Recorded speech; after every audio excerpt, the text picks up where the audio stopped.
I'm gonna rename it. The better Xanathar is a guide to everything. Now featuring Omen. Dads and son yell at book. There goes the freeze. Angry man shouts at cloud daily. There you go. 6 angry men yell at beholder. I mean, you're not wrong. Okay, it sort of fixed, kind of. Not convinced. Now I can't see anybody else's camera. Oh boy. Striking out here, left and Hit right. refresh. No, it's reconnect. That's the one.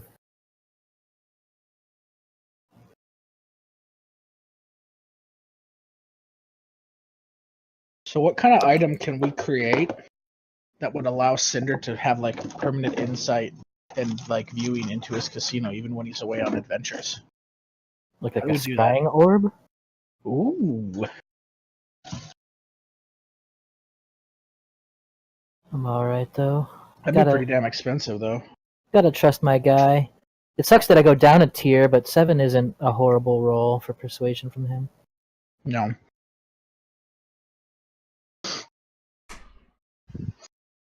A dildo up scrying would be pretty good.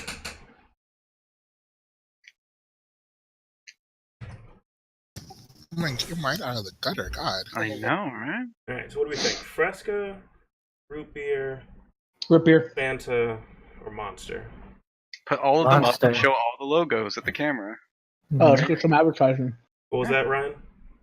Monster. Mm. Get What's a my better nice side? Looking hyper at this Jordan. monitor or looking at this monitor? The second This monitor. monitor? Second monitor. This monitor. This one? Yeah. Okay. Both. No. But Xanathar's over there then. Actually, you should ask Nick's opinion as well.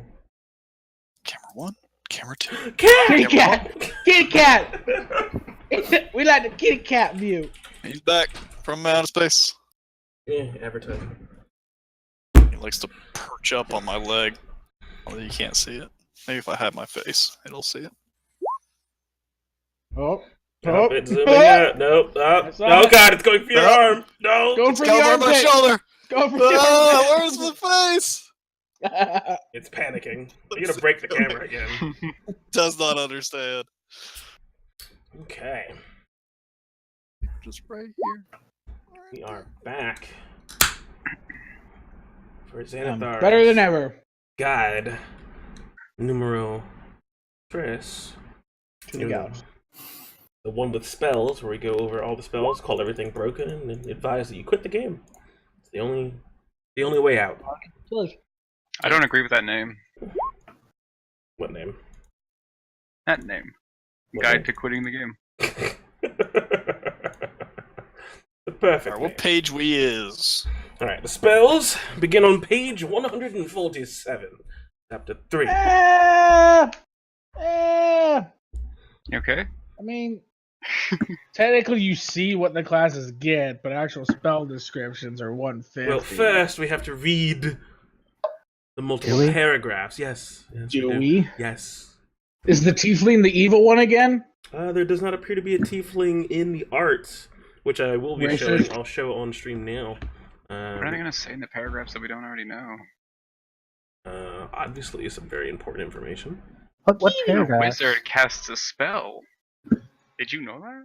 No, I He didn't. uses a I had no wand, idea. or a staff, or a crystal, or an amulet. You can read about those in the player's handbook. Now, So first off- $59.99. What is a spell? So why can't people who use magic do it all the time? Oh God! All right, fine. I can disintegrate things whenever I want, like now, Wait, and now, wait. and now, and now. Hey, where'd everybody go? Oh, you're reading the Xanathars. I love the Xanathar's equipment. It makes the book for me in a lot of ways. There's some really good ones in there. Some really good ones. Like the one with the Forge Cleric was great. Oh my God. All right. So, starting from the top, this goes in ABC order instead of by spell level or classes or anything like that. So we'll just be going from A to Z with the spells they introduce along with some refreshers on some elemental evil spells. Some of them got buffed or reworked, so they're better or worse, and we'll be talking about those as well. So, from the top, we have Abby Dalzim's Horrid Wilting, which is an 8th level necromancy spell. Lets you draw moisture from every creature in a 30-foot cube centered on a point you choose within range. Each creature in that area has to make a con save. Contracts and undead aren't affected. Plants and water elementals make the save with disadvantage, and they take 12d8 necrotic damage on a failed save, or half as much on a successful. Non-magical plants in the area that aren't creatures, such as trees and shrubs, wither and die instantly. So I believe the new changes to that are the wither and die, and I believe a 2d8 increase in damage, making it on par with other 8th level spells. Range is 150 feet, so it's a pretty far cast on that. So just AoE blight. Okay. Yeah. How does it work with the create your own spell template? Fuck. Range? Yeah, it does Wouldn't 8 that Well, be something you would... It was at 10d8 before, and it was underpowered for its damage at 8th level. That is all I know. I just have to grab my damn fucking cheat. Hey, Peter. Yeah. Can you tweet Jeremy Crawford and ask him why the hell in D&D, with all the shit that we have, why can't we just add one more line in every spell description saying classes that can cast this spell, and just list them? That's a Why good do I point. need I to actually click am going to that tweet him that. That's a good point, John. I'm gonna go Yeah, they ask used to him. do that in 3. Like, I hate the fact that I have to go memorize a spell for, okay, the concussive for low, and I start flipping, and I'm like, oh, that spell's interesting. Well, fuck, what was that spell? The sorcerers can cast it, and wizards can cast it. And wizards. Yeah. And that's it. That's it. If it's got a Just name, put it's it in usually there. wizards and Classes that can use this spell. Yeah, that'd be pretty helpful, actually. It really would That used to be be. a thing. For multiple targets, for making your own spell, the advised damage at 8th level for multiple targets is 13d6. This does 12d8. Sure. A So little that's bit better. So that sounds... Wasn't 12d8 and 13d6 like... 12d8's got to be better. You get an extra average 1 damage, so you get an extra average 12 damage Okay. instead of the average 3 that you get for adding another d6. Gotcha. Yeah, definitely better. Not It's by a shit average, ton. 9 damage. But a con save is the worst save to have against NPCs. If it's got a big radius and does a lot of damage, but it's a con save, so it's just for taking out the little guys. Fine for an 8th level spell. Yeah, and if for some reason you take out 60 feet of plant life that's non-magical, you can. So, when you have a freaking, like, plant dispute or hedge dispute with your neighbors, Yeah, you just fucking cast an eviscerate 8th them. level spell and just annihilate Yeah. their lawn, yeah. boom! If you want to build a house and there's a pesky forest in the way, just say no. Get rid of it. Wait, and does you this say- work against, nah, we'll get there. But Druid Growth, I wonder. No, Thanks, because Abby Dalsum. I believe that's all magical. Um, Okay. It says non-magical, yeah. Yeah, so that's good. Looks good. I'm glad they brought it up to be on power level because it was 10d8 before, which would definitely put it underneath curve for 8th level at multiple targets. So Sure. good. And then there's a nice little blight touch of non-magical plants. Are you actually doing the timing thing? No, we're doing fine. Okay. I'll just feel it out. Just feel it. All right. Yeah, I've been doing that the whole time. Omen has the gavel. Well, I mean, yeah. Lore is, the law. Oh yes, of course. Absorb element? Moving right along to absorb elements. I don't think there was actually any changes on this one. Nope. No, it is actually the same. Still, just as useful as it was previously. But it scales now, right? Did it No. used to It scale? still scales. Yeah, It's not it worth used it. to scale. I was wrong about that. Oh. I guess the website I use just doesn't show that it scales. All right. Weird. But I yeah, didn't it's realize not it scaled. mathematically really not too much worth it. It's a good spell. It is really good. It's one of my favorites.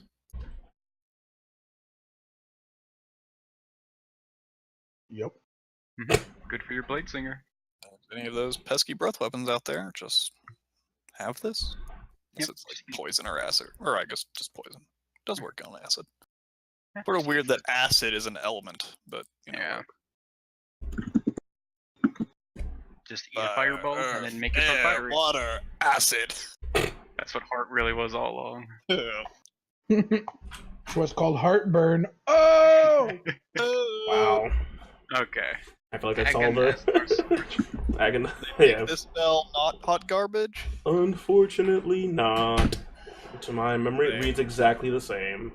Same shit. Oh, Yeah. I see. I wanted to. This was. I tried to take a lot of elemental evil spells on Aegon at first. That was part of my initial build, and then I started really looking at them after I got past of like, oh, this is cool. It does 3d8. Wait a second. No, wait a second. This fucking sucks. Fuck this. Yeah, Ugh. It's Scorching better. Ray. It used to do 2d6, and this does Did it? 3d6. This does Oh. 3d8. Oh. Yeah, but a chromatic orb does that. This is an AoE. Yeah, it's a 30-foot long guess, line. yeah. But it's quite a bit. Oh wait, I'm looking at the wrong thing. Sorry. No, 3d8. It's still 3d8. Yeah. Yeah, I don't know. Hold on. still Let me. rather Hold on. Let me I'd see still rather if have I can Scorching Ray. find something. Elemental evil. Like, unless there's 6 creatures in a direct line, sure, I'll just use Scorching Ray. Yeah, Scorching Yeah, Ray but- is But 66. once you if there's that many creatures in a straight line, you're fucking using lightning bolt. Yeah. unless you're 3rd level. Yeah. But yeah. I'm saying unless you're 3rd level, that's what you have that. If you're not 3rd level, you don't have lightning bolt yet. It's I mean, like, not what fifth is level. I mean, Burning Hands yeah, do at this 5th level? level is yeah. when you get the level slots. Ah, sure, Burning right. Dent does what, like 4d6 if you level it up to 2nd level? Is it? I think that's right. Is it 3d6? I'll say it was base 3d6. Okay. I don't like burning hands, but it's just me. Yeah, it's not a great spell, but like an upcast Burning Hands, yeah, it turns 4d6. I think is better than this, which is sad. This Burning Hmm. Hands not a great spell in itself. Yeah, like I always like Thunderwave more. Because like if something's that close to you, all you've done now is just set it on fire and piss it off, as opposed to trying to get it away from you. Yep. Agonized Scorcher, still not a good spell. Oh well. I'm trying to find Sort of funny, hopefully it like even requires a red dragon scale, which is always the funniest thing. yeah, but thankfully it doesn't put a gold cost to that. Otherwise, it just becomes horrible.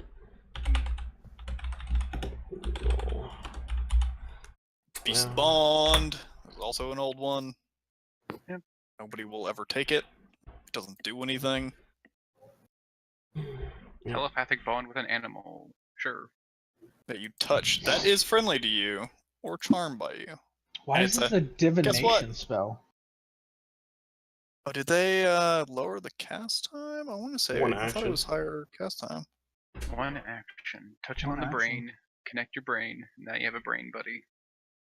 Okay. In all honesty, I could see Doc taking this for just fucking flavor. Like he's literally talking to the squirrels. While the link is active, the beast gains advantage on attack rolls against any creature within 5 feet of you that you can see. Oh, okay. Before elements did get a minor change. It's not That's reflected kinda in the nice. spell. It's on the sorcerer list now. That's the difference. Oh yeah. Yeah. That's good. Yeah, it's flavorful. So I remembered it got something, but I couldn't remember what it was. Yeah, Absorb Elements is on the sorcerer list now. Let's see, Bones of the Earth was also updated. This is Oh. the shoot 6 pillars up and pin people to the ceiling. Yeah, Ouch. yeah. Each pillar is a cylinder that has a diameter of 5 feet, height of 30 feet. The ground where the pillar appears must be wide enough for the diameter. You target the ground under the creature medium or smaller. Each pillar has AC 5 and 30 hit points. When reduced to 0, pillar crumbles to rubble. There's a lot of words in here. Which creates an area difficult terrain with a 10-foot radius and lasts until the rubble is cleared. Each 5-foot diameter portion of the area requires at least 1 minute to clear by hand. If a pillar is created under a creature, the creature must succeed a dexterity saving throw to be lifted in the pillar. The creature chooses to fail the save.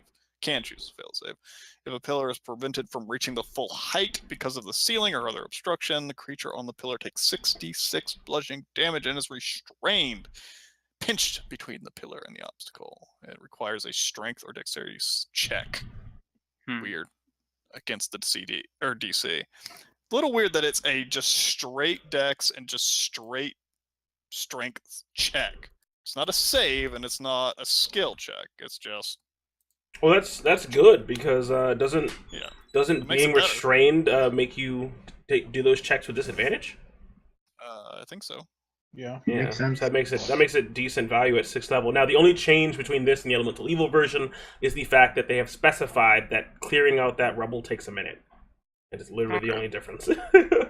Or you just get mold earth. So it's a good spell, especially if you can actually use the bludgeoning and pinning shit if you're in a cave or something. Yeah. Outside or where you have high ceilings. It's just a wall spell that's not as good as Wall of Stone. Wall of Stone, yeah. So if you're DM and your caster is clever enough to get them pinned against stalactites or stalagmites, whichever ones drop from the ceiling, would you add extra damage? Like it literally, like I just imagine them ride it up and like it pierces them as well. Yeah, maybe. Somebody says like you're in a trap room and the ceiling's covered in spears because it's supposed to fall on you or something. You just shove them up into the spears. No, could it- like it? Could Interesting. it I wonder if it could hold up like a ceiling trap. Probably. It's Six six pillars. big ass fucking pillars. Ah. Do they have to go straight up? Yeah. Can you stack them? I mean, I guess it doesn't say it has to be straight up, but I mean, That's I'm typically your pretty wall sure that's the spell. pin on Yeah, because Like, it can says, they be in it says the a same height space, or up do they to have to 30 be in- feet. it. Yeah. I didn't say length up to 30 Yeah. feet. It's height. Yeah, but Um, like, can you stack a 30-foot pillar on top of another 30-foot pillar? no, because you cast them all at the same time. Yeah, and it's places on the ground that you Oh, can see okay. within Now, range. the interesting thing to me is, what if you, because you create up to 6 pillars of stones. You don't have to necessarily do that. But what if you put, like, if you're outside, not in a cave? What if you, as a caster, raise yourself up on the pillar? Like, what kind of cover do you think you'd get? Like 3/4? That's the point of it's saying you can just choose to fail the save because it like get your allies and stuff out of harm's way. Yeah. Is this what Keyleth tried to plan against Vecna? The plan was to use List and have Grog wear the spider climbing boots. Yeah. Because it doesn't say it has to be vertical, right? So you could do like 5 feet high and 30 feet long. No, it says No, 30 It's got to be It is. vertical. Yeah, Okay. it says a height of 30 feet. If it said height or length of 30 feet, then you can do some really You could weird literally shit like with this. instant battlements. Yeah. Like you can make a wall, but it's only going to be 30 feet long because it's six Wait, how 5 long- feet wide things. And they're How made of long cylinders. Do they last infinitely, right? Yeah, it's the good thing about it is it is an instant cast and it does not take concentration. So Mhm. if you're lucky, you can pin 6 dudes without concentration. They're just sort of fucked for the fight. They have to sit there and struggle to make shitty dex or strength Ooh. checks. Yeah, it's So if you're 120 gonna- feet. It is 120 feet cast. Like, if you need to get out of a dungeon really fast, or like if you're high level and like the rolling ball comes towards you and you don't actually need to go that way, or you can stop it early, you can just throw up bones of the earth in front of the ball and stop it. See, like I'm thinking downtime where like you can literally make like an insta fort. Yeah, I mean, Wall of This Stone kinda does that spell. better, but Mhm. this is still a good spell. They sort of do the same things. This one actually can do damage, but Wall of Stone lets you build bigger things and Oh my God, Ryan, are you different okay? things. Ryan's dead. Yeah. Yeah, Wall of Stone's just better for defense. Yeah. That's really it. I do like that pretty you cool, can though. just make more and more pillars as you Upcast it, yeah. It's a good spell. Sort of situational. A lot of the times can just be used though. It's just a wall spell. It's nice. Yeah, it can make Hoff's performance look even cooler. He shoots 30 feet up in the air. As I Still- fall 30 feet and die. I still want the opportunity of having some kind of wall spell and holding my action for the dragon to breathe, and right as he breathes, I just pop a wall up in front of everybody. Yeah. It's a good spell. Moving on. Yep. Catapult is. You choose an object Goofy weighing as 1 to fuck. 5 pounds. I love Catapult. Within range that isn't being worn or carried, object flies in a straight line up to 90 feet in a direction you choose before falling to the ground, stopping early if it impacts against a solid surface. If the object would strike a creature, that creature must make a dex save. On a failed save, It strikes the target and stops moving, and the object that is catapulted and whatever it hits takes 3d8 bludgeoning, which increases. You can increase the weight with further levels and the damage, increasing the weight capacity by 5 pounds and the damage by 1d8. Out to a casting range of 60 feet and then 90 feet from there. So you can get some pretty good fucking range with this in a fun way. Question. Hmm. You have a bag of holding. You climb into the bag of holding. You cast this at 3rd level. Can you then catapult yourself at 15 pounds 90 feet? I don't think you're on the same plane of existence as the bag, because you're in a little pocket dimension. I don't think you can even see it. You can't cast it on yourself, but someone could catapult you, is a roundabout way. Yeah, they can catapult the bag of holding. I don't know why, because you wouldn't be able to get yourself out either. Well, It says not being worn or carried. Maybe that in the bag of holding counts as wearing it. No, even worse, when the object strikes something, the object and what it strikes take damage. You don't want to damage your bag of holding, because then you disappear. Or you could catapult your bag of holding to get your Featherfall. You can cast Featherfall. No. You catapult your bag of holding so that way it takes damage, and you just fucking astral plane something out of your space. Well, if you just break a bag of holding, it doesn't do that. Yeah, it just spills everything out inside. everything. Oh, that's right. Yeah. But if you put a hole on the other side of the room and then catapult your bag of holding into it from You fucking a mile to away. be put a fair, bunch of Molotov cocktails in the fucking God. thing. You know you're just gonna blow the shit up. To be fair, the bag of holding does not have AC or health written into it, and it has to be pierced or torn. This does bludgeoning damage. You're just smacking somebody with your messenger bag. I don't think that would actually tear it. Yeah, I would usually rule that catapult does not actually do damage to magical items, or else it's like, I just catapult his magic sword, it breaks. Sure. Yay, magic! Blessed blade of the wind! Oh god! Yeah. I disarm him, and then I break his fucking weapon. You're like, Yep. it's a magical Cast heat plus metal 3 on sword. him. I cast catapult, it takes Thinking 5 of, damage, bludgeoning damage, it breaks. Ridiculous fucking ways to get into forts. We just catapult in via bag of holding. I have a love-hate relationship with catapult. I think it's fine. It's a neat little, it's a spell of magic. You watch cartoons and shit where the wizard picks up a rock and chucks it at the guy with his mind. That's what catapult is. I don't like it because people just constantly try to abuse it. They're like, yeah, what if I, catapult a Molotov cocktail? Does it do the damage? And then also it's a Molotov cocktail? What if I launch, alchemist fire and shit? And you're like, just use the spell for what the spell is. I know you want to be tricky and it's cool, but you're just making the spell better than what it's supposed to be constantly. So if I cast it at 6th level, I can launch Poff, right? Poff's 30 pounds. He'll also take all of that bludgeoning damage, but sure. No, we'll figure out how to get him it'll give you more. Oh, actually, no, you can't, because Poff is not an object. But if Poff was dead, then yes, you could catapult dead bodies, but you can't catapult. That won't living happen. creatures. A neat little side note on this is components are only somatic. You just move your hand.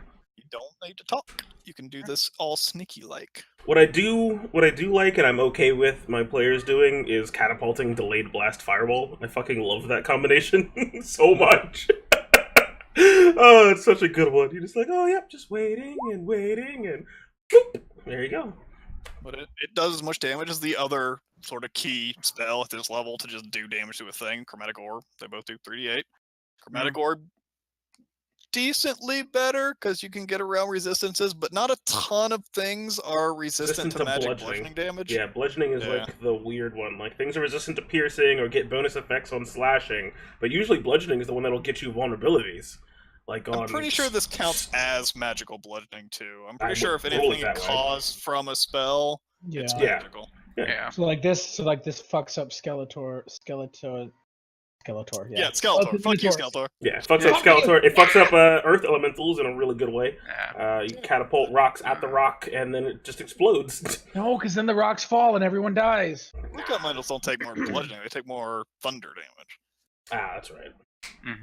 Yeah, it's a good spell. It's neat. I'm just sad that people constantly try to abuse it, and then it gets into weird rule fucking arguments constantly. I like the flavor. I just don't like the saber suck aspect where it hits him. No, it doesn't. Goes to the next guy. Misses him. Misses him. It's like, oh, nothing happened. Yeah, it is a good thing though that it does keep going. Yeah. That's It would saving be grace. shitty of it just like you miss your guy and whatever. But it's like, yeah, there's 3 dudes in line. I'll hit one of them. Yep. All 3 of them guys are gonna make their save. You just need a line and an object. The only change from Elemental Evil to Xanathars is that it makes it more clear that you only do the damage to the target on impact. There's like a wording thing in the old version. Now Yeah, there's weird things of like launching objects that are like bigger than 5 feet long, so you can technically hit 2 guys at once because they're right next to each other and stupid shit like that. Yeah. Nope, that's not how it works.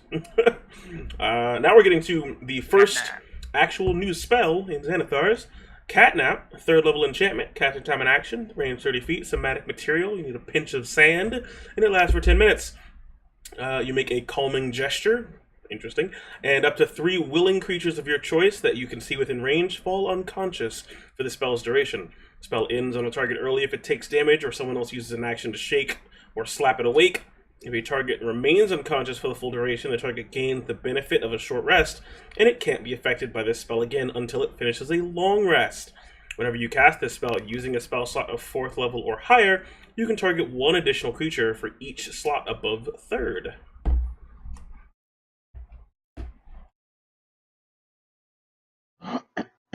Cool. It is only willing creatures. There's no save. If you want to use it offensively against bad guys, you got to get real tricky with it. Don't you get to charm them first? Or command? Usually charm or command still aren't making them willing. Yeah. Maybe if, like, I don't even know if you could do it on, like, dominated people. Still not sure if it actually counts as willing. That's got to be clarified somewhere. It's got to come up a lot. Yeah. I had, like, evil plans of, yeah, like, charming somebody and then dimension dooring with them just 500 feet up in the air and just letting them fall to their deaths. Yeah. Ryan, you're a black square. Combo. I So know, it's I'm just- about to make food. It's So- just utility. Yeah, and a decent amount of campaigns, you just don't take it because a lot of people home rule that you just have short rests anyways. The whole point of this is just to get short rests. So if you're doing an hour long and you really need to spend 2 3rd level spells to get your whole party to have short rests in 10 minutes, sure. Yeah. It's a lot of those situations of like, if you can't wait for an hour, you probably can't wait for 10 minutes either. So, I don't know. I don't know, there's a pretty big difference between 10 minutes and an hour. Yeah. But it is good to see a balanced way of integrating the typical homebrew into raw Adventurers League kind of stuff.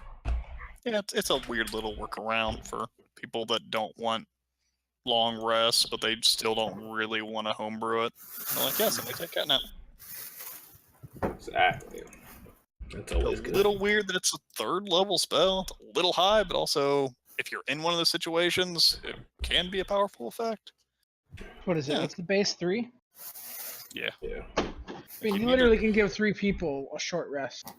To if you're in a party of like a warlock, a fighter, and what else is a short rester? Monk. Yeah, I guess You if you're just- just like half your party needs a short rest and the other half don't really, it's good. Yeah. Yeah. Yep. Good shit. Cause Fear Yeah, you shake that spice, Ryan. It's not gives you spice, it's Italian dressing. Okay, you Jeez. shake that Italian dressing. another new spell, 1st level Necromancy, and it gives you the ability to frighten things at 1st level, which is pretty cool. Hey, I found your spell. 1 action, 60 feet, verbal only.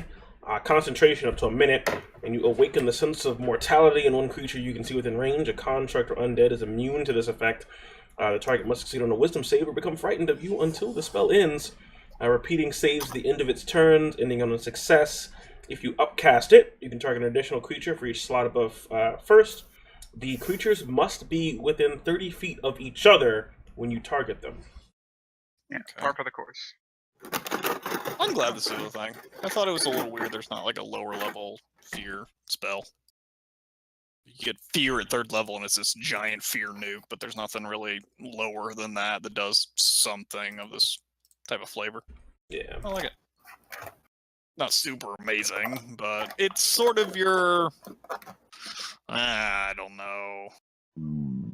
Like, it's not quite as good as Fairy Fire, because it's only one dude. I don't know. But if you have stuff that plays off of the frightened condition, or you need that for some reason, it works pretty decently for that. Yeah, it's good for early levels if you're fighting like a, like an owlbear comes out of the woods and you're 4 level 2 characters fighting an owlbear, you fucking fear Yeah. it. So it's got disadvantage and all that shit and stuff like that. So it's good low level, just like you're fighting a big scary thing. Plus, it's really flavorful because it's cause It's a lot of fear. flavor builds. Yeah, it's cause fear. It's a necromancy spell, and its only component is verbal. So you can just say whatever you want, and you just guarantee that whatever it is you're hitting, as long as it fails to save, is now frightened of you. Yep. You can be a just spooky boy. You get to be I was literally about to say that. You get to be a spooky boy. Skeleton. Ceremony. Now, Another question about willing creatures. Yeah. oh yeah, And you're married. Now kiss. ceremony. What if they're drunk? Then you Gotta get into cast a like, moment after that. well, D&D. my We have a casino. Mm-hmm. oh geez, we go full Vegas. Yep. Yep. We're gonna have Elvis marrying people casting ceremony. Elvis wizard. I mean, although it is a like creepy societal thing that's not okay anymore nowadays, I feel like that's a straight up tactic for a lot of things of like, we're gonna get this person drunk and we're gonna marry him to somebody else while he's not in his right mind. That's a good game plan. I don't want like D&T to be like, I don't know, it's basically rape, you guys. I don't like it. Like, no, It essentially is. fantasy, come on. You can't consent to things while Fantasy you're rape is inebriated. not okay. All right, like I get what he's saying about, like, our D&D, my It's DM noble to married me. accidentally marry somebody and then you blackmail them and try to get the password in. It could be fun. We murder people in game. Yeah, it's not a cool thing to do in nowadays society, but I feel like it's a legit strategy, so I don't If that counts as advocating rape, we'll edit it out later. know. Jeez. Yeah, it's a first level ritual, casting time of an hour. Verbal somatic material, you need at least 25 GP of powdered silver, which the spell consumes. And you can perform a variety of religious ceremonies infused with magic. You can do atonement, which allows you to touch a willing creature whose alignment has changed. If you make a DC 20 Wisdom Insight check, you make that. You can restore the target to its original alignment. Which It's funny. It's still called atonement if you turn someone back evil. They atone for their good ways. Yeah. Exactly. They're like finally have to change your heart, and you guys, I love you so much, and I appreciate everything. And then you cast atonement. You just go back to being a dick, please. Uh-huh. we don't want you around here. We want you to go back to the 9 hells where you belong because you're evil. Nice guy intervention. It's gotta be the highest save ever for a first level spell. Yeah, DC 20. It's a DC Wisdom check. Oh, a check, I see. Yeah, so you gotta Still. grab that expertise and insight. It'd be kind of cool if atonement, if you could get an evil demon to sit still for an hour. If you could just bend their alignment. Oh god. It just goes back to their original alignment. Yeah, I know. So we I'm could just saying. turn Freddy evil again. Yeah, you could make Freddy Oh, evil. shit. Exactly. Is Freddy not evil? I didn't think you had, internal alignments in your game. Thought anybody could be anybody. Yeah, that's what I'm saying. I'm saying because this says return to original alignment. I'm saying it'd be kind of funny if you could bend alignment with this. Oh, like change. You turn evil things good or whatever. Yeah, if you just had like a corrupt ceremony. Yeah, you just you break their mind, make them evil, make them chaotic or whatever. That'd be for your cool. mate's game. Yeah, but and it comes to the difficulty of you need the period, you need the you need the powdered silver, you need to have them sit still for an hour, and to be honest, they also need to be a willing creature. So there's a lot of effort that goes into making that work. So I think it'd be kind of cool if you could if it wasn't atonement as so much as just influencing their alignment through the ceremony, for good, for better, for worse. Less water makes holy water. That's pretty cool. Yeah. It's sort of weird. Like, I sort of wish some of these weren't willing. Like, atonement, it sounds like an exorcism, right? Like, Yeah. tie somebody to a fucking bed because for some reason they're evil all of a sudden. You're like, something's wrong with you, motherfucker. Get tied to the bed. We're going to get the demons out of you. And you fucking cast your ritual while having the power of Christ compel them. But if they're not willing, it just doesn't work. That doesn't make any Well, sense. If they're willing to change alignment, then they changed alignment already. Yeah. Maybe if if dominate person does not allow you to make someone willing, then it does not allow you to make someone unwilling. So if they're possessed, they're dominated, and then the actual creature inside of at the core, at the tiny little heart of their heart has to be willing, and then you can cast ceremony. There you go. But like usually in these situations, it's like something has done something to make you evil.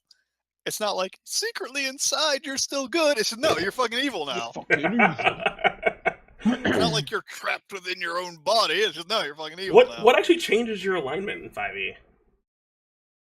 5e? Probably only homebrew. There's like the deck of many things, I think, does it. Goofy shit, basically. Only goofy shit. Alright, well then. Well, here's your level 1 spell to combat the deck of many things. Blessed water lets you take a vial of water and make holy water, which is pretty freaking cool. The water has to be willing, though. Yeah. Actually, it does not say that. Coming of age, you touch one humanoid who is a young adult. For the next 24 hours, whenever the target makes an ability check, you can roll a d4 and add the number rolled to the ability check. A creature can benefit from this right only once. Hey, but you know what? Doesn't have to be willing. All right. Is anyone else in the same line of thinking that I am on this one? What are you thinking, Brendan? My line of thinking is this is only ever going to come up in really specific situations where you are literally playing a campaign of you are all 14-year-olds going out on a coming of age ceremony. And that's giving it credit. I don't think anybody will ever cast this spell from the beginning of 5e till the end of 5e. That's what I mean. But like, if you want to base your thing on this spell, like I want to use this. It's a situation where the DM could just have fucking done this if they wanted to. There's no reason for there to be a spell that does this. But I want my bar mitzvah. No, guys, come on. We're doing a Stand By Me one shot, for an damn it. NPC for some reason. I mean, they're never going to use the D4, but hey, we'll play an element or something. You can have your bat mitzvah or bar mitzvah, but you just do that. And if you want a mechanical thing for it, just do that. Say, all right, there's 10 of you young kids, we're a horrible society of kid murderers or whatever, but we're going to raise you as great warriors. They're like Goliath kids or some shit. We're going to send you off into the woods, and you guys are going to try to survive and try to kill each other. And if you can make it back here in 10 days or something, congratulations, you made it. You'll become great warriors or whatever. And here's the ceremony at the beginning to help you out. It'll run out at the, within 24 hours. So after that, you're on your own luck. But the DM could just do that. The DM could just make something up if that's what they want to do. There's no reason for there to be a ridiculously niche spell for that one situation. Yeah. Well, I'm not entirely opposed to it because not everyone is so filled with creativity as you are.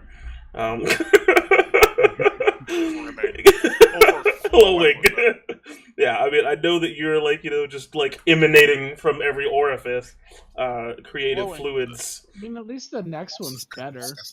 It was supposed to be. Also, check your mailbox. I left you another ring. Tell you what, the diamond needs to be better, Jordan. Oh shit! Okay, fine. True. I like it though. I really like dedication. You touch a humanoid who wishes to be dedicated to your god's service for the next 24 hours. Whenever the target makes a saving throw, it can roll a d4 and add the number rolled to the save. The creature can benefit from this right only once.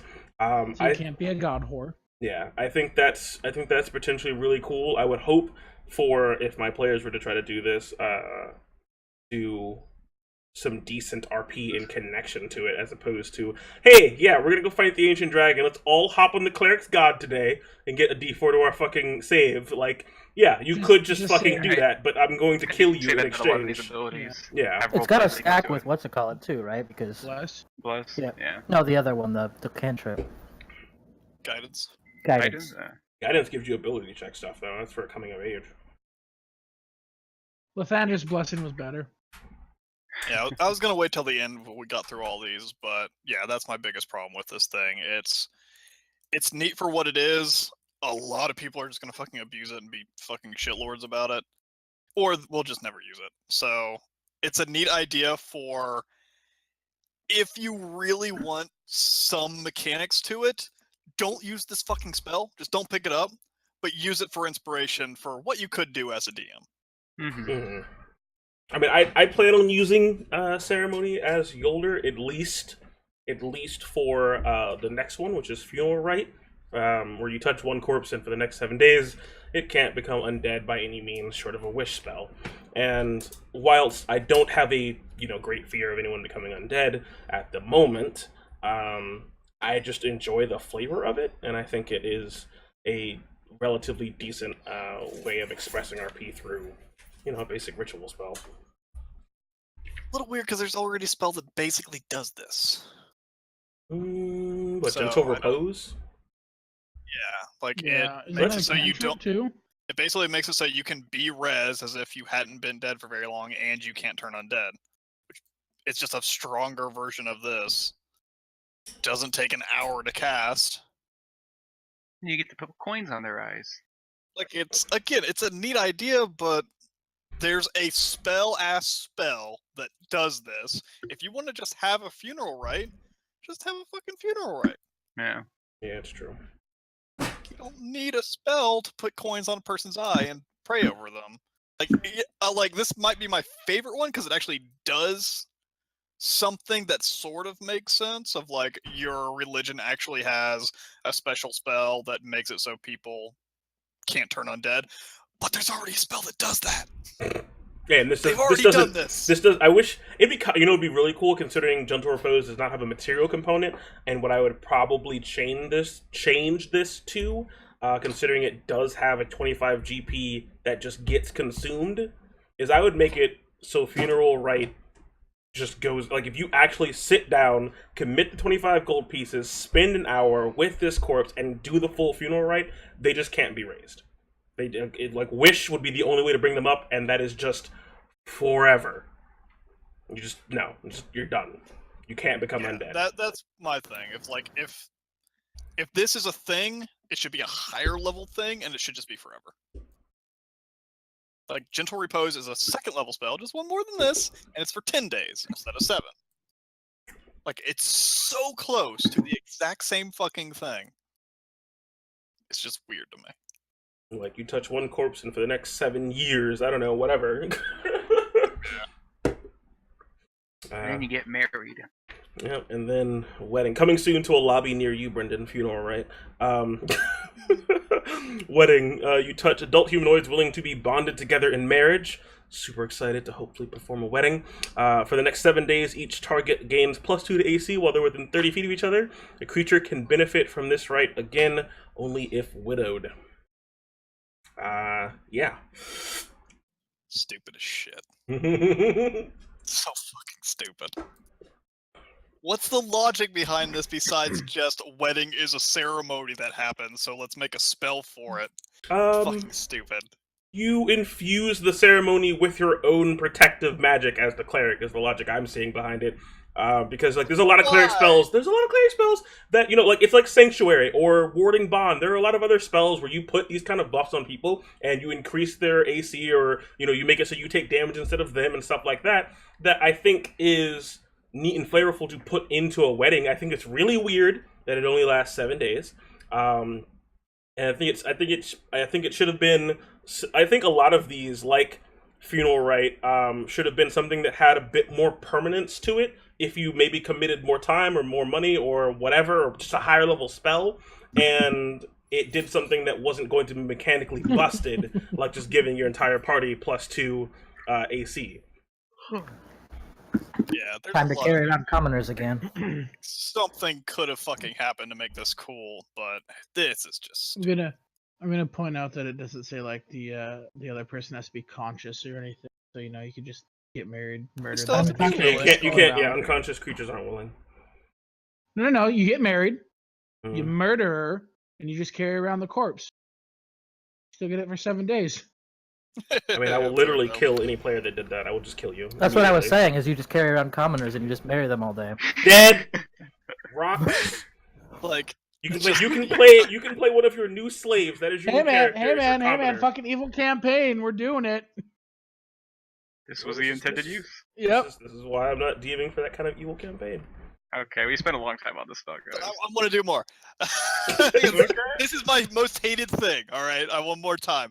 Like, I go through this spell, right? I look through them, I'm like, all right, these are cool little ceremonies. I don't see why they're a spell. There's no point. You could just do these anyways. All right, next point. What benefits do they actually give? Tiny little benefits that don't really do much over a decent amount of time. Might be useful, will probably not. I don't see the point of even casting it or worrying about it. Then the next thing is like, who would actually want these benefits and how do you get them? By fucking abusing these spells, and that's stupid. Yeah, only power gamers or like really serious RPers are gonna go after this. Well, the other thing is like it's costs you 25 GP to cast the spell. It consumes the silver. Yep. This whole thing is stupid. I'm I gonna- sort of wished it was more general. If it was a spend a little bit of money, cast your ritual of protection, give one person 2 AC for like a day. Sure. Have your like ritual of, you know, you Shield of could make Faith. dedication just a general thing, and like you could maybe name a situation like you say protect this place. We'll have a ritual cast. As long as you're within 50 feet of this thing, you get, you know, +2 to your saving throws or some shit. Those would be neat because you could actually use them in more than like ridiculously niche situations, and it would actually be a thing. This whole thing is just stupid. Oh, it's dumb. All right, I'm done. All right, looking for the Omen rework of ceremony. So that's you've been commissioned. Rework this spell and make it better. Thank you. Get rid of it. Oh God. Just roleplay it. I'll give you something as a DM. Yeah, just never take the spell. If you want to do a ritual for RP purposes. Yeah. Gotcha. Don't expect fucking benefits from it. Chaos Bolt. First level indication, 1 action, 120-foot range, verbal, somatic, instantaneous. You hurl a undulating, warbling mass of chaotic energy at one creature in range, making a ranged spell attack against the target. On a hit, you take 2d8 plus 1d6 damage. Choose one of the d8s. The number rolled on that die determines the attack's damage type as shown below. Acid, cold, fire, force, lightning, poison, psychic, and thunder. If you roll the same number on both d8s, the chaotic energy leaps from the target to a different creature of your choice within 30 feet of it. Make a new attack roll against the new target and make a new damage roll, which could cause the chaotic energy to leap again. A creature can only be targeted once by each casting of this spell, and when you upcast it, you add a d6 for every spell level above first. Okay. That's I messy. love this spell. I think it's a shit scale spell. 2d8 just plus think it's really fucking 2d6. Warlocks scale automatically, so it's for free. Warlocks I don't love get the it. idea behind it. Warlocks don't get it. Yeah, It's a sorcerer only spell. Yeah, sorcerer Yeah. only. That's Not like- retarded. Not a warlock's. Yeah. What the fuck? It's only a warlock spell. It should be. No, it's I mean, literally that's the Chaos sorcerer. Bolt. This is literally, It's literally the sorcerer. chaos. Yeah, it's and literally the wild sorcerer magic spell. sorcery. It's literally the sorcerer Stupid.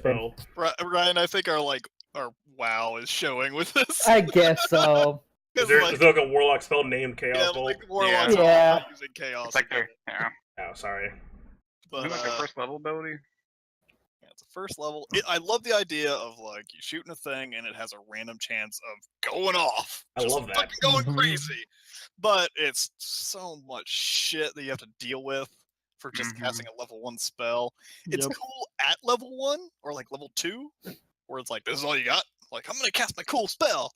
But Mhm. if you're like level 7 or 8 and you're like, all right, I'm gonna cast my level 3 Chaos Bolt. Let's roll some random ass dice. Let's figure out what damage it did. Let's see if it jumps up, hit somebody else. Let me roll another attack, see what damage that one is. A combination of D8s and D6s. Yeah, like just no, don't cast a fucking spell, man.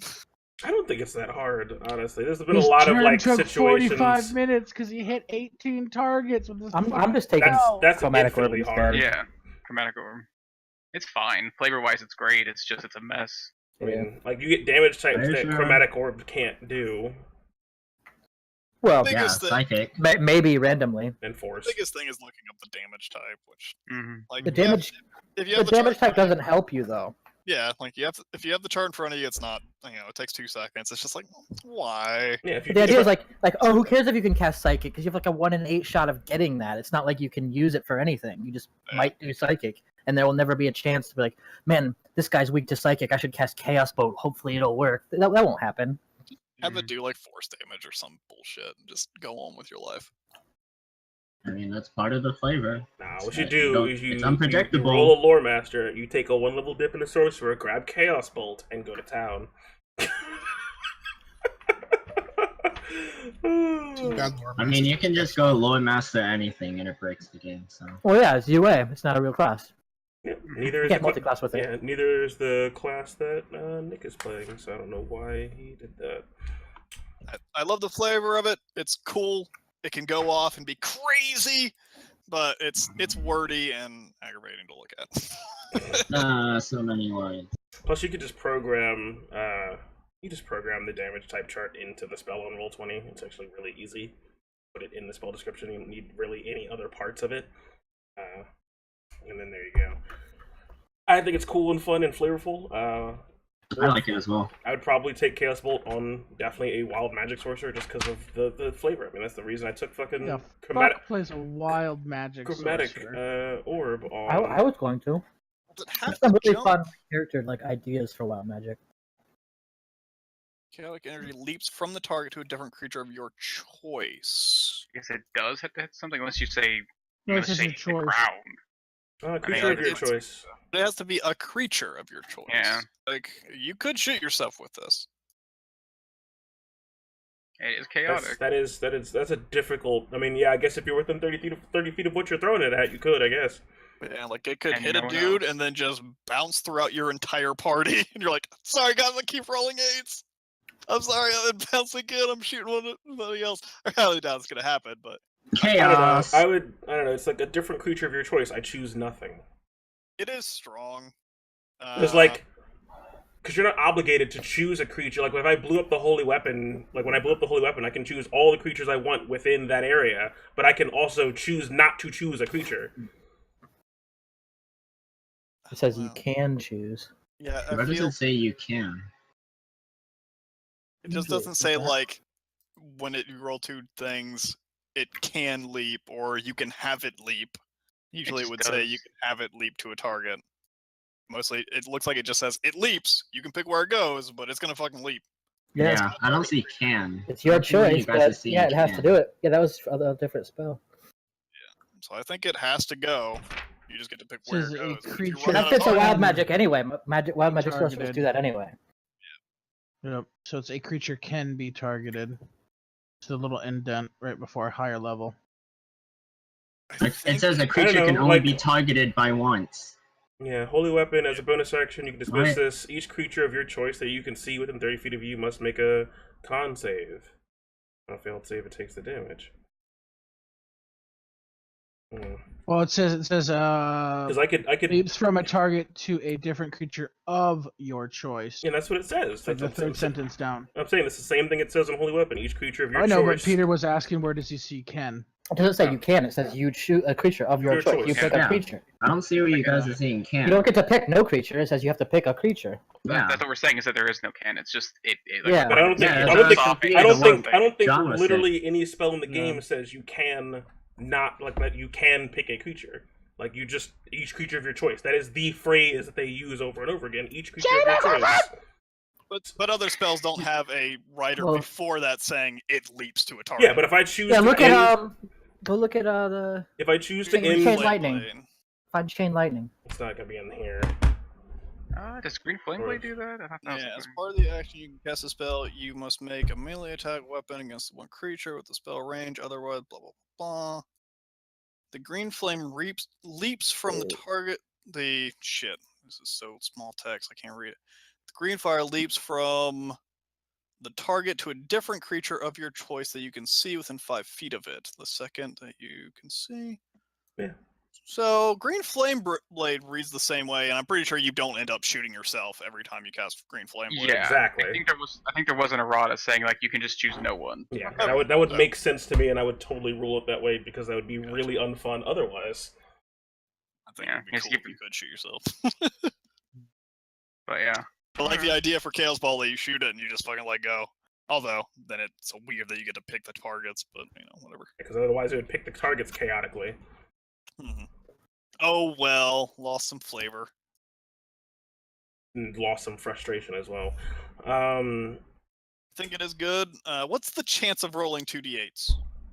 It's what? 1 in One in 64. 64th? Yeah. Okay, so it won't happen very often. Mm, It's just a table. It's a spell. You throw out damage, it hits someone, and then you have to roll at a table, and then to make sure that they roll the same. Okay, if they roll the same, they jump to the next guy. To me, it's just too much thought for a first level lobbing spell. I'll just use Chromatic Orb or something else. There's I a don't know, I really feel high like chance that you'll take that spell and never see it jump the whole time you have it. yeah. I like the flavor. What's the damage comparison to whatchamacallit, to Chromatic Orb? If it's one only damage 1/64th, It's one lower damage in average. Yeah. Mhm. 'Cause Yeah. Chromatic Orb is 3d8 instead of 2d8 plus 1d6. And then Chromatic Orb's also a first level spell. Mhm. And it scales by d8s for every level.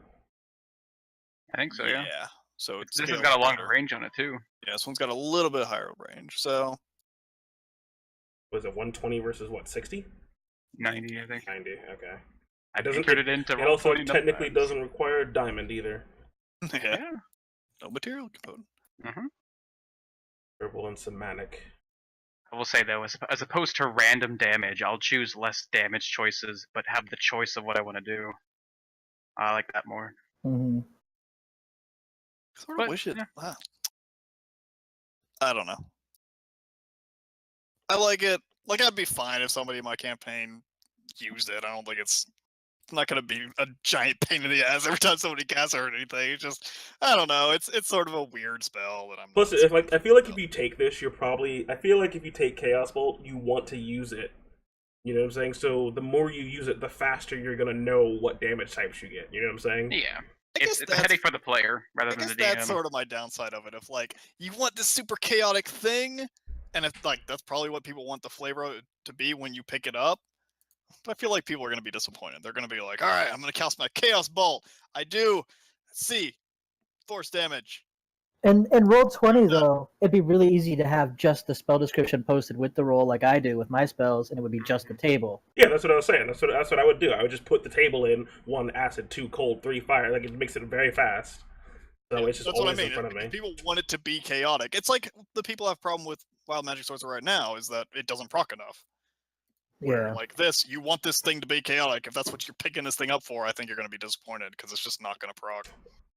What do you think would be crazy? If your chances of bolting increased every other level of higher level casting, so it triggered. I on think it'd be sevens. fine if it was just a D6 all the time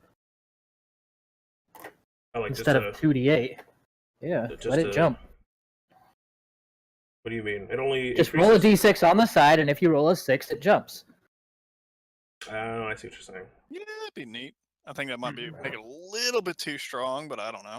2d8 Maybe plus just 6. That'd make it stronger. Make it a second level spell and do that. Can I use the charlatan dice with that though? Oh. How does that work? You get that in real life and roll it? I got a 6, you guys. Oh, you always get 6s. Oh. Okay, so yeah, consensus on this flavor. 50-50 in the party. Like where they were trying to go with it is cool. Where it landed, whatever. Mm-hmm. If you want to use it, it's great. But not for everyone. Guys, It's not gonna hurt we you can to make use monsters our friends. Yeah. This is what Pop's been looking forward to. Charm This is my Monster. baby. 4th level enchantment, 1 action, 30 feet for an hour of roll somatic. Charm, wisdom save, it does so with advantage if you and your companions are fighting it. If it fails to save, it's charmed by you until the spell ends, until your companions do anything harmful to it. We'll be counting farts as harmful, so be wary. The charmed creature Sorry, is friendly guys. to you. When the spell ends, the creature knows it was charmed by you. And then when you upcast it, you can get extra creatures within 30 feet of what you originally targeted. It's Charm person, even but though it's higher monsters. level. Because yeah, monsters. It's a thing that should have existed. I don't know why Yep. it didn't. It exists now. Yay! Yay! Are you my friend, giant? You will be. He love it. made his wisdom save. GL. I do it again. They control flames. Change it all. Yes. Why didn't you tell me that? my spell. Or no, it did not. Sorry, create bonfire was something that changed. Control flames is the exact same. Everybody knows control flames. It's a little spell that you can mess with flames. They dance or make it lighter or brighter and shit. It's a neat little goofy spell. It doesn't Flavor. do a whole You lot. can Not make a does simple help. shapes. The most thing that helps is the doubling your torchlight. Yeah. If you Yeah. can't see in the dark, makes it so you can see in the dark a lot better than most other ways. I don't understand it. Can you dissect it for me? I wish. Here's the spleen. I feel like the 4th ability that you can do with it would be a really cool way of like communicating non-verbally, where you can create simple shapes and forms of creatures and objects and stuff. Like you could make just like a triangle in flames. If you don't have minor illusion. Yeah, or like a. Yeah, if you need like a signal flame where you Yeah. needed to like actually show what's going on besides just there, I don't know, there's a fire, you could be like make a big old I don't know, a bear in it and it's like, oh, Yeah. we're being attacked by bears. I mean, you can make the vague form of a location. Like that's interesting to me. I think I Mostly made like a roleplay. dragon for like the waitress or something like that, and the Yeah, you've done a couple things like that. white Make little whales. vision of dragons flying in your hands. Mm. Control wins. Control wins. Indeed, 5th level transmutation, 300 feet. Action. Excuse me. Verbal somatic. Concentration for an hour. You take complete control of the air within a 100-foot cube that you can see within range, and choose the following effect when you cast a spell. It lasts for the duration, unless you use your action on a later turn to switch to a different effect. You can also use your action to temporarily halt the effect, or to restart one you have halted. So you can cause gusts, so winds pick up within the cube, continually blowing in a horizontal direction you designate. You choose the intensity, calm, moderate, or strong. If the wind is moderate or strong, ranged weapon attacks that enter or leave the cube or pass through it have disadvantage on their attack rolls. If the wind is strong, any creature moving against the wind must spend 1 extra foot of movement for each foot moved. That's pretty useful. Downdraft, you can cause a sustained blast of strong wind to blow downward from the top of the cube. Ranged weapon attacks that pass through the cube that are made against targets within it have disadvantage in their attack rolls, and a creature must make a strength saving throw if it flies into the cube for the first time on a turn or starts its turn there flying. On a failed save, you are knocked prone. So you can go right plummeting down to the ground. And updraft, you cause a sustained updraft from within the cube, rising upwards from the cube's bottom side. Creatures that end the fall within the cube take only half damage from the fall. And when a creature in the cube makes a vertical jump, you can jump 10 feet higher than normal. I think Sure. you'll most likely be using like gusts if you actually use this spell, or downdraft if you're fighting a bunch of flying creatures. Yeah, downdraft I could definitely see. Like when we got attacked by the horde of Heartseekers that are all flying, you just throw downdraft on us and make them plummet to the ground. That'd be pretty cool. And they're all prone now, so you can just bash on them. So that's that'd be useful. Gust, I think, is probably the most commonly used. I don't see a reason to use updraft considering it's only an action. I don't know what you'd be doing that for. I'm assuming this is a druid spell, right? It's Oh, a sir. druid and a sorcerer and a wizard spell. Okay, so a sorcerer would probably never take it, but a druid, it's good because it's literally just, are we going to a wide open area where we're gonna need to be able to control shit that's in the air and stuff? A storm Looks good. sorcerer might like the flavor. Yeah. Yeah. I was about to say, like, my Storm Sorcerer would love this spell. Sure. The weird thing is, like, the wording on it is different for the ranged attacks, which I don't understand. Like, one says, like, when a ranged attack enters or leaves the cube and passes through a disadvantage an attack roll, but the other one says if it passes through or targets something within it. Like, isn't that just the same thing? If an arrow comes from or goes into the cube, it's the same thing. Yeah, I see what you mean. Yeah. That is weird. I don't know. It's not No, that- probably yeah, just wording, because I just don't know why they worded it different. It's also weird that Updraft does not, for some reason, also cause that. Yeah, it's also Because, I mean, an arrow can go up, Weird. down, or to the side, so it's weird to me that all three of them. It somehow makes them more accurate. That's weird. Like, a sustained updraft. It's not like when you jump, you get a boost. It's just it's like there's always wind going up. It's just wind going up. Yeah. Yeah, so Like like little it'd be easier to just make it so, you know, while any of these effects are up, you know, ranged weapon attacks, passing through or coming, or, you know, anything. I don't know, just phrase it properly for all three of them. It's neat. It's a little lame for a 5th level spell. Like, downdraft can be really powerful, again, if you're fighting just a shit ton of air things, but most of the time it's just going to be like, I don't know, I'd rather have, like, plant growth and stuff. Yeah, I think it'd be something that, because it's on the druid spell list, they're the ones that's going to most likely cast it. Of course, they're just going to have it. And they'd prep it. They'd prep it ahead of time. Like, if I was playing a druid in the Expanse, and I know we're going out to the fucking Heartseeker place, I'm gonna prep control winds just to fucking make them all hit the ground, because it's funny as hell to me, and I like that. God, if I was a druid in the Expanse, that'd be so. All right, we gotta kill Laura and let him roll as a druid. Yeah. It's fine. Sort of just wish it was like a 4th level spell, but that's really my only complaint. It doesn't like do bludgeoning damage or anything. What do I have to say about that? It does. The one really cool part about it, thankfully, since it is a 5th level spell, is it just does the whole fucking map. You know, it's 100 fucking foot cube with a range of 300 feet. Like, you know, you're not gonna. There's lower level stuff that does that. Like, Sleet Storm is, you know, it's like, what, a 40-foot radius? Like, it's basically as big as that. You have plant growth that is also basically like, that. You wouldn't want to obscure vision, which is what Sleet Storm also does, and also makes the things inside of it go pro. And I'm thinking, you know, if you're doing downdraft to stop flyers or whatever, you don't want to put the down. You can put the downdraft on yourself, but you don't want to put the Sleet Storm on yourself. I mean, they're different abilities, but like, they're both in the same power level area, and they have the same area. It's not like Sleet Storm is only a 10-foot cube or anything. Like, a 100-foot cube is not unheard of. It Even also for has a lower levels. 300-foot casting range. It's twice the range of fireballs. Sleet Storm was a 10-foot cube. Yeah, it's a little bit of snow. Snowdrift. Throw it. This is a storm for ants. Just turn your fucking snowblower in their general direction. Like, put it out. Okay. Bonfire. Create bonfire. Saw a slight change.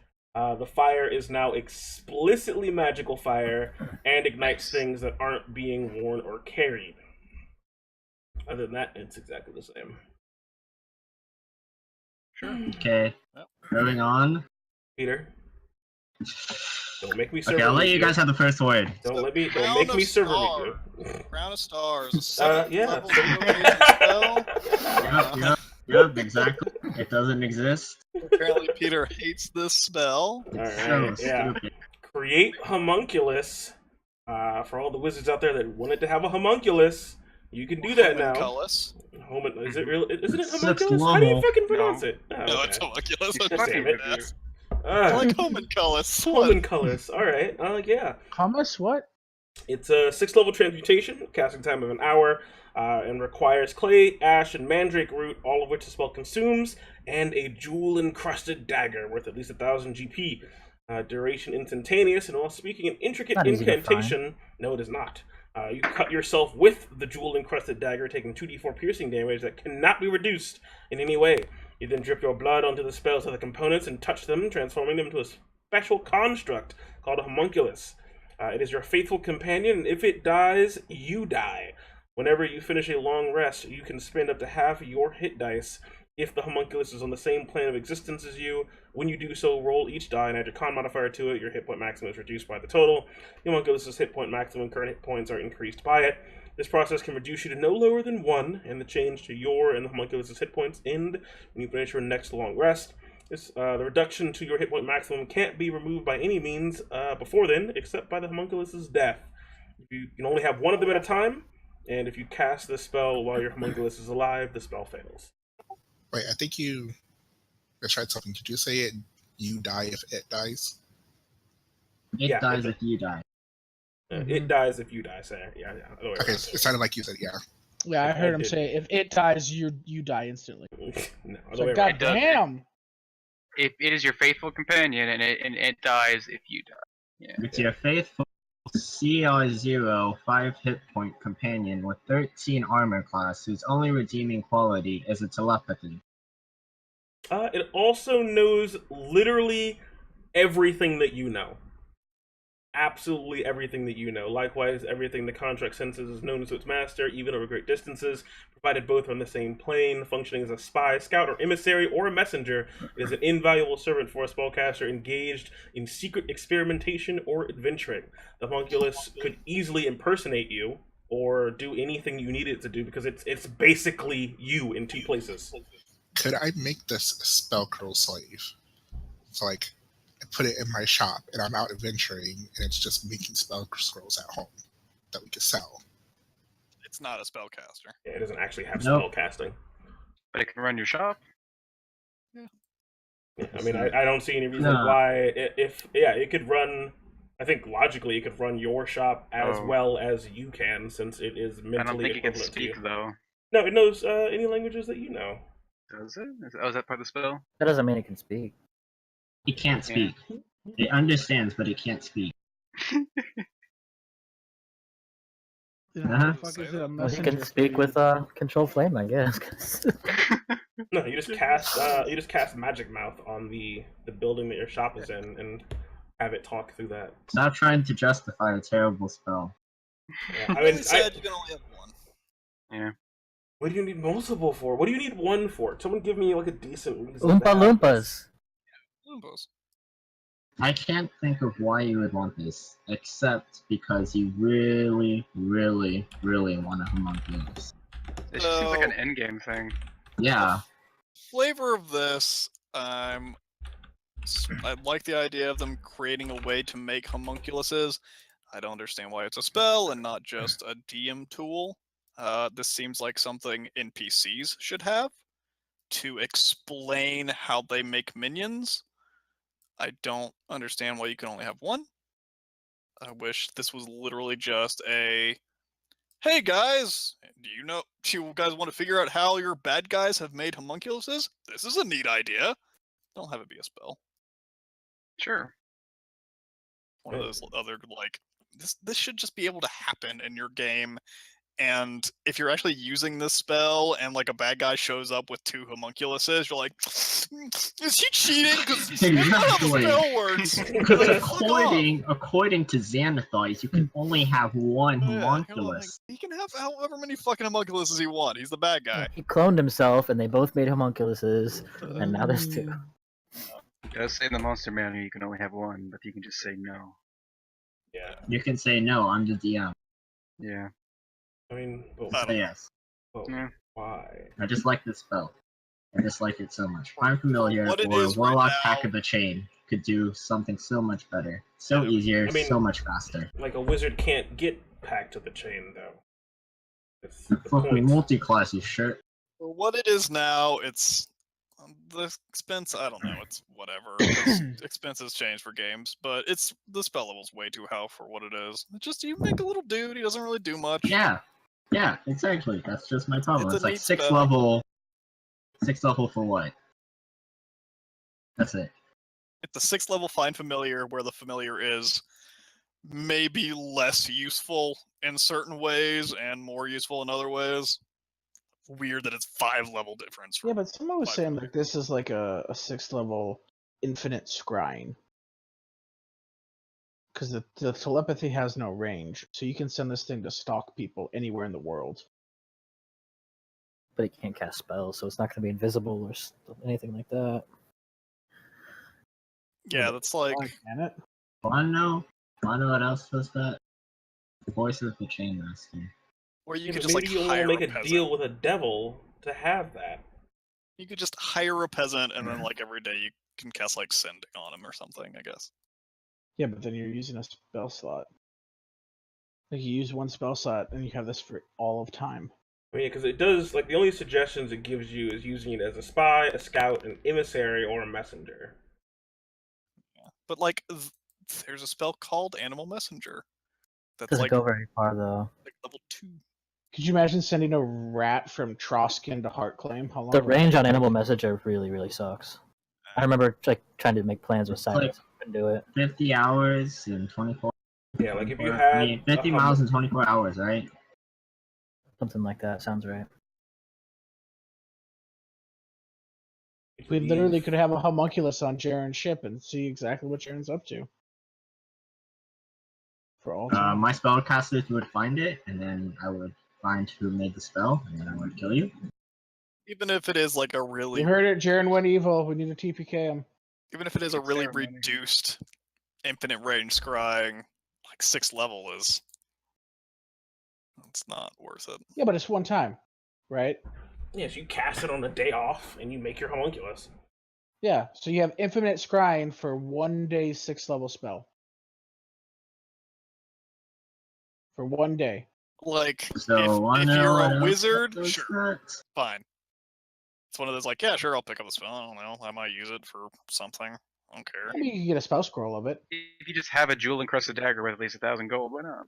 I mean, like that's for what- that's what- RP that's what reasons, scrying I costs. could come up with a good reason to have Yeah. this Right? if I was Scrying, you RPing need a a 1,000 wizard. gold piece item. If you Yeah, got it's it, you got it. not bad if you just have it. It's not hurting your character if you have this spell. But you know, unless like I'd only really want it on a wizard. I don't want to waste like a spell selection on picking this if I was like a sorcerer or something. And I highly doubt druids and clerics get it. No, I don't think so. Like if I'm a bard, I don't fucking want This it. is one of those things where like you talk to the DM and you're like, yeah, I really want this. Can we find it as a spell scroll? Yeah. Or, hear me out, if you go 3 into Warlock, you can do exactly this. Or you're just a scientist character and you're like, hey Or you DM, just go let me 3 know into how I can Warlock create a and you homunculus. don't waste your fucking 6th level slot. Yeah, but no, hold on. So you're saying multi-class 3 levels, or buy a spell scroll? It makes more sense to go 3 levels into a multi-class than to buy a spell Yeah, 'cause scroll. I mean, like And then you this. gotta find a reason to go into the multi-class. Yeah, because like it's easier to just get a homunculus than to burn 3 levels going into fucking Fiend Pack. Plus, maybe if you have a DM that actually makes your patrons a thing, you don't want to make a deal with the devil. That's an important thing. Like I understand. Tom! I think just even though it's a bad thing, it's a super fun thing to do on any character. Like it lets Make you a get deal. Pact of the Chain without having to go that far, and you can still it doesn't hurt your spell progression. It doesn't slow you down in any respect to your class. You'll Might only even find it in a book. yeah, you could just find it for free. And then if you are a 17, Again, only for wizard. yeah, Yeah. it's only There on are wizard. downsides for other characters. It's only on wizard. I just got to finish Okay. checking the spell class. It's only on wizard. But I was gonna say, it doesn't sound like it's something for anybody else. and then It's you don't miss out on getting your second. You don't miss out on having 2 6th level spells and 2 7th level spells by multi-classing, because you're just not gonna have those now. like, no, I'd rather just, if I want a Pact of the Fiend, I can just go this and get my homunculus and send it or leave it wherever I want. I can leave it in Troskin and communicate with people, or another game and leave it in a capital city and talk to people that are important. It allows you to maintain bonds with NPCs. You know, it can Yeah, do I would We could, never. have like a trade network just for fucking homunculuses and other casters that have homunculuses. I mean, once you have Find Familiar, I think trying to get a pack of the chain, that's a lot too much, no matter what. Damn bracers. So in conclusion, okay. Take it if you Fair- need it. Exists. It could be interesting for flavor. Otherwise, Yeah. It's a 6th Yeah. level Find Familiar that is slightly better than Find Familiar, which is And the more in the RP ways. I wouldn't Yeah. say Yeah. slightly better than Fine. I mean, it's infinite range. I mean, It can Find communicate. Familiar is mechanically better. This is just Can't you see through it as well? Yeah. It's all your senses. with all your senses and Forever. So Those- like you could be sitting in Troskin and you can see what was going down in Heartclam every day. Yep. If you can make it a Troskin. That's the thing. I'm gonna send you across the continent. A bird grabs it. Well, shit. I give you all my hit points to keep you alive. That's all called the way to Troskin. that's called a Dick DM. No, you can just I you can just mean- create it where you need it to be. Also, would be the other Yeah. thing to do. Like if you Like we could literally spy on Ryuji even though we're freaking not there. Make A sure he's, tiny you know- deformed why would you want to back spy on cannon. Ryuji? I don't know what is Make sure what is your make sure obsession with he's what my behaving NPC himself character in is up to, town. man? I don't understand Anyway, There's okay. a He likes to behaving watch. himself. this. Yeah, apparently he's Yeah. really into that. So you could Crown of create a Stars. nice voyeur cam for a 6-level spell. Boom. Now on to really cool, really awesome spells. Yeah. Crown of I motherfucking still think the spell's Stars. shit. I agree. I think you only take it if you actually need it. Crown of Stars, 7th level invocation, 1 action self, verbal somatic, duration 1 hour. 7 star-like motes of light appear and orbit your head until the spell ends. You can use a bonus action to send one of the motes streaking toward one creature or object within Like 120 when feet of Sylvester you. gets hit in the head by Tweety. Jeez. When you do so, make a ranged spell attack. On a hit, the target takes 4d12 radiant damage. Whether you hit or miss, the mote is expended. The spell ends early if you expend the last mote. If you have 4 or more motes remaining, they shed bright light in a 30-foot radius and dim light an additional 30 feet. And if you have 1 to 3 motes remaining, they shed dim light in a 30-foot radius. You get more motes if you increase the spell level. 8th level you get 2, and then 9th you get 2 more. So you can have 7, 9, 11? So Melf's minute missiles. Yep. Yep. Melf's. How much damage does minute missiles do at 7th level? Oh, fuck. Gotta look up a spell I, in the I spell book. think you get 2 new rocks every level, and each rock does 2d6. Should be 2d6 fire damage. Yeah. Can you send as many Oh, as you look up want? Or me can you knowing only things. send one per quick turn? sword damage. You can send 2 per turn, I think, with Minute's missiles. Yeah, I think so. So 4d6. Which is about half damage. Yeah, and Spread them out. it's a dex save on that rather than They're a spell AoE. attack. Yeah. The biggest thing is that they're AoE because you could Mhm. possibly hit 4 people at a time with it. They're only 5 feet, but still, 2 dudes are sitting next to each other. Pop them both. Well, you could hit more than 5 people at 4 people at a time. You could hit 4, 5, 6, 7, 8. If they're like sitting on top of each other. Depends how you're doing diagonals. Oh god, no, because like the 5 feet would still hit the half spaces. We already determined that. Wait, is it a 5-foot radius or is it a 5-foot cube? It's definitely a radius because it's supposed to be like mini fireballs. Yeah, each creature within 5 feet of the point where the meteor explodes. Oh yeah, that is bigger than I was thinking it was. Okay. Yeah, so it hits the 8 squares around it essentially. Mm. Dex save. This one, there's no save, right? Is there a save? It's in attack roll. It's a range. It's an attack roll. Yeah. Yeah. So It's not horrible, right? it's a different thing than my new meteors, but they're Similar, but better in different, yep. certain situations. And Now we need to compare it to Scorching Ray. spells of its level that just 7th do level it. evocation spells. You're looking at like prismatic ray or ray Spray, rather. yeah, spray. Three. What else just does damage? Disintegrate? What's that at? I think that's 6th level. Yeah, I think. Finger of Death. 7th level, just shoot a dude. So the average damage on this is, you have how many stars? 7? Yep. And you want to compare minute meteors to the same level in terms of total damage? So 7th level from what, 3rd? So 2, 4, 6, 8 more meteors on top of the 6 you get, so 8. Yeah, but that's hard though. That's hard to equate, right? Because you're equating 4d12 against 7 targets versus whatever d6 is against infinite amount of targets. Yeah, shit ton of targets. Because obviously you don't want to be hitting just one dude with them. Yeah, you can't compare them. You can't compare an AoE damage spell to a one Like, target spell. Obviously, this spell is probably going to do more damage than anything in the game. Because it's,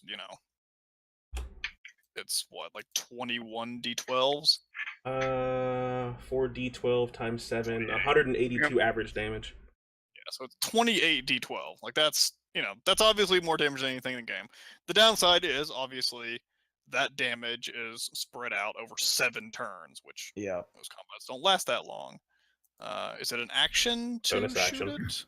Bonus action. Bonus action. It's an Hey, action to but- cast, the bonus action to use. But here's the plus sign. This is not a concentration spell. Ooh. Not? Nope. Oh, Just look at cast that. it for a duration of It's an not. hour. Yeah, it's not. Melt's It's minute not a meteors is concentration. a concentration spell. Wow. So you just hit alright. those Yeah, so 7 you just meteors over an go into the hour. dungeon, you cast Crown of Stars, and you just start glowing and just cast whatever else you need. So yeah, you get all of it then. Yeah. Yeah, It's amazing. Wow, that lasts an really shifts it.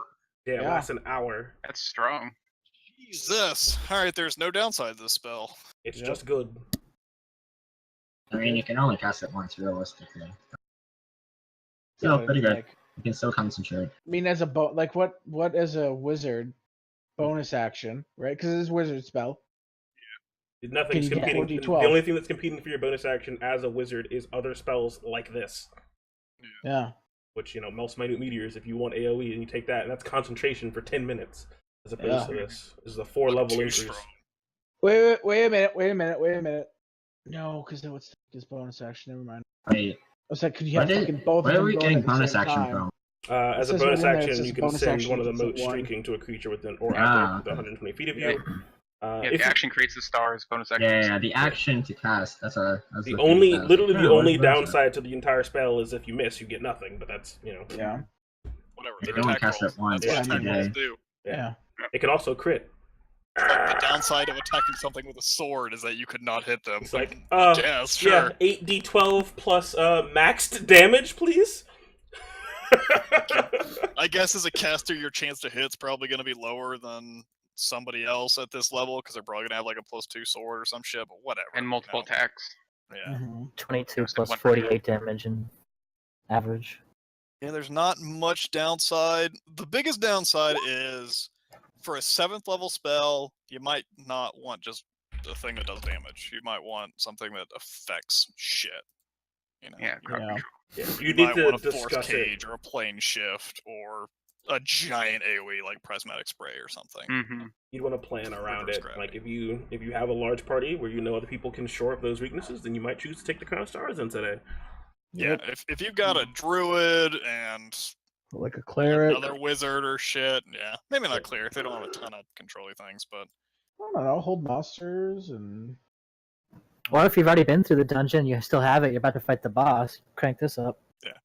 if you're in the town for doing damage, there's no downside to this. I think it might be a little bit too strong. I feel like it should be concentration.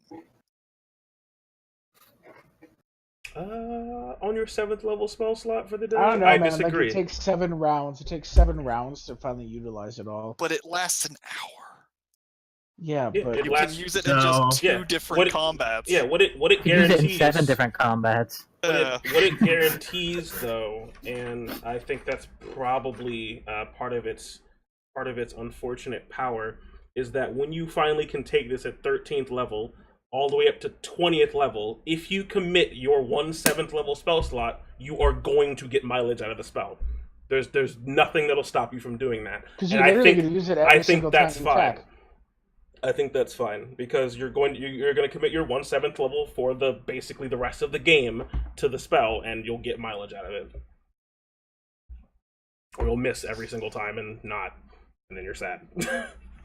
But like other spells of this level don't really have that guarantee though. I mean, Prismatic Spray is saved for half, isn't it? So you still get something out of it, and it's AoE, and it's all at once. Anything else at this level that does damage is almost, I think, always all at once, or a really good CC like Plane Shift or something, or Utility, or Teleport.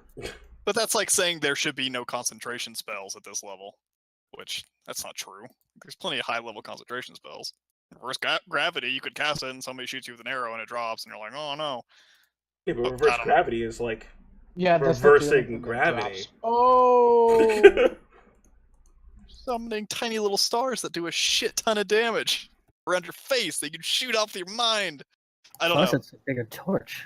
I feel like it's just there's no downside to it. It's ridiculous. I mean, the downside is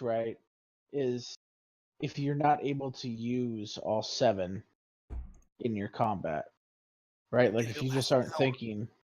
I would take but that argument how if often, it lasted a minute. Yeah, but how often, like, as a DM, it's like, okay, well, you're gonna go fight. Or even 10 minutes. An hour is a long time. I mean, it would work well in the dungeons and stuff like that. Like, but, if you're gonna have a combat and nothing else after before it, and the combat only lasts 4 rounds, sure. It's not the spell, but there's lots of situations where you'll have lots of combats, or the combat will last a while. And even if you do only have 4 rounds, you're still doing 16d12 damage as bonus actions. And 1 action. Well, no, you cast it beforehand, so you don't have. You could cast a spell before you go into combat, and you can just fucking open up. Your first turn could be 4d12 plus Disintegrate. There's nothing else evocation-y. No, Delayed Blast, Fireball, Force Cage, Mordecai's Sword, Prismatic Spray. There's nothing else to burn your 7th level spell on that does damage. Prismatic Spray.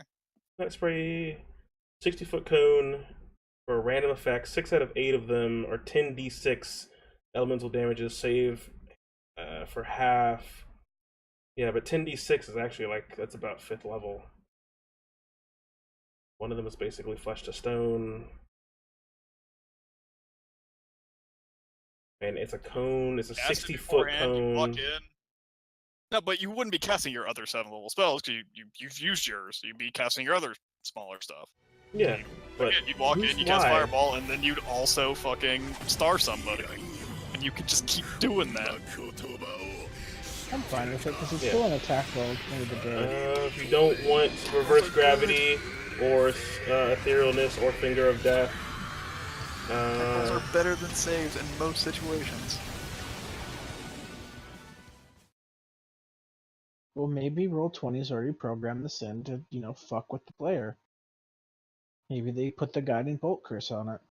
I just feel like there needs to be a little bit of nerf to it. I feel like it should last a minute or 10 minutes, or it has concentration, or something. I don't know. But there's just no downside to it besides it's a high-level spell that's worthy of its spell slot. Like, is that a downside? No, it's just it's filling. It's nice to see it's filling a spot spell. that is not that is not well filled, honestly. Because I forgot that Prismatic Spray was a 60-foot cone. I thought it was like you were sitting at us. I thought you were doing a spray of beams, not a spray of cone. Which I'm not a big fan of. Humongous cones, problematic. And a lot of situations. If I want a cone blast, I just do Cone of Cold at that level. Yeah, a lot of situations when you get to these higher level spells, the couple that you've picked for your 7th level, are situational or something where you just don't want to use them, so you just upcast something else. Yeah. But it's a spell that's really fucking good. It's good that it's good. It's cool that you have a high level spell you want to cast, but it's ridiculous. It's a little bit too good. If it was still concentration, you'd still want to fucking cast it a whole lot. If it only lasts a minute, you'd still want to fucking cast it a whole lot. I don't know why no one's complaining about it. They don't know how to read. I'm just surprised it lasts an hour. It's not concentration. It's fucking weird. It's weird to me. There's other spells that last for periods of time. What do you think, Omen? I do think it's too long for not being concentration. I think for being an hour-long spell that lets you do damage for free almost as a bonus action, 4d12 is kind of crazy. It's radiant, which not too many creatures are resistant or immune to that. Yeah, it's 120 feet. Cast it going into a vampire slayer just because you know there's gonna be one in there. It's not like it's a touch spell. You don't gotta get up in melee and poke people with Yeah, it it's or 120 anything. feet. Gives you a But- torch around yourself. I mean, it's pointless, but it's neat. It lets you use your action to CC the bad guys or just attack the jobbers, and then use your bonus action to keep hitting the big bad one. I can agree there's no downside. Like, it could be a 30-foot instead of 120. Yeah, there's just Still be nothing strong. bad about this spell. The wizard's Does that- finally does got that- a good spell. Does that mean like every spell should have something that's bad about it? I mean, there's nothing Oh, God, no, bad it's the- about it's the Fireball cursed except wish. for the fact that fire is fire. That is the only downside, is the fact that it's fire. The bad part about Fireball is it has to be placed where it can't hit your party. Yeah. Not And if also you, not the if you bad play part about- Evocation, not if you're trying to blow things up, then you Also, just the don't bad worry part about about that. Fireball is that everybody takes Fireball. Because it's so the best fucking damage good. spell in the game. Yeah, But also, that's what's complained about the most, is that it doesn't have a downside, really. yeah, that's why people complain about Fireball. Because like, why wouldn't you just take Fireball? Why take take Lightning Bolt when you can just have Fireball? That is the downside of it, and that's what I'm seeing 'Cause here. Is this thing is so Once strong? in your D&D career, everyone lines up perfectly for you. Like, I almost Yeah. didn't take Immolate just because Fireball does more damage. Yeah. Yeah, I did Unless have they to fail a talk bunch you of saves. to talk you being into too taking strong, it. that the balance is important. Something just being above and beyond everything else is not a good thing for the game. It's not healthy.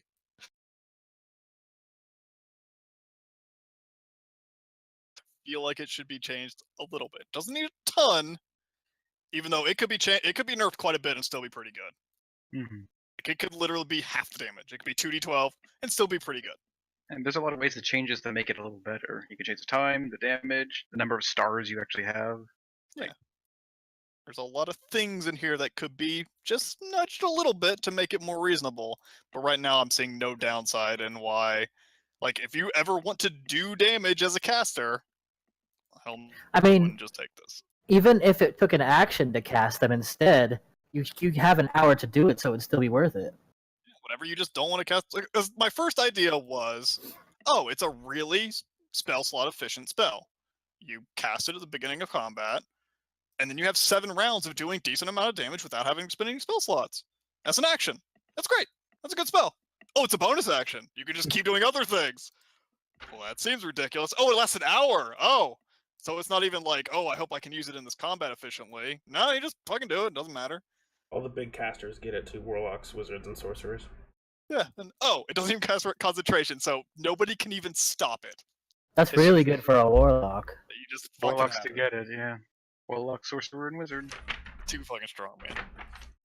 Not insanely game breaking because at the end of the day, it is just damage, and you could just bad guys can just have health. But But a warlock doesn't even Other have that things- option. What? Now a warlock doesn't even have that option until now it does if it gets this. I have one. Because otherwise it's like we use you 2 spell slots and now you have to go back to Eldritch Blasting and now as the bonus action. Now if you can just bonus action with this for as long as you want, 7 rounds. It's pretty strong.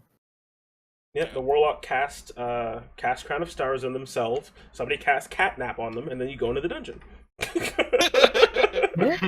don't know. I think at 7th level, that's true. That's really weird. It actually doesn't work because it's a 7th level spell. It doesn't Yeah, are you use sure the Mystic points. Arcanum isn't a long rest? Mystic Yeah, that Arcanum probably is is. long Oh, rest. yeah, yeah, yeah. it takes, you don't use your spell slot. You know Yeah, you the don't- thing that actually gets you the things that are above 5th level? Okay. Warlock? Today. I haven't played a warlock. I have not played a warlock. I forgot that they don't have to use one of their spell slots to do that. My bad. So in that case, you don't even need to do the catnap. So it's just better. That's fine. All right, cool. Just go right to the dungeon then. Go have Crazy. fun. That's a crazy Um, fucking spell.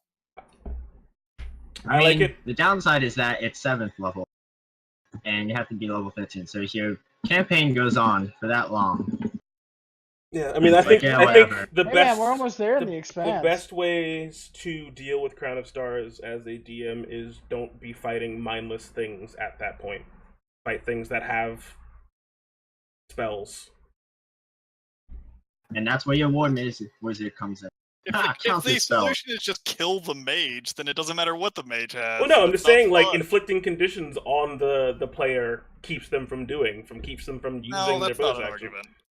If the idea You of cast you have slow a on really 'em. powerful, if you have a really powerful action, the solution is just don't let them act. That's not a solution. The solution is don't let them play their character. No. I don't know. You can also I mean, if don't it- let you the can also, campaign go like, that long. you can also If you just like don't- cast, like, I don't know, like there's just so many things If it at was- 7th if it level. was, Like, like, you a just teleport minute-long out, you can cast- leave. If it was a minute-long cast time, that would be an argument, because, like, yeah, your enemies could try to stop them from casting it. Like, oh, he's got a minute, fucking stop his ass. But it's not. It just fucking happens. Is You there can range? counterspell, but Is there that's- range on dispel that's it. magic? It's like 60 feet, I think. It might be longer than that. Yes, I mean you can Yeah, close the it's distance like- and rip their buff off of them if you But wanted it's to. not. That's not an argument. You can't say like any buff in the game, no matter how powerful, is balanced because you could just dispel magic. Like Or no, counterspell, yeah. it's not. That's not an argument. Wish sucks. You just counterspell Wish. Yeah. It's like counterspell, I don't know. you don't have to deal with Wish if you don't let your PCs live that long to cast it. Black like- eye thinking. It's like oh, the barbarian has 7,000 lives. That's balanced. Just drown him. It's like what? Yeah, that's the solution. Balance. That's the solution for Wolverine until they patch that out. That's what you did. You drowned his ass. Drown him. I don't know. I like it because it's good. I think it's fine. I can live with it, but that's just me. It's not going to ruin your game. It's just stronger than the other spells are. Yeah, It's there gonna is not a disincentivize you from picking anything else if you just want to do damage. there is Yeah. not a better damage spell for at least for wizards at 7th level. I mean, you have delayed blast fireball, which takes prep, and prismatic spray, which It's also is concentration. not that good. Just Delayed Yeah. blast is Like concentration. the only 7th level spells I was looking forward to were the ones for my illusion wizard because Mirage Arcane and Project Image are hilarious when combined with their abilities. You have Magnificent Mansion, Plane Shift, Teleport. There's a lot of good utility up there, but damaged is something that's lacking. And I guess Crown of Stars is like, hey, here you go. This is your damage. Take it. like that's. Hey, that's plane just shift can that's end battles another if they don't have argument, like, legendary resistance. Just another argument for its case, though, of like, this is basically gonna always be good. In D&D, you're always usually gonna be wanting to kill something. Yep. Like, I like yeah, it. plane shift. Maybe you just don't need a plane shift. Maybe you just don't need to make illusions. Maybe you just don't need to force cage something. Maybe you just You definitely don't need want to make cast. AoE. You definitely don't want to cast Mordecai and Sword because that's fucking garbage. Yeah. Like, sometimes you just don't want to reverse gravity because it affects your allies and shit. Like, but this is. I don't know if there's ever gonna be a situation where You don't you want to just do don't damage. want to do an extra 40, 12 damage per round to the bad guys. Unless it's literally like, if you're in a social encounter where just don't fucking cast spells. What are you doing? You're like a the Yeah, you ball of crashed the awake. king. Now you gotta look. Yeah. You gotta look amazing with your crown of orbiting magical stars. You just look awesome. Oh god, Julie. No, you look Yeah. like all a the you look like a time. cartoon that got hit with a shovel. That is I don't true, think. it's I don't even think good they in look. I don't think they some look like. situations. I don't think they look like cartoon stars. But okay, if you want to You can flavor make it yours, look like if you want to flavor your stars that way, that's perfectly Mhm. fine. It's Sure do. even got a little bit of utility because it gives you a super torch. Yeah. 30 over 30. Which is better than a torch. Yeah, for a 7th level spell. Okay, fine. Yeah, whatever. That's what makes it broken. Yeah, Yeah. yeah. That's what If- pushes. If Doc ever got to level 13, Doc. Yeah, why if wouldn't you? any wizard got to level 13. 13, they'd take this fucking spell. Yeah. Yeah. Yeah, unless you like specifically want Finger of Death or something, then yeah. Yeah, unless I would- unless your character just doesn't do damage, which is Yeah. fine. That's a thing people do. And all the bards will want this too, right? Oh yeah. Anybody I would want. would. So yeah, heavy topic. Next one. Yeah. Dance Macabre. Fuck that spell. Let's go to the next. Blades of dark power leap from your fingers to pierce up to 5 small or medium corpses you can see within range. Each corpse immediately stands up and becomes undead. You decide whether it is a zombie or a skeleton.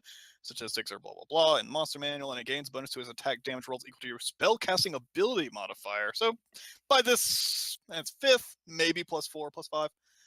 You can use a bonus action to mentally command the creature you make with the spell, issuing the same command to all of them. To receive the command, the creature must be within 60 feet of you. You decide what action the creature will take and where they will move during. I scrolled the page. Shit. So where the action creature will move during their next turn, you can issue a general command such as a guard, a chamber, passageway against your foes. If you issue a new command, the creature do nothing except defend themselves against hostile creatures. Once given an order, the creatures continue to fall until their task is complete. Wow. Like a temporary animate dead.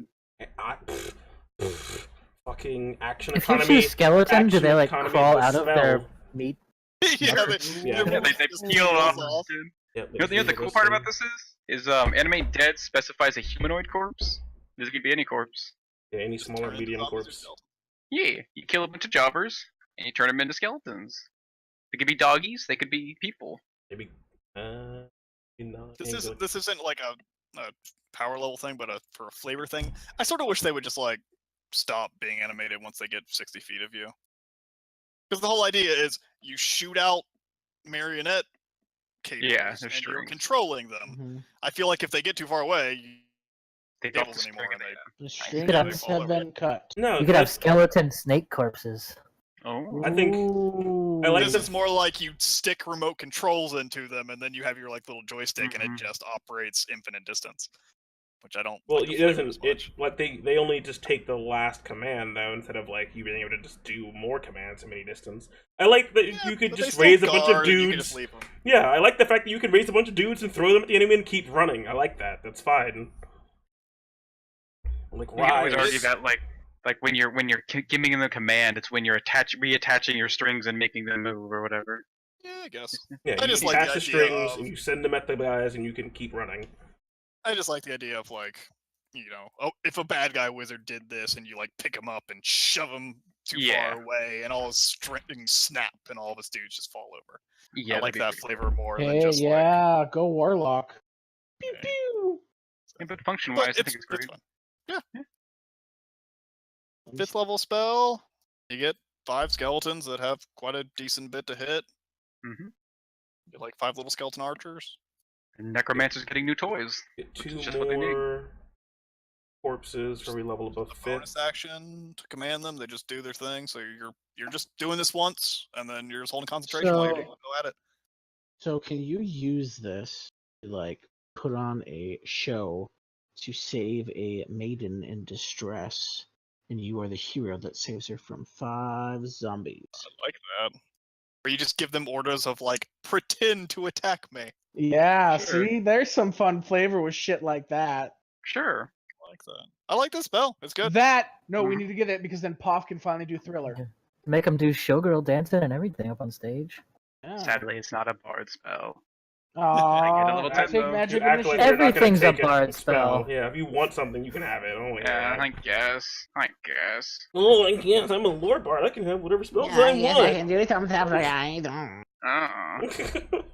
Power I've been watching. level-wise, for 5th level, let's see. Like this It's is not when you bad get. That's on the same Animate tier as, dead. as animate I mean- objects. So I mean, the biggest thing here is like action economy, right? yeah, it's action economy of the spell. Oh, you've killed 5 of the things in the combat, and now look at that, your action economy just went up by 5. Yeah. The Start shooting biggest bows. downside to it is that animate objects is just better. Yeah. Ooh. Like by a shit ton, which is sad. And you can animate corpses as objects too. like you can just turn it into anything. Yeah, they would turn into medium. Yeah, there'd be medium Wait, wait. objects. As So part of wait, animate what objects. happens? What happens, right? Like if you do this, and it, like, can you raise dead back on that creature that was killed? What? Skeleton climbs out of its muscles and then you raise Like it. what if you got that one guy and the thing's like, yeah, I'm gonna do it. It's like, you just fucking raised Laura. What the fuck? Well, no, And then you you're can like, cast. you You can't did the raise dead cast. now. You did the cast resurrection on her. You gotta bundle up her flesh and bones and pile it in a bag and get resurrection. And you can bring her back. But yeah, it would fuck up. You cast the spell, the skeleton takes off its skin and starts fighting for you, and then the last order you give it is to go back into its skin, and then you bring it back to life. I don't Your skin know. back on. What are you It's like you just Skin fuck it up because back. you're so excited to cast this spell. It's like a And you coat. fuck over like Revivify on one of your What parties. does Raise Dead specifically say? Do you just have to have like the entire body minus the You have to have the bones? entire body. I forget. Yeah, but I don't know. I love this fucking spell. I think it's great. I just wish animate objects wasn't so good. I think it might be better on a necromancer above everyone else. I think they get stuff to boost they can make tougher minions than that. But Well, other than Necromancy finally got some love. mhm. instead of I was having, sad like, that you one can't include spell. Tiny on Oh this. no, Raise Dead is fine. Yeah. You just have to touch. You just have to return a dead creature you touch to life, provided it's been dead no longer than 10 days. You can be Oh, missing okay, body good. parts as long as you have the body. Yeah, so we can raise one of the party members to be an undead zombie to fight wanna- for us. This spell instead I causes of- wanted all pixie mortal zombies. wounds, but it doesn't restore missing body parts. It was lacking body See- parts or organs integral for its survival. It fails. So you can't skeleton. You can't Like skeleton. its skin. Someone just says skeleton. accidentally. Unless the skeleton could put it all back in order. Maybe doubt it. res them as zombies if you want to bring it back to life. Does a skeleton count as a corpse? Can you raise a skeleton and now it's a zombie? Where's the skin come from? You turn a skeleton into a zombie. Jeez. I don't know. I'd probably rule that if you found a skeleton that was just a skeleton, you could only bring it at as a zombie. I mean, as a skeleton, rather. You're trying to nerf my spells. I can't believe it. Yeah. What the hell? You know, every Can we spell I at like least gets bring it back nerfed, as a so- spooky, scary skeleton? Of course you can. Okay, good. Who'd we lose? John, get over here. Refresh your thing. You're a black square. What do you mean? Of course I'm a black screen. I've had my camera off for like an hour and a half. Oh, Okay, ew, Jordan, that's gross. you can take the reins on this next spell. Oh, I both love and don't like this spell. So Dawn, Really? yeah, there's Ooh. one part of it that disappoints me. That's because it's not as broken as Crown of Stars. Dawn, 5th level evocation, 1 action, 60 feet, verbal somatic material, sunburst pendant worth at least 100 GP, concentration up to a minute. Light of Dawn shines down on the location you specify within range until the spell ends. A 30-foot radius, 40-foot high cylinder of bright light glimmers there. This light is sunlight. Fuck yeah. When the cylinder appears, each creature in it must make a con save, taking 40-10 radiant damage on a failed save, or half as much on a successful. A creature must also make the saving throw whenever it ends its turn in the cylinder.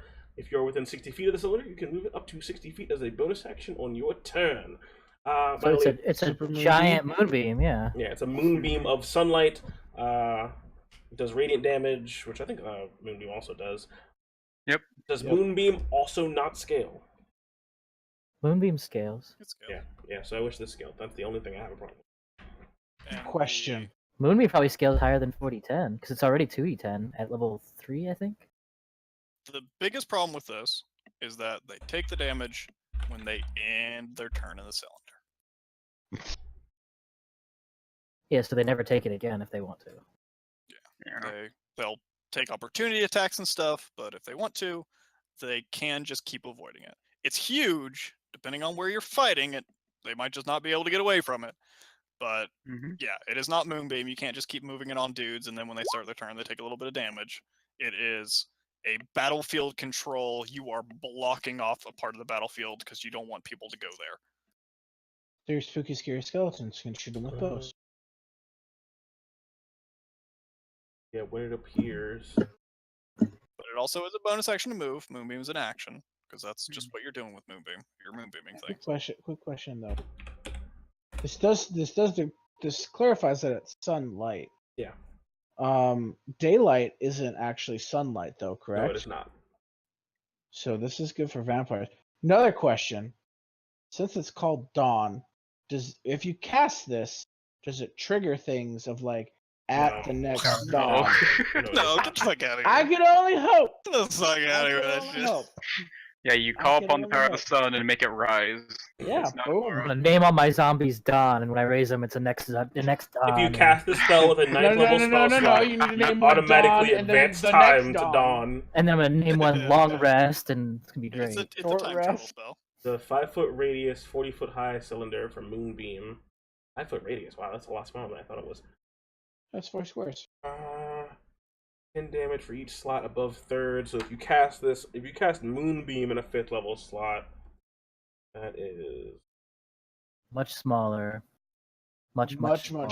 'Cause this is 60 foot. But, This is but radius, more, isn't it's more it? damage though. Yeah, it's more damage than guaranteed damage.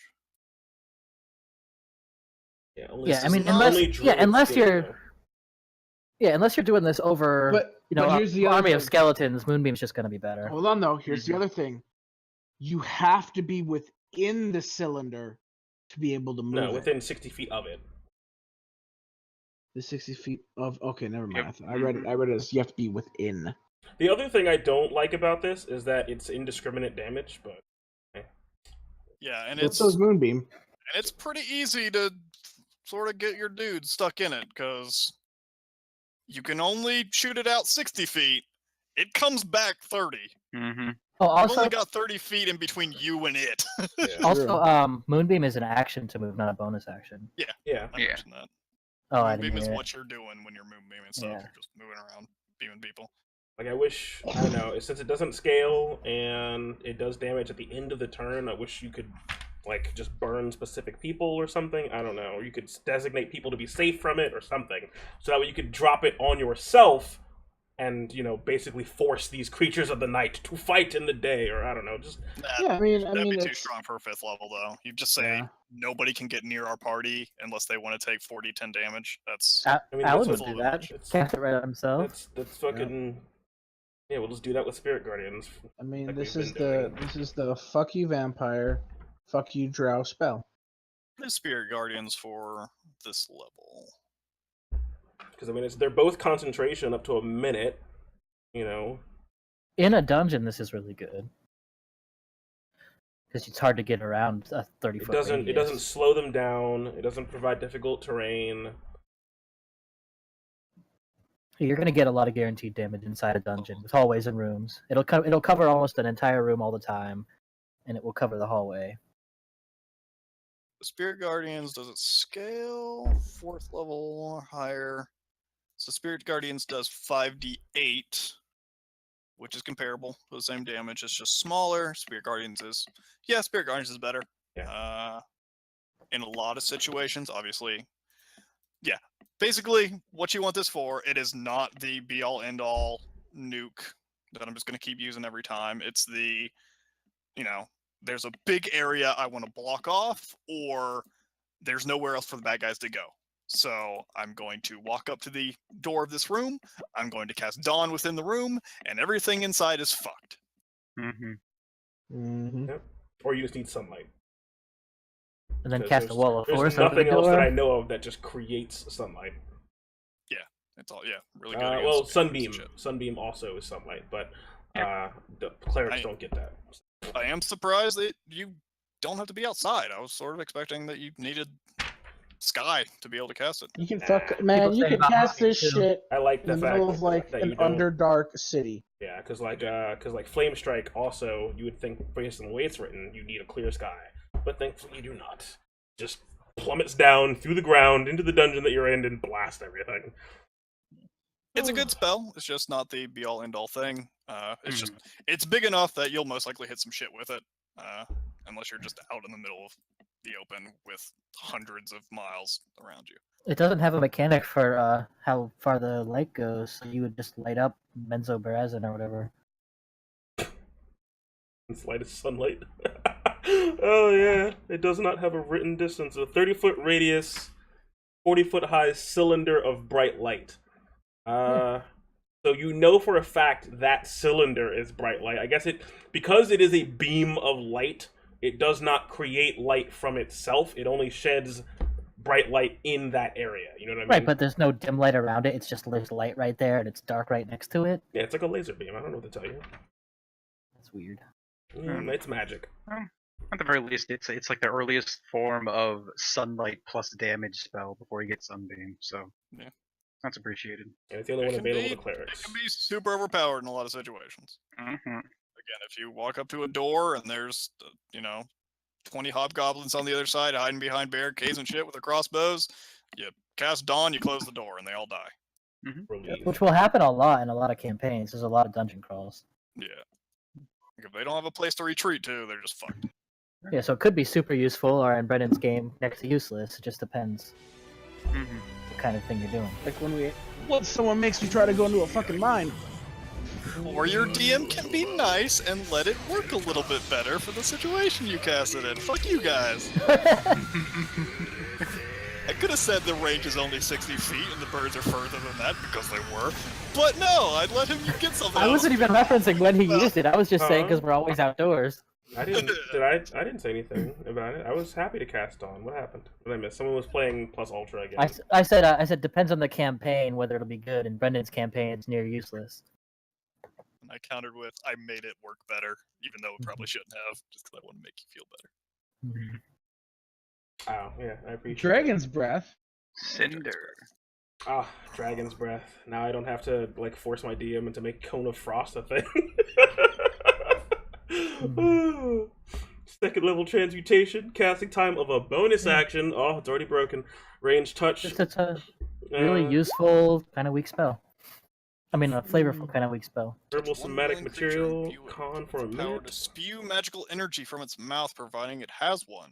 Choose acid, cold, fire, lightning, poison until the spell ends. The creature can use an action to exhale energy. Chosen type, 15-foot cone. Each creature in the area must make a dex save, take 3d6 damage, or fail for half for a successful one. Now, And it just scales 1d6. check who gets this really quick.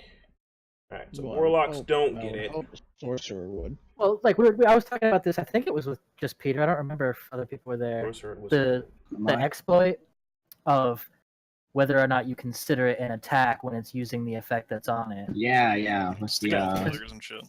yeah, Familiar. Familiar. I don't think Otherwise, it's It says you can use And an then- action. Yeah, and then me and Jordan were talking about, is imp invisibility a spell or is that a trait? Because the imp can just go invisible and then just use its action and then stay invisible. Because it says invisibility only breaks when you use an action and you cast a spell. This isn't casting a spell, it's using an action. So you have an invisible imp running around casting Dragon's Breath. Well, using its action to invoke Dragon's Breath. right, it's not necessarily making an attack. There's no attack roll, no Yep. attack action. So you have your Warlock imp familiar and then it's just running around invisible. Or just be Running invisible to people. yourself, and it's just like you have greater invisibility. And then, you just use your Yeah, I can't imagine concentration and any other things. any PC that would ever want to do this. Like, oh, I'm gonna use my action to do 3d6. It's a bonus action. No, It's an that action. creature Cast. creature Oh, yeah, uses an casting it. action. Eh. Yeah. I guess if you want to just do damage without spending resources. Maybe. Yeah, you Just fucking give it to the commoners, like, right? Oh, because you gotta touch them. I touched them. Yeah, we were Yeah. trying to think if it could be useful in some situations, and it's hard to think of one. We considered Laura's like mirror or whatever, but you're still using your action. Mm-hmm. Concentration on yourself up to a minute. Bonus action to cast it. Action to immediately do it. 3d6 damage at second level, but on multiple rounds as long as you don't lose concentration. I don't know. It's all a matter of like, I mean, just if you I'm keep I'm doing picking it. this just- up 100%. I just think it's weak. I'm not gonna really want to use it much. I think it's good. It's just a really spell efficient thing. You cast Mhm. this spell during a fight. You have used a spell slot for the entire fight. You just get to do 3d6 damage over and over and over and Yeah, over and you just over. keep casting Burning Hands as a level 1 spell, as a second level spell. Yeah, if you're in a, I guess if you're a lower level in a type of campaign that grinds you out, this is good. Yeah, or if you want to save your fireballs for later. This is a 4th level spell, it's doing 5d6. Over Probably and don't over want and to do over that, again. because you probably want more nukage, but Yeah. it's for those situations where you're going through a dungeon and like I'm pretty sure this place is huge, guys, and you just keep running into rooms where it's like there's 20 spiders that appear, or there's like Okay, I 15 can see giant where, like, rats, where you but don't want to so- keep casting big spells. You cast this per fight. But it's also a 15-foot cone. It's not like it's a target. So you have to be someone who's already in melee anyway, and your weapon probably is better. What does it take? No, it that's why I usually- depends. Like your weapon is going to be worse as long as you're in a meat grinder. This is a spell to use. If there's a lot of dudes, you use this. If you have a lot of, if you're going to be fighting for a long time, you use this. You know, But like a lot of the casters are too weak to be able to be wanting to be within 15 feet. Also, not inherently. I mean, shit. None of you are fucking blade singer. Also, if you're willing to spend sorcery points, you can use this as your action and then quicken spell stuff. But that will burn out real fast because I believe quicken spell is like dependent on spell slots, or is that twin? No, it's not. It's just one. Twin is spell slots. Twin is spell slots, right? You So can twin this. yeah, You could twin this. That would be kind of fun. like you can use your action to Dragon's Breath, and then you can Yeah, but do this, Fireball. leave or me something. Twinning alone. this makes no sense though. You put it on two people that they don't want to use it either. So you put it on 2 familiars. Because you can't twin the effect. No, you just twin cast it, so they also have dragon breaths. Yeah, 2 people have Dragon Breath and neither of them want to use it. They just keep Again, hitting with the sword. it's for situations where you don't want to cast spells. It's Mhm. you know, your Mhm. cantrips aren't doing much. You have like Firebolt that does D10 damage. Yeah, and You if don't you're want to be fighting casting that. hordes of zombies, Yeah, if Your you're rest if 3d6. you're if you're low level and you're in a grind and Yeah. you're okay with being close to enemies. I mean, all if three you of if you those. don't need to be low level either though. If you upcast and twin it, it's still good. You still get a good AOE that your other people can use. I don't know. It's just a matter of the situation. Like most spells, you know. Of course, Like, my Fireball is game- always good, but Yeah, like my game is probably not very good because again, I don't do 7 battles in between short rests and shit. But if you're going through dungeons or stuff, or you're just playing a game where the DM likes to do a shit ton of encounters and don't let you long rest, again, you spend a spell slot and you have shit to do for the next forever, 10 rounds. And then on the contrary side, I love the flavor of it because how many times do you have a character that wants to have Dragon's Breath and it's never been around besides Dragonborn? Yep. Yeah. So finally, you can have and this. the fucking Dragonborn Dragon Breath is not good. Yeah. And if That's you true. do find somebody vulnerable to one of these damages, you'll be happy you have this spell. Yeah, because then you can just exploit their vulnerability over and over and over without hurting your resources and still doing a decent amount of damage. And And Lightning Breath is really cool too. save for Yeah. half. And it's Lightning Breath in a cone, which is nice. I think only like one dragon color gets it, or It's cool roleplay stuff. Again, it's not amazing. It's not the most ridiculous thing in the world, but it's decent. I would love to have this on fucking Aegon. I'm taking that. I in a could see heartbeat. this like being beneficial, like if you were sneaking in and doing like a prison break. It's like a distraction. No one would expect a gnome to shoot fire out of its fucking mouth. You can go full Dragon of the West with Iroh, and just I love it. It's a great fucking spell. Sure. You can twin it on you and your mount and your horse, and you can. Oh both dragon. god, yes! Get a flying nightmare. You just can for have a both- fire-breathing unicorn mount. Yeah. Mhm. I was in the bathroom when you guys had the familiar discussion. Did you guys agree that you should not let familiars do that? I was Raw, saying you you can't let can. familiars do it. Raw, I think you can, but I don't think it's supposed to do that. Yeah, I Like- agree. Raw Uh, probably does work, but don't. Yeah, But raw if would totally you- work. I mean, like there's a Use reason action. why it says in the text that your familiars can't make attacks because they're not They don't- supposed they to. don't have It's like the attacks. whole fucking paladin, your horse can cast Cone of Cold bullshit. Like, yeah, technically it can, but I mean, you can cast Dragon's Breath on your horse, and it can use its action to Dragon's Breath now. And you can cast Dragon's Breath on your imp, and it can use its action to invisibly Dragon's Breath. Right, by your Raw. Warlock imp. That's Yeah, your fine. Warlock imp. I think that's cool. So now it's breathing hellfire out on things. That's cool. I like that. I mean, that's what I was saying when I was talking to Peter. Is like if you put it on your, becomes a really good spell if you could put it on a familiar, like really really good. But I don't think you're supposed to.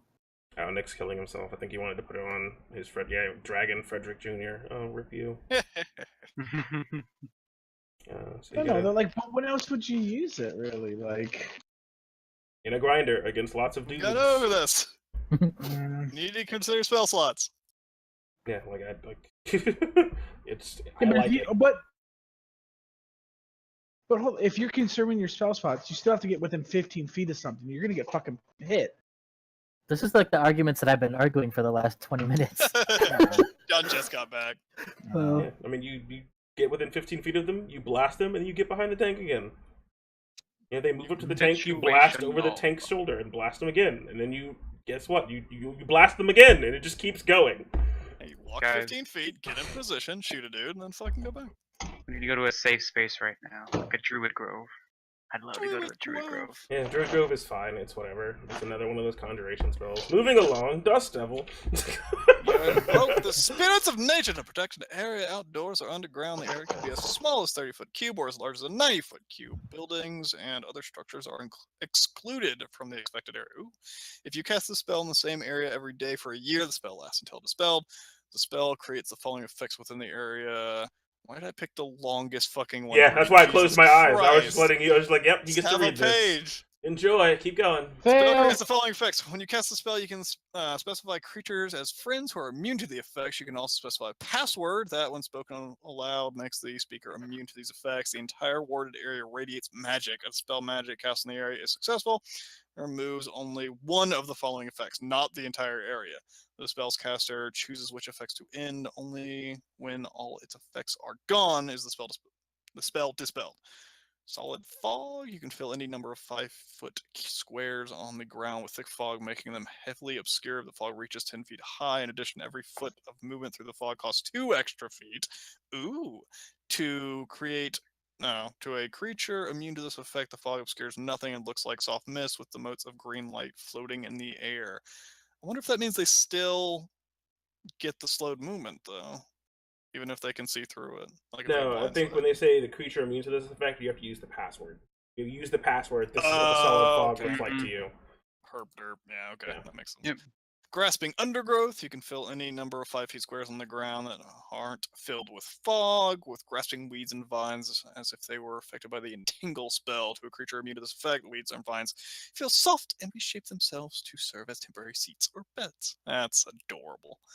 Grove Guardians. You can animate up to 4 trees in the area, causing them to uproot themselves from the ground. These trees have the same sticks as a Waken tree, which appear in the monster manual, except they can't speak. Their bark is covered with druidic symbols, and if any creature not immune to this effect enters the ward area, the Grove Guardians fight until they have driven off or slain the intruders. The Grove Guardians also obey their spoken commands, no action required by you, that you issue while in the area. If you don't give them command, no intruders are present, the Grove Guardians do nothing. The Grove Guardians can't leave the warded area. When the spell ends, the magic animated them disappears, and the tree takes root again if possible. Additional spell effects, you can place a choice of one of the following magical effects within the warded area. Constant gust of wind in 2 locations of your choice. A spike growth in 1 location of your choice. Wind wall in 2 locations of your choice. Create an immune to this effect. The winds are fragrant, gentle breeze. The area spike growth is harmless. My only issue with this spell, one problem with See if it's right. Right. Casting time 10 minutes. You can spell it it. after a year. Nope. That's my issue. What's your issue? They didn't reduce its fucking word text to 500 words or less. And do you need a tissue? That's so long that I zoned out and I don't have any idea what it does. Yeah, like this is like the Just first read spell. it. Just read it. You can just read it. This is the first spell I will admit that I blinked when Brendan was reading. I was like, oh god, this is actually a lot of text. Like, Yeah, I What's read your it. I thought Cavalier wasn't a lot. I was This trying to is see if a anyone lot. was gonna be able to guess what the problem was. Don't care. Time. My only problem is the fact that the trees don't talk. Oh. The trees don't what? Whatever. No, I don't want talking trees in my shit. It'd just be annoying. I love it, man. Why would it be annoying? You're a druid. You can make awaken trees. I don't mind that it's really wordy because when you're casting this spell, it's outside of combat. It takes 10 minutes to cast, so it's not like I'm gonna make my turn last forever. It's I want to set up a neat little area. And these are all the little things I want in it. This is where I want to put this and this and this and this and this. I want my little tree dudes over here, and it's a neat little you want to spend a little bit of time setting up your little area, and it gives you all the things to do that. Oh yeah, That's- I'm reading this. This is exactly what Cyrus would have wanted. Yeah, like this is the spell you want that is fucking wordy as shit because you're not doing it in combat. And It also you takes, don't like, a mind if it's year. like, oh, what can I have in here? I can have fog, I can have grasping undergrowths, I can have some guardians. This is what you took plant growth to do, and then you just had the DM work with it because this is what you wanted to do. Yeah, I love it. You make your little sanctuary, your little grove, you have your little tree buddies, you walk in, you You raise your hands, your birds fly down and land on your hands. You kneel down, and the weeds sort of grow up and make a little chair for you. Like a big old mushroom pops up, and you sit on your toadstool, and you have your little Disney princess moment. I love this shit. It takes a year to get that, though. Like, you need a year of downtime to make this permanent. Otherwise, it just disappears every time. Well, you don't need to. You take 10 minutes to make your little grove, and then you walk in. You can do your little bird thing, and you can have your tree buddies. Yeah. Or if you want to make a permanent thing, you can do that also. Makes a really nice camp. Yeah, just want to make it too. My issue is it would take a year to make it permanent, and some asshole could come in probably in 2 days and completely destroy it. But why would they? To be a dick. Well, then That's what the awakened trees are for. Yeah, to beat the shit out of them. Although they can. Yeah, but the first time they walk in, that's the thing that they dispel. I mean, like, if they have a reason to dispel your grove, I guess. But why would they? I don't understand. Like, why would a bad guy come in to do that? Arch rival, you slighted them, you stole their woman. Well, then there you go. You have an enemy. That's the DM being dick. Yeah, Unless you have an like, enemy. If That's you a- that's a really really made strong an enemy enemy, of, like, too. a decent level wizard, Yeah. and because, their solution to you pissing them off is like fucking up your Yeah, patio. they're like, trolling you as yes. revenge. Then yeah. Fuck off, man. An evil war magic or war Toilet wizard that paper follows in you your- around and counterspells everything you do. Yeah, like goes outside your house, like kicks over your trash can. You walk into the Ooh. bar, order ale, you're like, I cast prestidigitation to make it cooler. Nope, you got counterspelled from somewhere. Question though. Would a beholder's anti-magic field affect the grove? Probably as long as it's looking at it, like the animated trees just wouldn't work, and just nothing would work. But as soon as they look away, it's not a dispel magic. Good thing beholders aren't like roaming the sidewalks. Yeah, they're not hanging out in your backyard. Hopefully not. Fall out of You got a bed, I fucked guess. up backyard. I love it. It's Yeah. it's a sort of high level spell that like it's a strong effect, but also it doesn't really do anything. Like it's a Except 6th level for spell flavor. just to make a nice little hideout place. I'm like, I like my little camp. Yeah, it is. I think the best you said probably get out of it as a druid, since you're a long rester anyway, is like Owen said, if I have my 6th level spell slot for the night, I'm gonna cast Druid Grove. I'm gonna cast Druid Grove. I'm gonna put up all my defenses, and then go to bed. That's exactly. Yeah, and it's what I'm gonna divine prepared too, so it's like not like you have to choose it over something else. You just get this now, and it's really cool flavor. You get a home base. do. It's like, all right, are we gonna have an encounter? All right, let me get my awakened trees. Let me get my spell effects. So you're gonna have to deal with all this fucking movement and shit. I'm gonna do crisscross gusts of wind, so it's gonna be really a pain in the ass. Yeah, you can actually use it combat wise if you want to. If you know, like, you guys had the invading orc Like we army did in the before. camp. Yeah, if you make a druid grove out in front of the fort, they got to go through all this like spike trap and fog and crap to get you, and they've got trees beating on them. Speaking They're of taking damage while doing difficult terrain, and all speaking that. of defending against orc attacks, we'll see some interesting forts as we continue along. It's a good spell. I kind of wish you could, if you had like a base camp or whatever, you just have to take a year of downtime to make it permanent, which kind of meh to me, but them's the breaks, I guess. Of course. That's what all spells do. Yeah. I feel like a lot of the spells that take a year, you just need to talk to your DM. I'm like, hey DM, are we ever going to have a year downtime? And they're like, not really. We'll have like maybe a couple of weeks downtime. And then be like, can we just change it to where if I cast this for like a week, it'll stay? I think that's reasonable. Because, I mean, you can still do a whole bunch of other shit, though, too, during that downtime. It takes 10 minutes of your day. Yeah, but it has a duration of 24 hours, so you essentially can't leave. Yeah, you just have to do it every day. You have to be in town for a year to do it. Yeah, I mean, you have to be in town, but it's like Lannister could have still built all that shit and just went and cast that for 10 minutes. So it's his fucking coffee break in the morning. Yeah, but the also- second we leave, it just falls apart and you have to start over. I also sort of like Yeah. this in a hypocritical way for myself of this does set a precedent for the world, which is sort of neat that if you find somebody that has their own druid grove, it's actually a sign that's like, oh, this guy's actually a pretty strong druid. Yeah. It's pretty Yeah. cool. I That's pretty actually cool. like that effect. It's not something you can normally do. Wait a minute. Or they've actually created it by hand by Is that living there a weird long tree time. dude in the forest part of a druid grove? Huh? We had to fight the weird tree guy in the forest when we went after Troon. Oh, yeah. The Int. Yeah. I like the fact that he could talk. I would just I create. feel I would like just your create elf awakened from the trees southern in woods my would have a grove. ton. to be Like that would honest. be their defense. Was the border of the forest was just a shit ton of druid groves. I mean, you're a druid too. And You it's have just speak all with awakened plants. trees.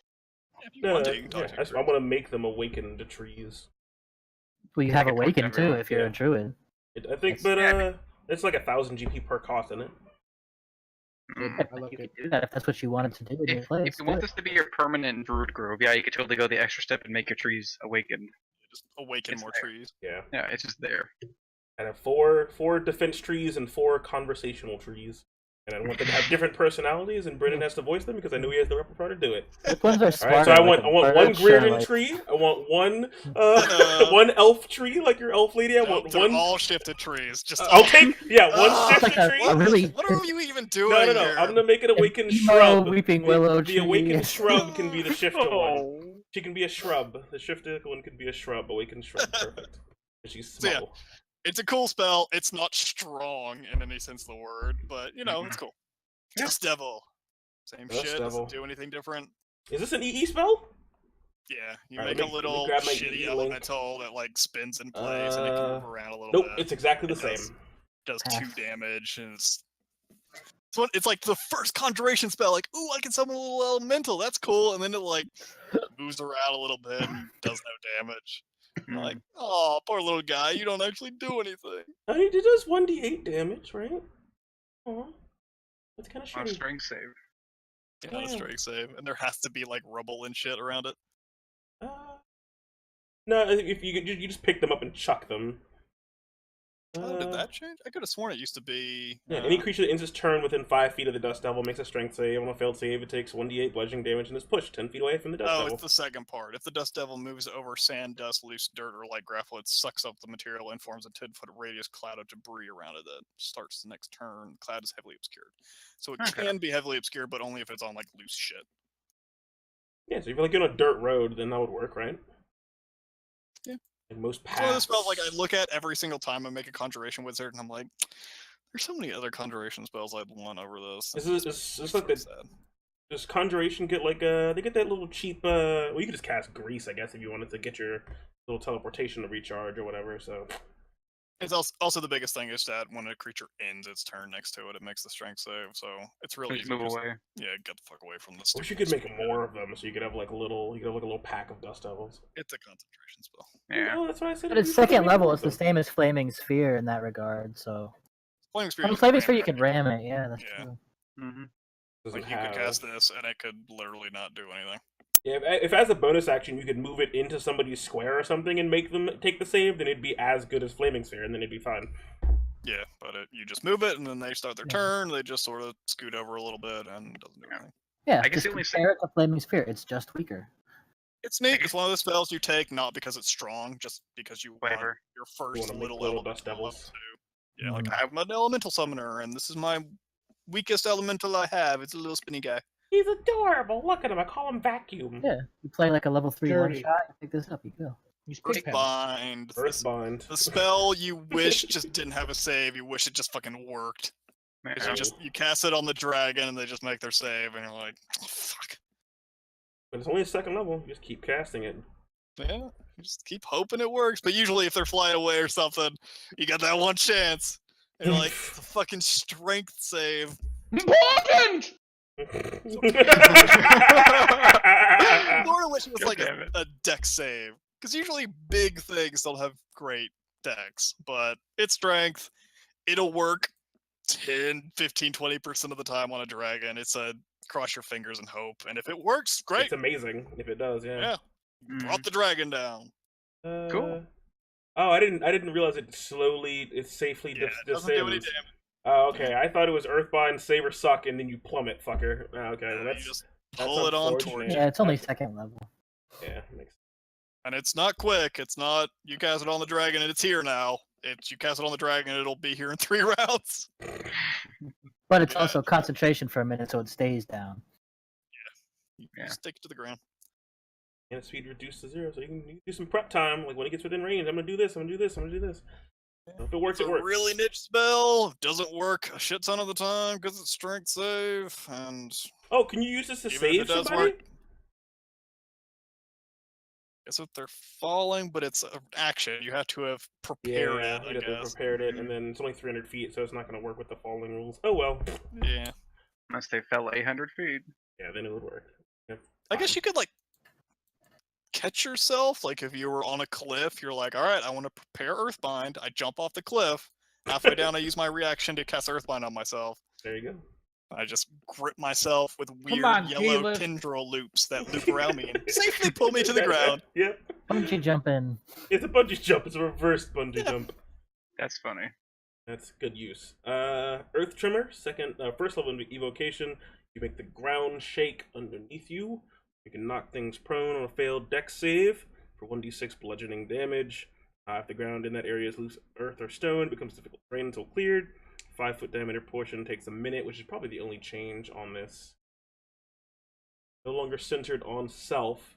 Can be cast on an area within 10 feet. Adds a line about how long it takes to clear it up. That's the difference for Earth Tremor from the EE version. It's not a good spell. Yeah, pass. Next.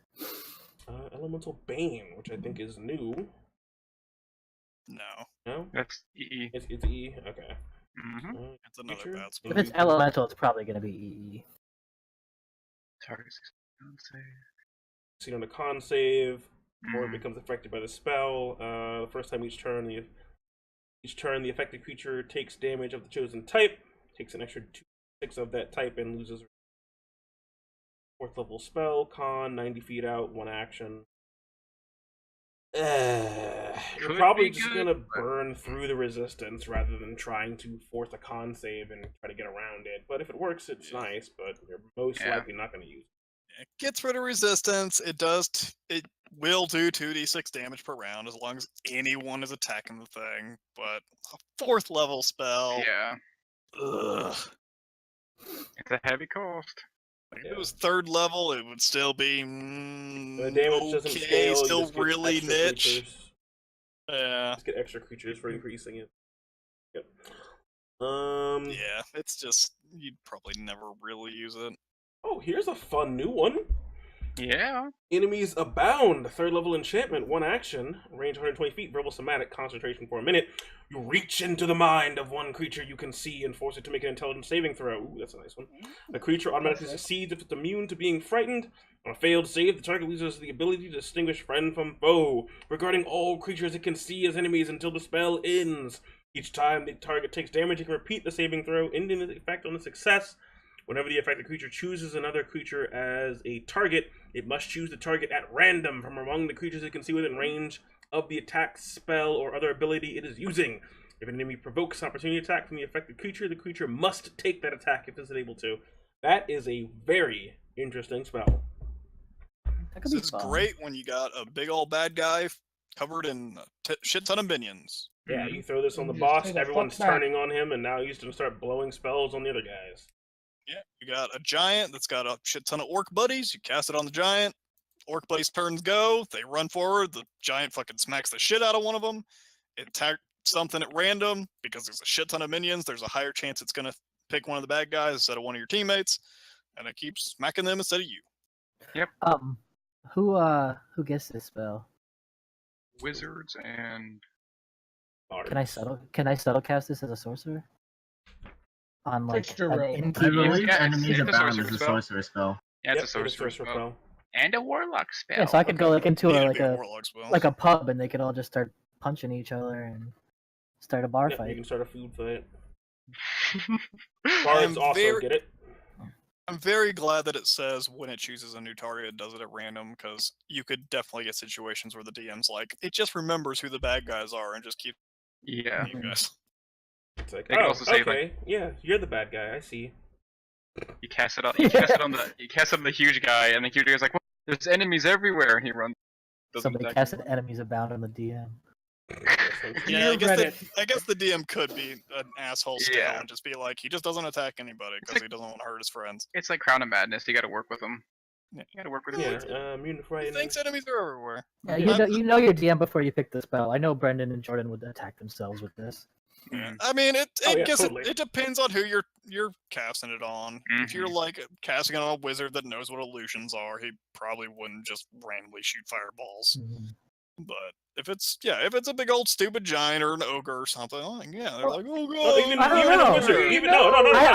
no. I say disagree with this you, works. Brendan. I say this works literally on anyone. You lose the ability to distinguish friend from foe. Everyone in front of them looks like the party to them. Essentially, they failed the save. They They're all look fucked. like enemies. It's not like he's like thinks there's an illusion. He has no reason to. He They're just all thinks enemies. he's surrounded by enemies. You just But invade it their doesn't- mind. it doesn't change what, like, it doesn't change their past knowledge. Right, so they might try Yeah. to escape. They can't distinguish friends from foes. The people that were their friends are no longer to them friends. Period. They just Yeah, can't but They tell. can't remember that they used to be friends either. That's like not the spirit of like since it's an int save, to me, you are essentially making everyone around them look like their worst enemies. They can't tell that that's their wife anymore. That is their enemy. They cannot distinguish that anymore. Now, what I would do for like weak, cowardly bosses, like if you have like a rat bag kind of boss who is like he's a boss through like cunning and not through brute force and power, is he'd probably shit his pants in that situation and run. But like someone of great power is probably, or of haughty, like of ego or whatever, would probably just start blasting the fuck out of everything around them. The dragon just breath weapons everything. If a dude has like 18 int or something and it's cast on him, like he fails Right. to save because he can't he fight off the failed to save. magic. right. But the thing you're saying is he's so smart to distinguish it, basically, and the spell says no, he He can't. just distinguishes that something's wrong. That But all his that's- allies are gone. Yeah, but he can't. Why would he can't distinguish that? That's He what it doesn't is. know The that thing something about the happened. spell, the reason why it's mind altering is that exact reason Yeah, that he can't. he- It clouds his judgment. he failed the save. If he was smart enough, he would have made the goddamn save. Yeah. If he was smart enough, he would have made the save. I mean, what it really boils Yeah, down that's what that really is what that represents. Because, like, just because you have a beholder or a lich or a Vecna or whatever, they're all susceptible to illusions unless you make them not susceptible to illusions, in which case I don't know how the fuck you did that. But if, Otherwise, yeah, like they fail the int save. That's what that's for. They don't see it. I cast Dominate Person, and I tell him to go and take the money out of the register. Well, I would never take money out of the register, so something must be up. I'm just gonna sit here on my hands. Well, no, It's different because you have direct control over people. With You- dominate. right, Reach but into the the direct mind. control of this is the wording of the spell, saying that these are your enemies.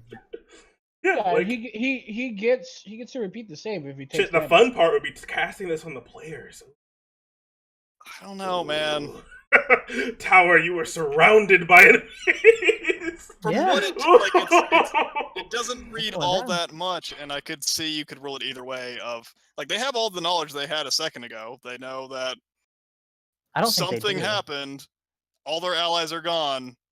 There's a shit ton of enemies all over the place now. See, I don't think that that's true. I don't think that they remember that. I think that they can't distinguish that fact. I think that the spell blocks that line of thinking. Yeah, or It like doesn't what, say it. whatever, It doesn't whatever. say It doesn't. that. It doesn't But, say that. but what no, you're doing but- is you're distinguishing it without using the word distinguish. Yeah, like so whatever, because it's kind of like the fault of any human mind when it comes to perceiving illusions, right?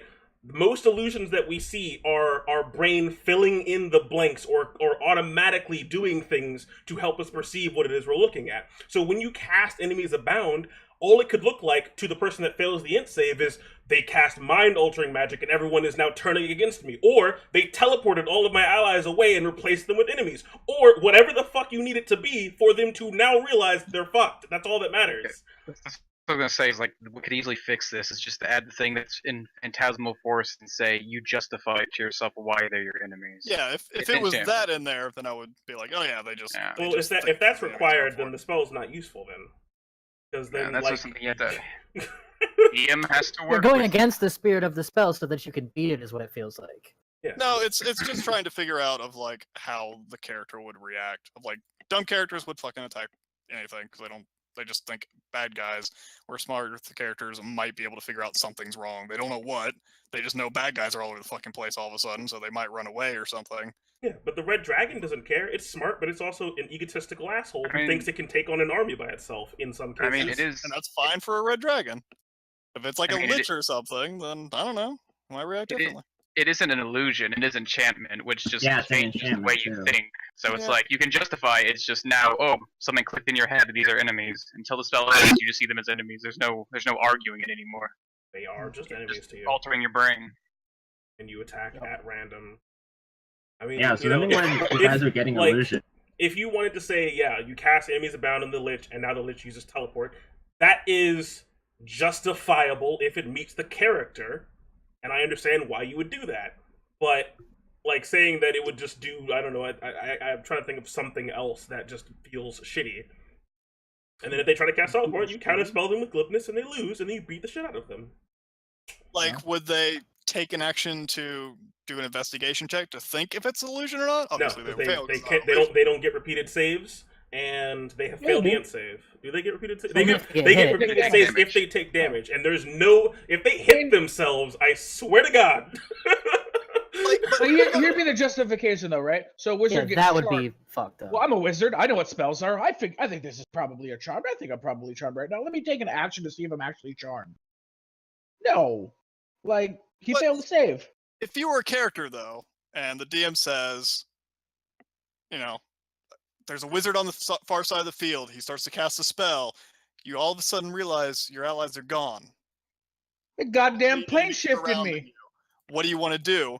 I think it would be understandable for the guys like, is this an illusion? Like, the guys weren't here a know. second ago. You're- Let me you're make right. an I would investigation argue- check. I would argue no. You're metagaming. Yeah, at that point you are Because metagaming. that would all depend. That would all depend on DM, right? Because But you're you not see a right. wizard and he gives a really great speech, and all of a sudden, all of your allies turn at you and look at you really weird, and then they raise their swords and charge after you. What do? Like, oh fuck! but no, it's just that for attack some me. reason, your friends, they don't feel like your friends anymore. Like, This doesn't seem like a spell to use on a player. This seems like what your player's gonna use on your monster. If your DM's gonna use it against your player, there's some level of trust or understanding. Like you're under the spell, you think this, you act this. Well, I mean, I'm just trying to use it as an example of what would be reasonable for a bad guy to Yeah, I react mean, like to it. I know I could I cast think it the on. bad guy Well, I it's know magic. I know I could cast it on tower, trust him to think he is surrounded by enemies, and hit you guys in the face, and you guys will. Hit Oh yeah, him. my hammer would be going at the closest thing. Yeah, And but you- Tower's not a smart dude. I know I But could. even Yeah, if I would do it that's on the a smart thing. person because that's why how, it's magic. Yeah, it You doesn't. don't need to be smart to be fucked by an Now, enchantment. And Hey, even man, if you let's are find smart, people that are you believe in stupid. your mind even more. So like, oh, you believe these are enemies. Well, you trust your own mind. There's no reason you wouldn't. A smart person would be more susceptible to it. No, they would have You're they would safe have there. a.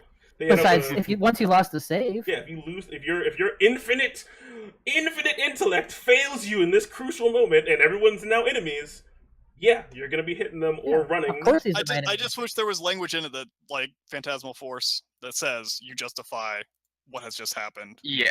Anything There's strange of it. Because otherwise, I see it as this just happens all of a sudden. How do you rationalize this? And Yeah. the rationalization might be, I think this is an illusion. Let me investigate, check it. You'll fail, obviously, because it's not an illusion. But that might be a reasonable course of action of just being like, I just need to check. Are these new enemies that just appeared out of nowhere real or not? I don't know. Would you Well, argue no, that it's it's not even an reasonable for him illusion. to It's cut just his like palm? you get the feeling out that of these it? guys aren't your allies I know anymore. it's not an illusion, but your character might think it is. Why would they Okay, think and it they was make an it. illusion? Hold on. They make an investigation check, and they still think they're their enemies. What have you done? Nothing. You've just burned a turn. All right, now you're gonna. So, and then the Yeah, next they turn, are fail, you gonna obviously. keep doing it? Like that doesn't make any sense. No. Well, like after that, then they think maybe they fail and they think, oh shit, these guys are real.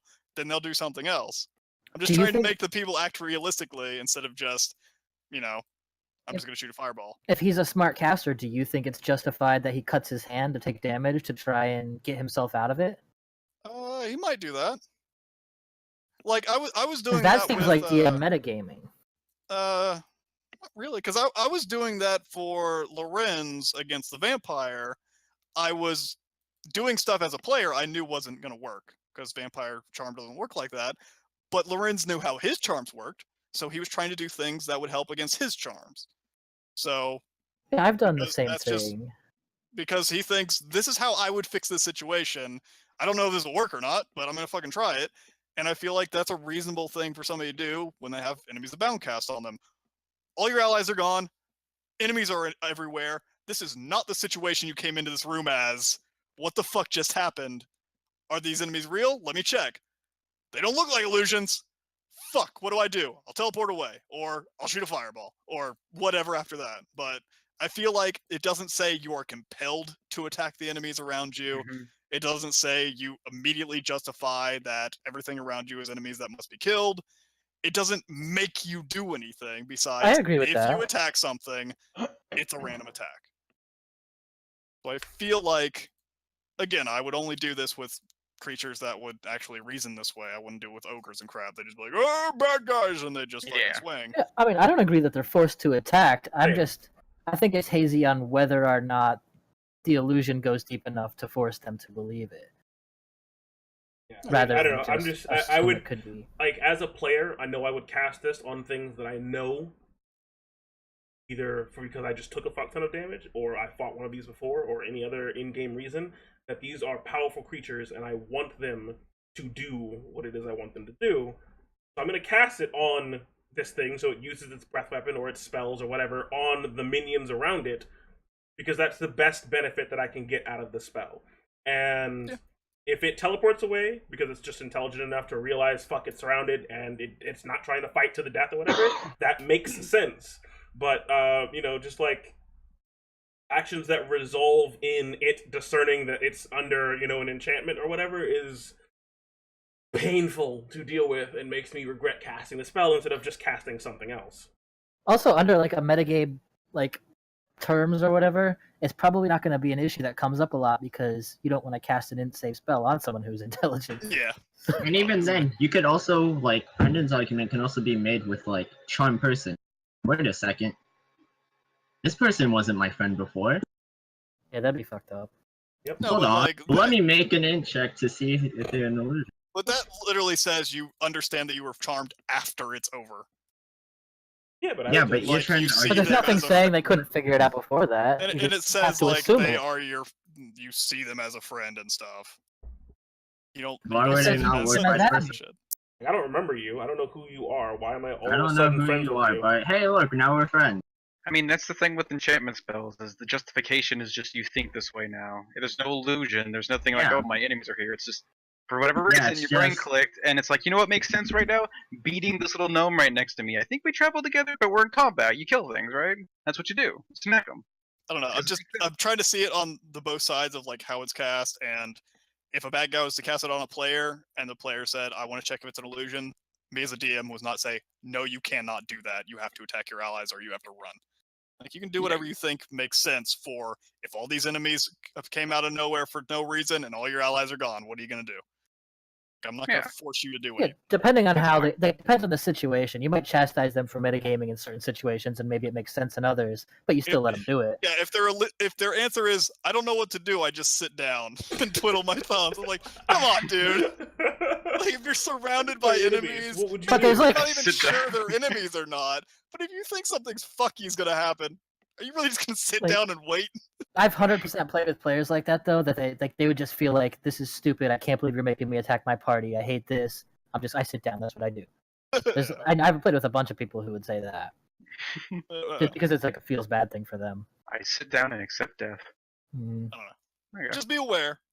If you do get the spell in my game, I guess, and if you cast it on stuff, they might not react. Yeah, the mayor's not going to They get might- this spell. The wolf is. So they might just not immediately start swinging for the fences. That's fine. Still a pretty cool spell. Fast fire. Still good. How smart is a giant bird with a hammer? Like Jordan's totally right. Like if you cast it on a big dragon, he's like, I don't care if there's a shit ton of enemies. I'll just more stuff to burn. Yeah. That's where I would most likely try to use it. Someone who I think would just try to burn everything in front of them. Yeah. You could How- even bait out stuff like even worse consequences, where it's like if you're by yourself and there's a dragon, maybe it just walks over and claws you to death. But if you think there's enemies all around it, it might waste its breath weapon on half its own army. I have a Not even question. hit you. Like, what if it says it picks the target at random? What if it's just more economical to attack the party, but does it still have to like roll a die to see which direction it blows fire in? or would you just ignore the whole random part?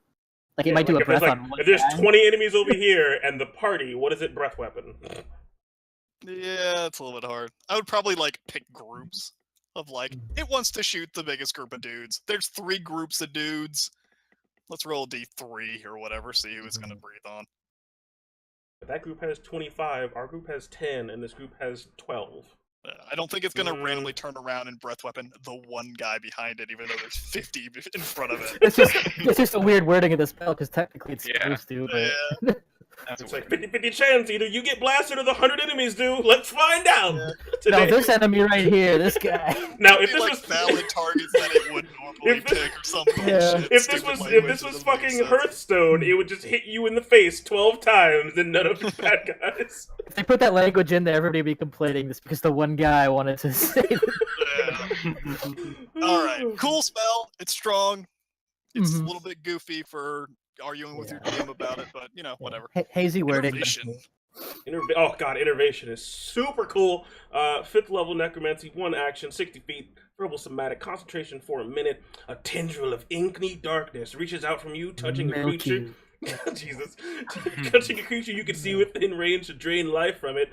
The target must make a dex save. On a successful save, it takes 2d8 necrotic damage, and the spell ends. On a failed save, it takes 4d8 necrotic damage, and until the spell ends, you can use your action on each of your turns to automatically deal 4d8 necrotic damage to the target. The spell ends if you use your action to do anything else, if the target is ever outside of the spell's range, or if the target is total cover from you.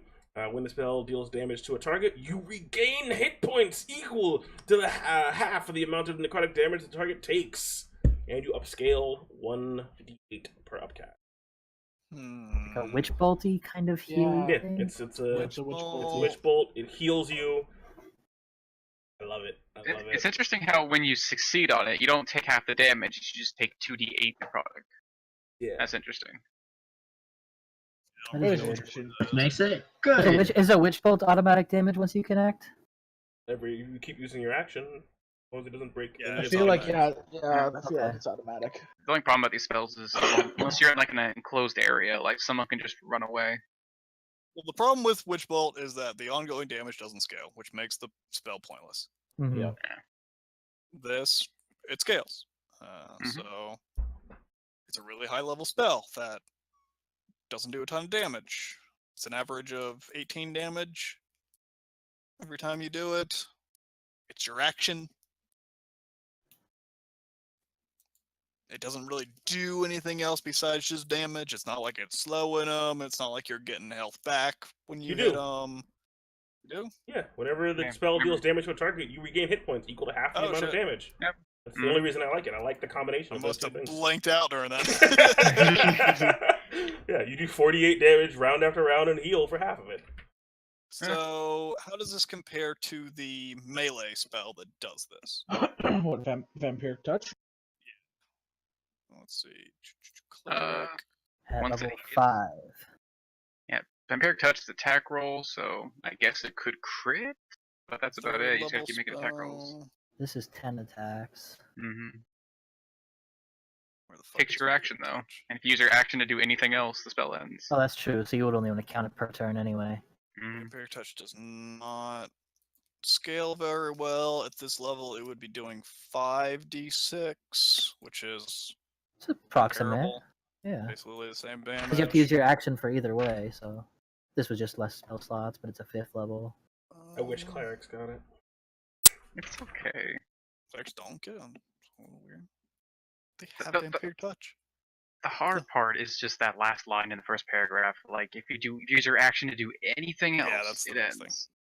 Vampiric's Touch is okay because you can cast it, and just whenever you get a moment, you can punch a dude and get some health back and do a decent amount of damage. Yeah, I'm just This thinking of is- like throwing innovation on like I'm Or if he thinking of has like cover, yeah, if they can break he the runs beam. around a pillar. That's it. If they can break the beam, then that's one thing. But I'm just thinking of like using it in combination with other characters, like somebody if Ivar's like frightened the big guy, he can't move, he's stuck with Ivar, and I'm just gonna keep pulling health from him over and over again until I need to do something else. But if I don't, I just keep life draining him, and I love that. I love the flavor of it. It's a cool flavor if you just tie him to a chair and do it. Oh God. Yeah. Ooh. I don't know. It seems decent. I feel like it will not go the way you want it to 95% of the time. Mm-hmm. I feel like a lot of the time, even if they don't run out of range, even if they don't go behind cover or anything, you're going to cast it once, you're going to do your 48 damage, you're like, haha, I gotcha. Something will happen, and you'll just need to use an action to do something else. 2 dudes will run up to you, and they're going to attack you. You just fucking need to disengage, and And there goes your spell. there goes your 5th level spell slot. Yeah. It's Yeah. really situational where you'll be able to get a decent amount out of this. So how many times do you need it to go off to do good damage compared to other shit? What's another 5th level spell that does a thing? 18 every turn. Well, I mean, 5th level spells on a cleric, then you just need to go off twice. You don't get it on a cleric, so you gotta compare it to other people. Compare it to immolation. So it's a wizard, I'm assuming. I'm assuming gets it. Innovation is also on sorcerer. Warlock also gets it. Is that it? I mean, obviously, animate object is better. I think the three arcane casters get it. Like, I think Bigby's immolate's hand. better. It just doesn't heal you. I think Bigby's hand is better for damage. Well, immolate they get a save wise. every turn. Yeah, how much is immolate? 78 Wizards not get immolate? and then Or am I 48. blind?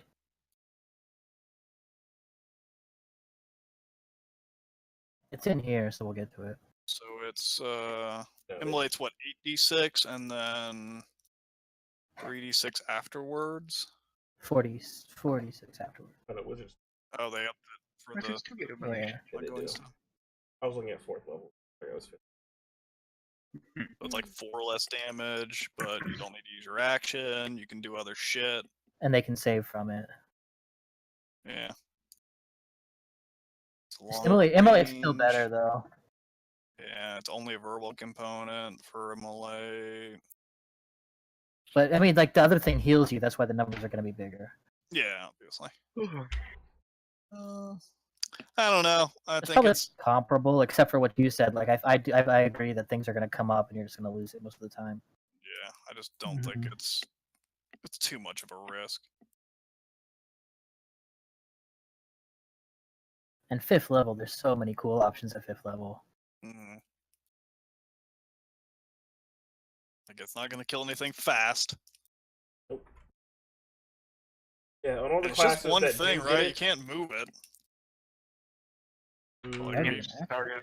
If you hit a dude with it and your barbarian smacks him with his axe and it dies,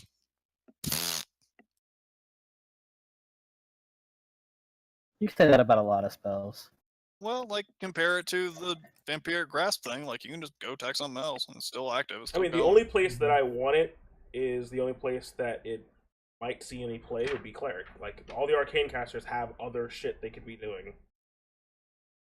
I wouldn't want it there. I wouldn't want it on my sorcerer. I wouldn't want it on my wizard. I'd want it on my warlock if I had abilities that synchronized with it, and that's it. But You that's want why I was something that saying, you like, can 5th use level, your you'll have bonuses something for. better. Like, I mean, I don't know what wizards get for necromancy. I don't really remember. I don't think it synchronizes with like necrotic damage dealing or anything like that. So I don't think it would play off of that. So I wouldn't use it there. Yeah. So like, I'd say Necromancer uses his action to maintain this and his bonus action to command his zombies to go like, oh, go kill that guy, hold him still. That's you can't not, keep you'd rather the- just use a different spell. you can't keep the oh, you do like use like animate dead. It's a bonus action. You'd Yeah, use, or like the macabre. The macabre. Macabre I'm takes thinking like- concentration. That's what I'm thinking like animate. I'm thinking like animate that. Like when you have your zombies up, that's what you do with the Necromancer. Concentration too. I don't know. I don't think it's very Yeah. good. Grim Harvest. Nice to see it back though, I guess. You know, you get a pretty good health. I mean, if you were really fucked up, you'd get a lot of health off of Grim Harvest with it. So you have your crown of stars, and you use this as well. Yeah, if you need the healing and you can guarantee like 2 rounds with it, it's okay because it heals for, you'll get like 30 some health back, which is not bad. Wait, who gets this again? Wizard, all the arcane casters. So, Wizards, bards, wizards, sorcerers, warlocks, and bards if they want. shit, It's nice no. just because they don't have heals, or some of them don't have heals. What was the? Is it one of the clerics or one of the paladins where you can take the damage instead of someone else or something? Or Was that Taking stupid damage is, Paladin of Redemption? Yeah, Redemption has it, and Crown Paladin also.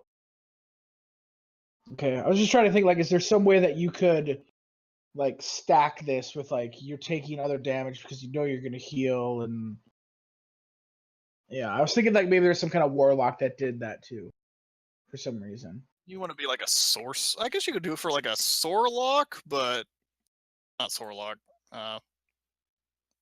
Paladin Sorkaden? sorcerers. Yeah, Sorkaden. But you'd have to go deep into both. Well, Like you want your aura because you're taking damage, so you need to be able to have a high concentration save. But you also need to get to 5th level in Yeah, spells 6 and sorcerer. Pally, 11 sorcerer. Yeah, like all right, you're level 17. to do this one stupid little Congratulations. thing. You're doing 48 damage and healing yourself for 19 a turn, but you can do nothing else. Ah. Who needs extra attack? Yep. I might It's take neat, it on it does a thing. Necromancy Wizard just because of I think it helps the caster not be so. Right, Oh, if I level get- 9 sorcerer. if I get blasted in the face for a bunch of damage, then I'll probably throw this up to go with Grim Yeah. Harvest. If I manage to get the kill, I'll get 15 health on top of everything else I drain. So Sure. Yeah, it's a way a wizard can heal himself. Yep. Erupting Erupting Earth, Earth. an old one. Yep, I wouldn't like Earth. it as a wizard, but whatever. I could see why people would want it. Yeah. Erupting Earth, 20 I foot think. cube. No changes. 312 bludgeoning. No changes. Earth. It's a good thing for druids. The only non-concentration damage they get. Sure. They get non-concentration now? Holy crap. Mhm. But just this. Instead of just conjure flame, it's the only other one. The average of 3d12 is Jesus. Because they could be doing Gee. this is a good spell then, because they could be doing bonus action concentration and then this. Yeah, It's like that was 19 average damage. that was what you were pointing out when Nick took Erupting Earth on Alpha. Oh yeah. Yeah, that's right. No changes. It's good to pick up. It's a good spell. It just said it doesn't really do nearly as much damage as Fireball, but But you're a druid, so you don't get Yeah, that or you just roll the 3d12 that I just rolled, and then it does. all. And you can also put some difficult terrain down.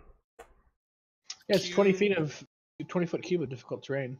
So if you beat the wizard, you can Erupting Earth so they don't break up and spread apart, and then you just have the wizard blow them up afterwards. Or the sorcerer, rather. Yeah. Fun spells like Far Step, 5th level conjuration, Yeah. bonus action, verbal, concentration up to a minute. You teleport up to 60 feet to an unoccupied space you can see. On each of your turns before the spell ends, you can use a bonus action to teleport this way again. It is literally good. You should take it if you want it, because you should always want it, because it's bonus action teleports for a minute of up to 60 feet.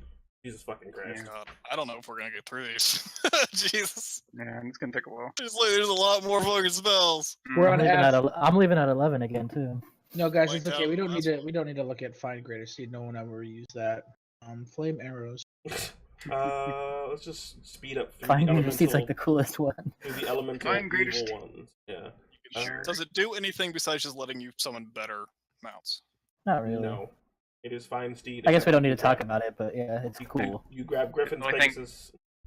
I mean, the thing is- 90 feet of flying speed is awesome to have.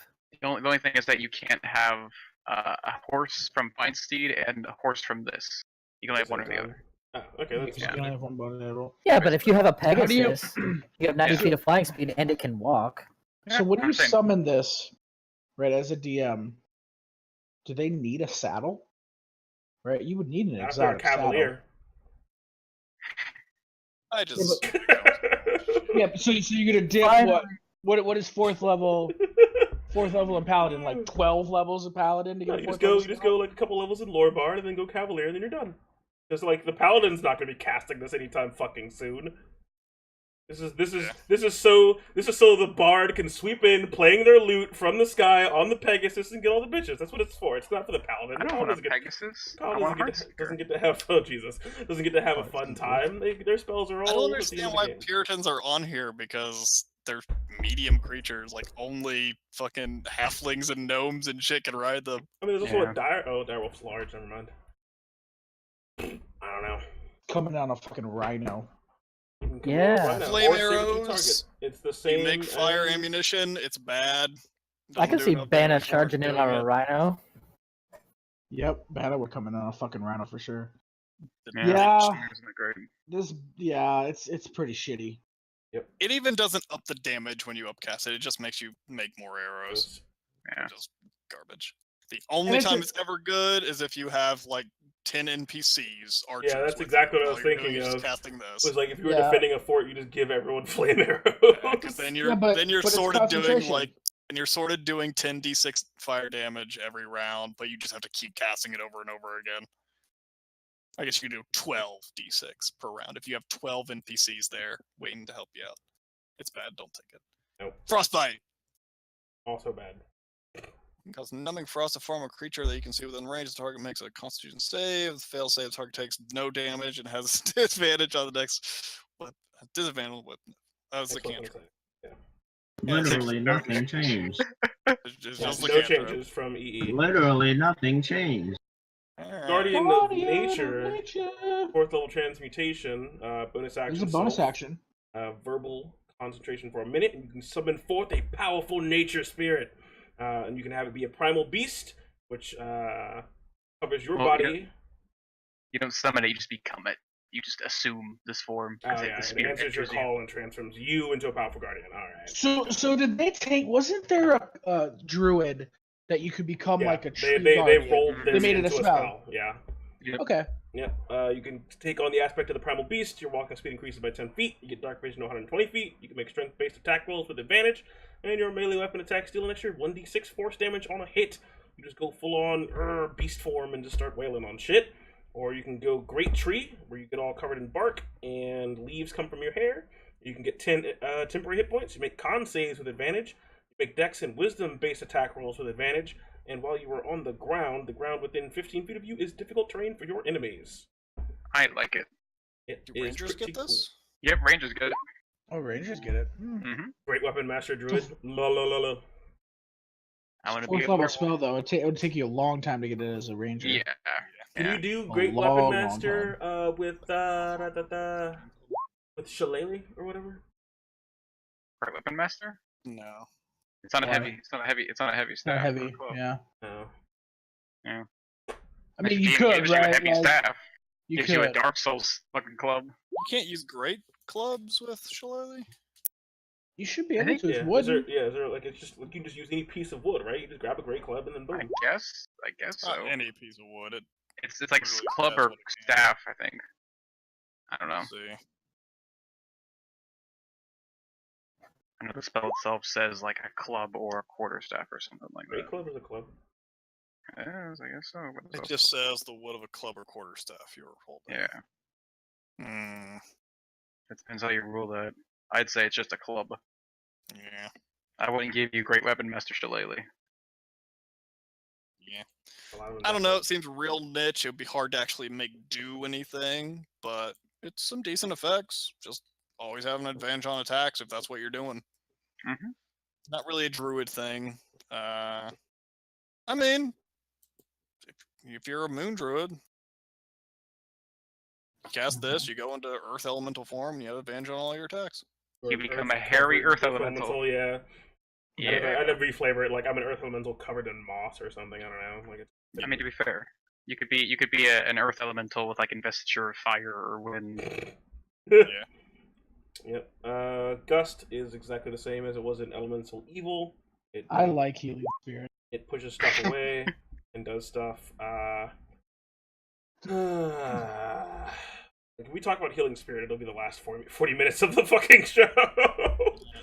Why? We could get into holy weapon too.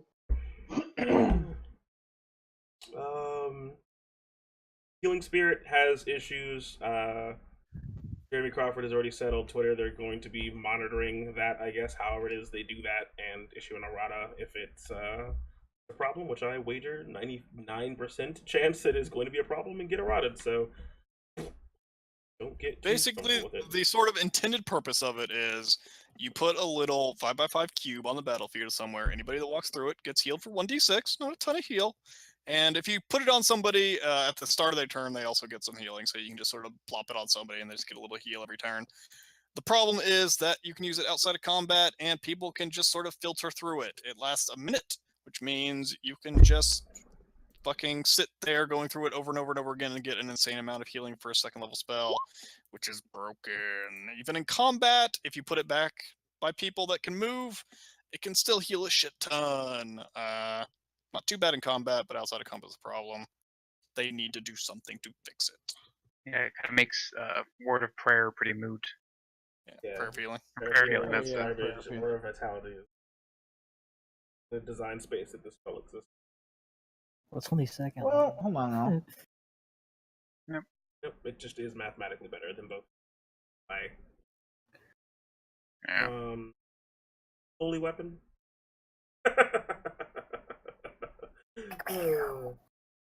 I don't know, like, but with it though, it says it has to be on your turn, right? Like, are you just, because it's using combat and round mechanics. Those exist outside. Everybody of gets initiative. 10d6. All of those mechanics do not stop existing outside of initiative. Yeah, it's the general rule that a turn takes 6 seconds. Mm-hmm.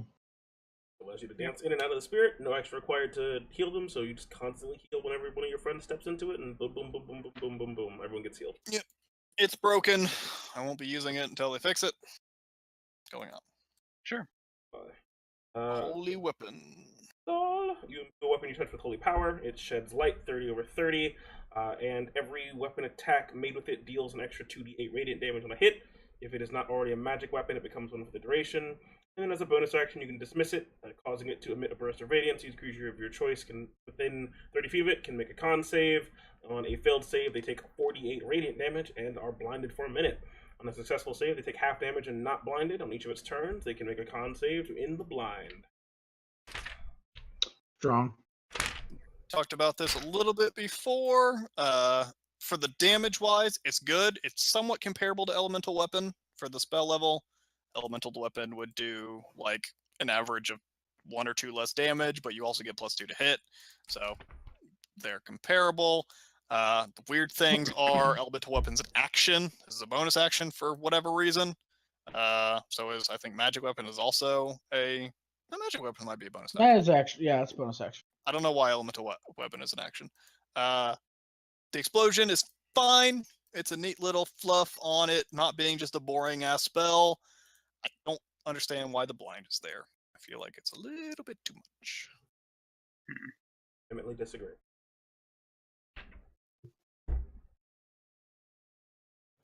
Ooh. So can you touch someone else's weapon with this?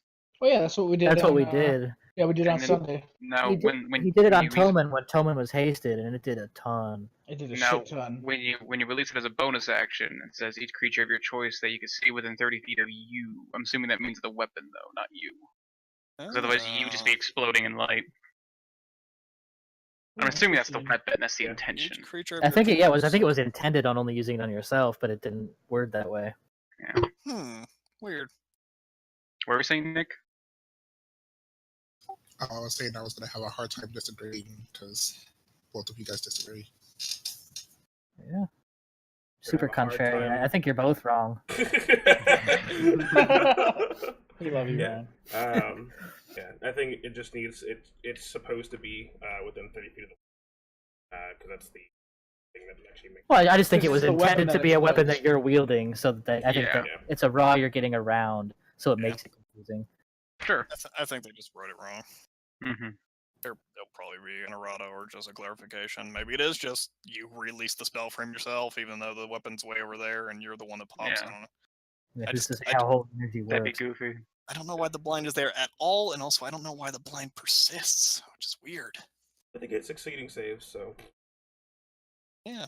Like if Yeah, it but it's was not like just they're like just one- blinded till the end of their next turn, that'd be still pretty good. I mean, you ever like been close to where lightning struck? You can get blinded for a minute easy if it's bright.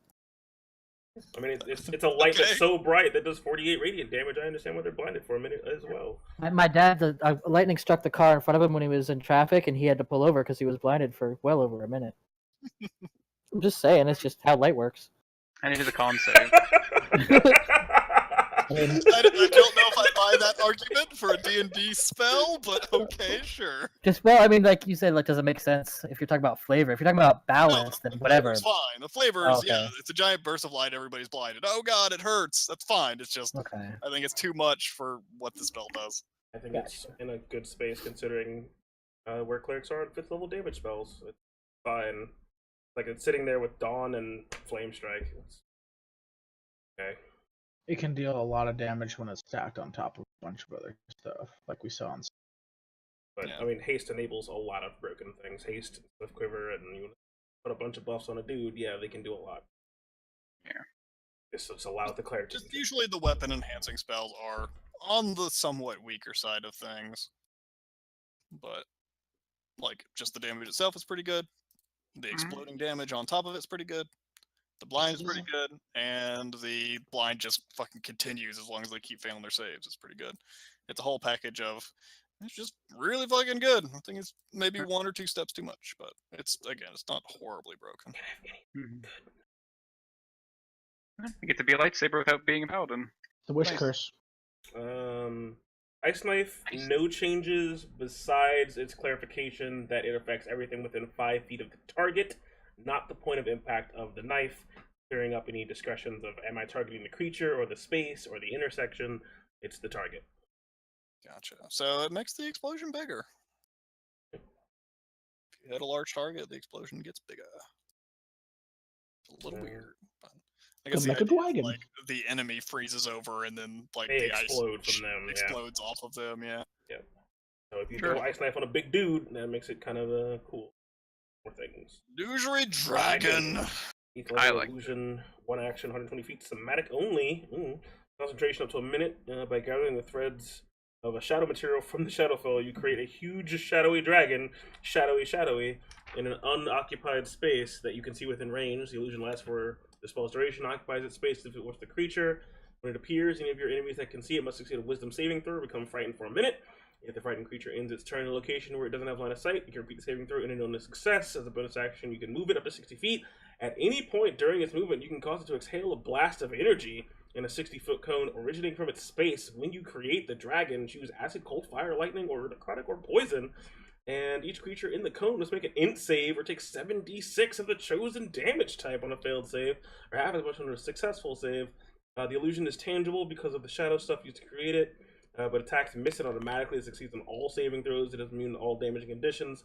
A creature that uses its action to examine it can determine it's an illusion by succeeding on an investigation check against your spell save, and if it discerns it for what it is, that it can see through it. It has advantage on saving throws against its breath.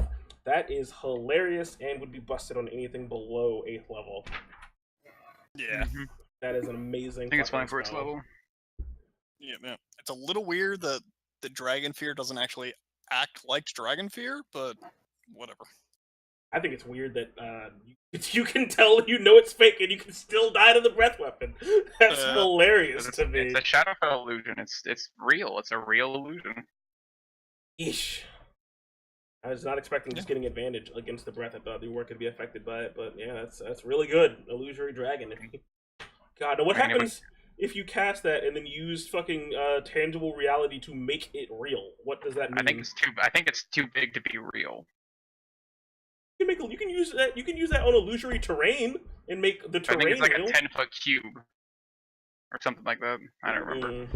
No, It's very contained, and it can't do damage either. So I like how the components are only somatic, so you can just like sneakily summon a gigantic dragon. you just point behind someone, like, look behind you, a dragon. What's that? Can you target it to like do enlarge, reduce, and make it smaller, and then make it real? I don't know about the creature. I don't think you can enlarge, reduce illusions. That is pretty. I do like that though. Finally get like something close to like summon a dragon. Mhm. 8th level spell. Get one a day. It's your big bad illusion spell. And then just next like, level, you can here's my just fucking turn dragon. into a dragon. Immolation. Got Does a more 1 damage now. buff on each set of dice, so it's it's a little Which bit. it needed. Yeah, You do 8d6 now, same as fireball. 46 And recurring. Ooh. fails its save, it has to keep making the save. Every time it fails, it takes more damage. Whenever it makes a save, it goes away. I like that it's just verbal. Fuck, Infernal Calling is so long.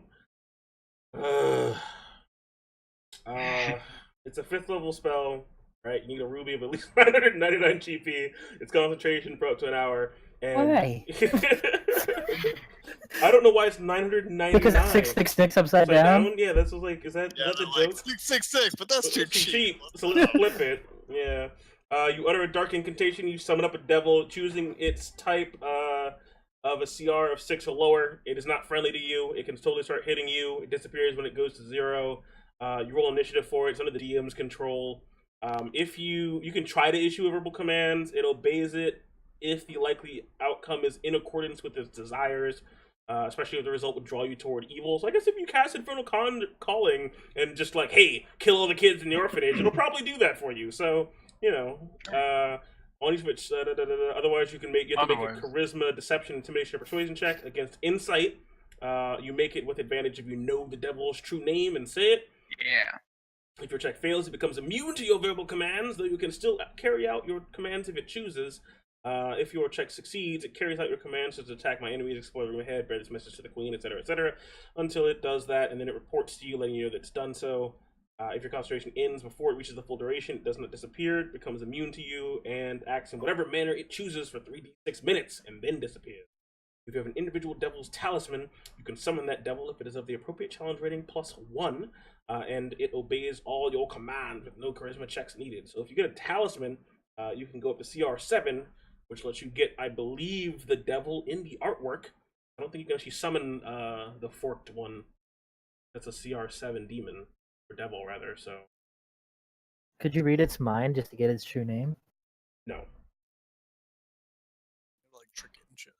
You like say like, what's your true name, and then you use to check thoughts. Devils, I think by like normal lore, very, very. They don't want you to fucking know their true name because that gives you way too much power. They wouldn't think it if you asked them.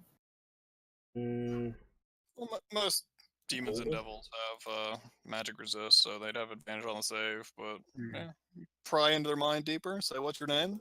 Probably think of it for a second. I don't know. I like it. Yeah, magic circle. I think it's bending cool. anything to your will is the coolest part to me, so that's why I would want to try it. I like the idea of deception, intimidation, or persuasion being the checks you can make, because I like the idea of, like, you can lie to it to say, like, oh god, please, don't kill me, blah, blah, blah, or the intimidation of just, like, kneel before me, you fucking devil, I'm an all-powerful wizard, or persuasion of just saying, like, look. Let's make a deal. I'm trying to get this fucking magical artifact, I'll give you a piece of it if you help me out.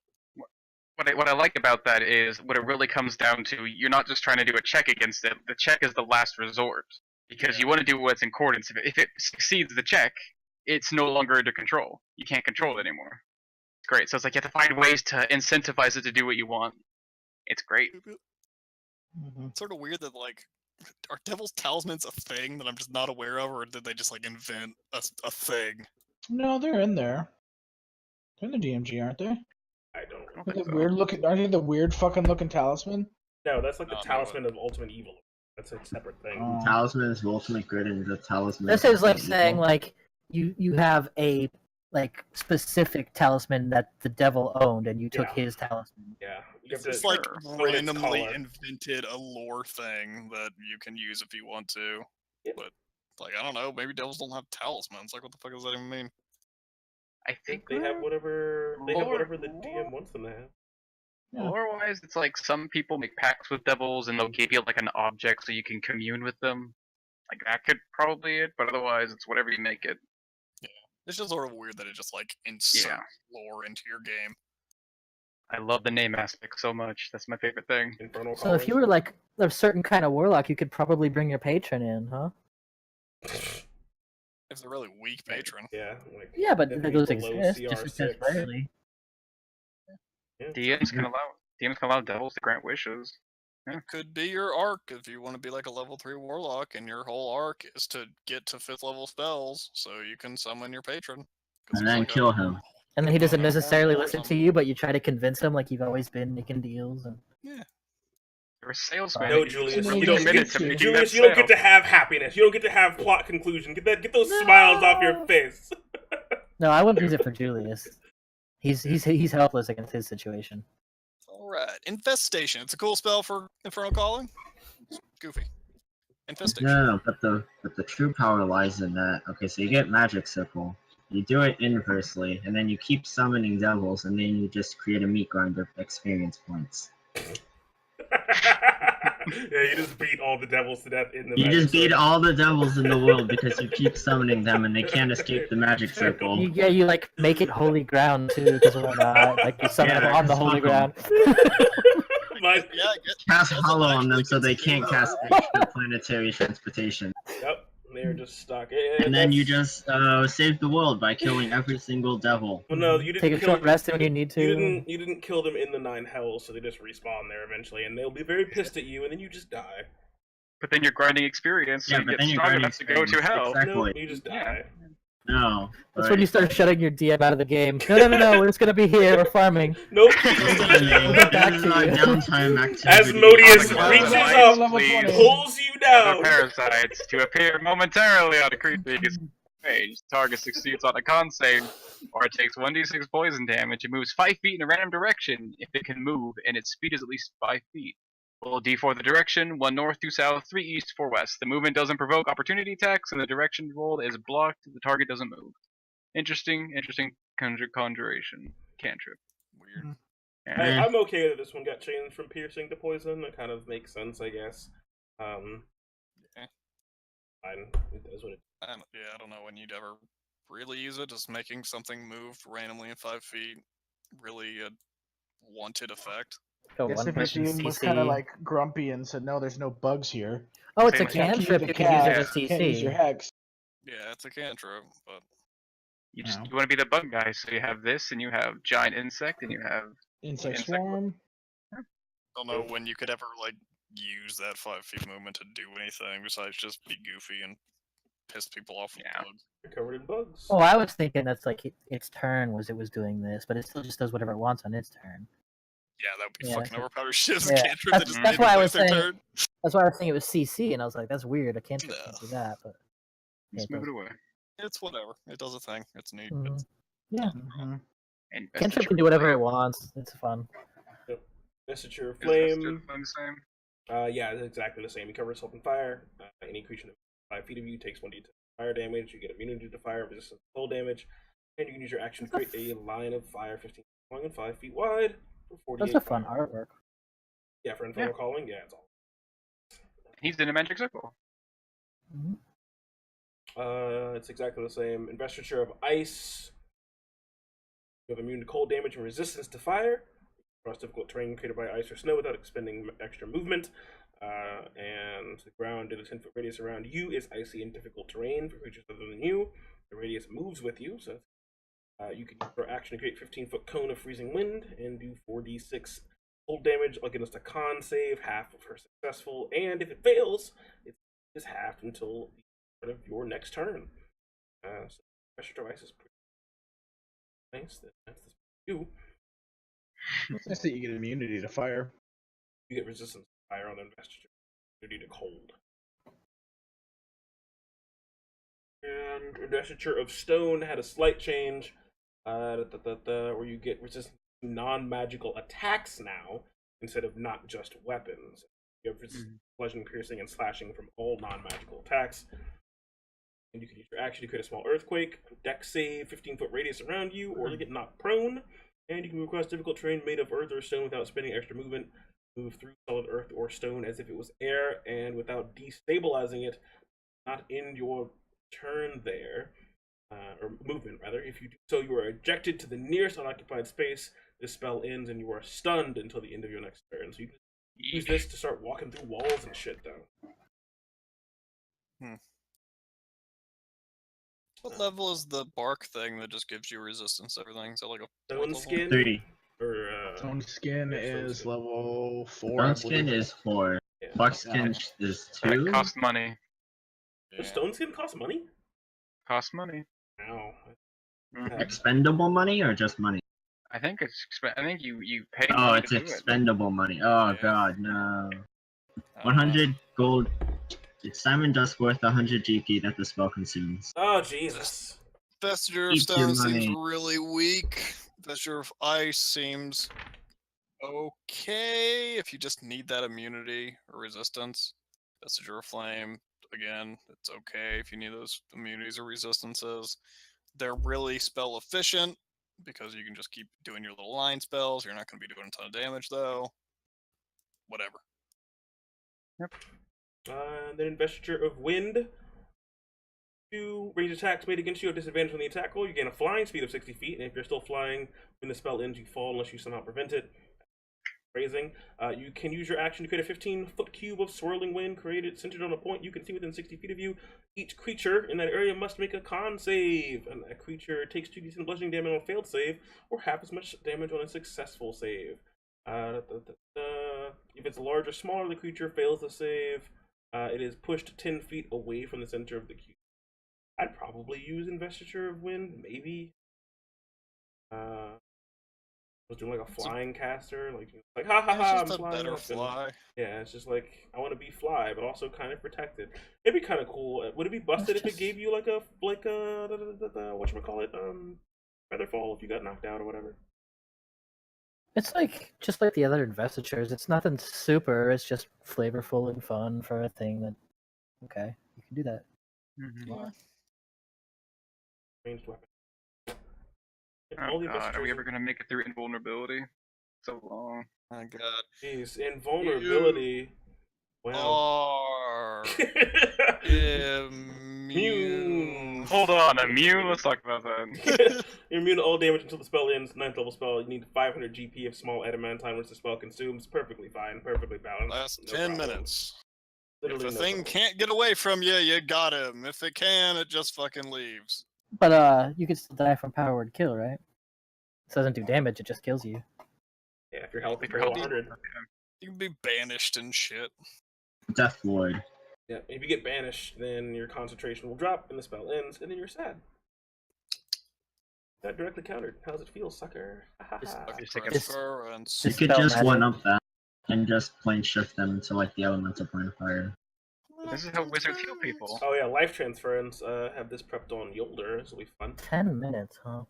1 action, 30 feet. Roll somatic, instantaneous. You sacrifice some of your health to mend another creature's injuries. You take 48 necrotic. And one creature of your choice that you can see within range regains hit points equal to twice the necrotic damage you take. What kind of wizard can't get their concentration knocked out? Conjuration. That's only on conjuration Yeah. spells. Mm-hmm. So it can't be okay, they can't use that. Okay. Well, if you're immune to all damage, you just have to roll 10s anyway because you didn't take any damage, right? Don't make No, a they're check only because thing you didn't for take any taking damage. damage. Yeah. Yeah. It's twice the damage you take. Okay, Take because I was those- looking at the concentration thing. So what's the point of concentration then? Just doing other stuff, I guess, or being You Being get banished. banished. if you get incapacitated, then you lose concentration. Okay. Yeah, people can put you to sleep and shit. There's other spells that just like I think Sleet Storm just makes you make a concentration spell. Concentration check, Concentration yeah. check, yeah. Mm-hmm. So I do other, I think a few wind spells and storm spells force you to make concentration checks. Lots of ways to knock you out besides just damage. Because you're invulnerable doesn't mean you can't be status conditioned. But you can't. Mhm. But you can jump off a cliff, so that's pretty cool. You can just tank the dragon instead of the barbarian and all that. That's fun. Life You just give transference double seems thumbs really- up to the dragon. Mm-hmm. seems- Yeah, Fuck life you. transference is good. It seems like it could be really underwhelming for a 3rd level spell if you just like roll, Holy shit, 4 yeah. 2s. Mm-hmm. You're like, great. But whatever. You heal him for 16 for a 3rd level spell. It'll heal. It'll usually heal for a decent amount. 48 on average is what? 16. 18. 18, yeah. You'll heal for 36. It should be noted here that it does not say that it bypasses resistances. So if you're resistant to necrotic damage, you'll half your damage and then double that. So you actually reduce the healing. Yeah, Yeah. you just want to take all the damage if you actually want to heal people. Mhm. Because you'll be Good So luck, like Your wizard will take Necromancy it. Wizard will get that effect and other spells. I think it's fine. Well, Necromancy Wizards, they have to kill things. Like Grim Harvest. No, Necromancy Wizards get resistance to necrotic. Yeah. Sure. But I say it's a healing spell on your wizard. That's fine. Moving A on. healing spell that heals for more than probably anything else at that level for just a one-shot heal, but it does damage to you. So whatever. Trade off. It's fine. Thank you. Maddening darkness.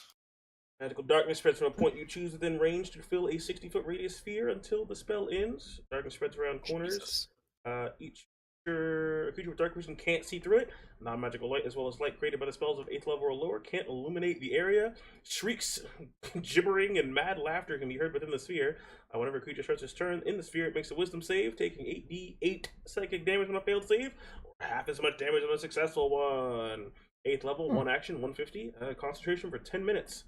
Just drop a big ball of terrible. Now, am I remembering right? Does Hunger of Hadar not scale? I don't think it scales.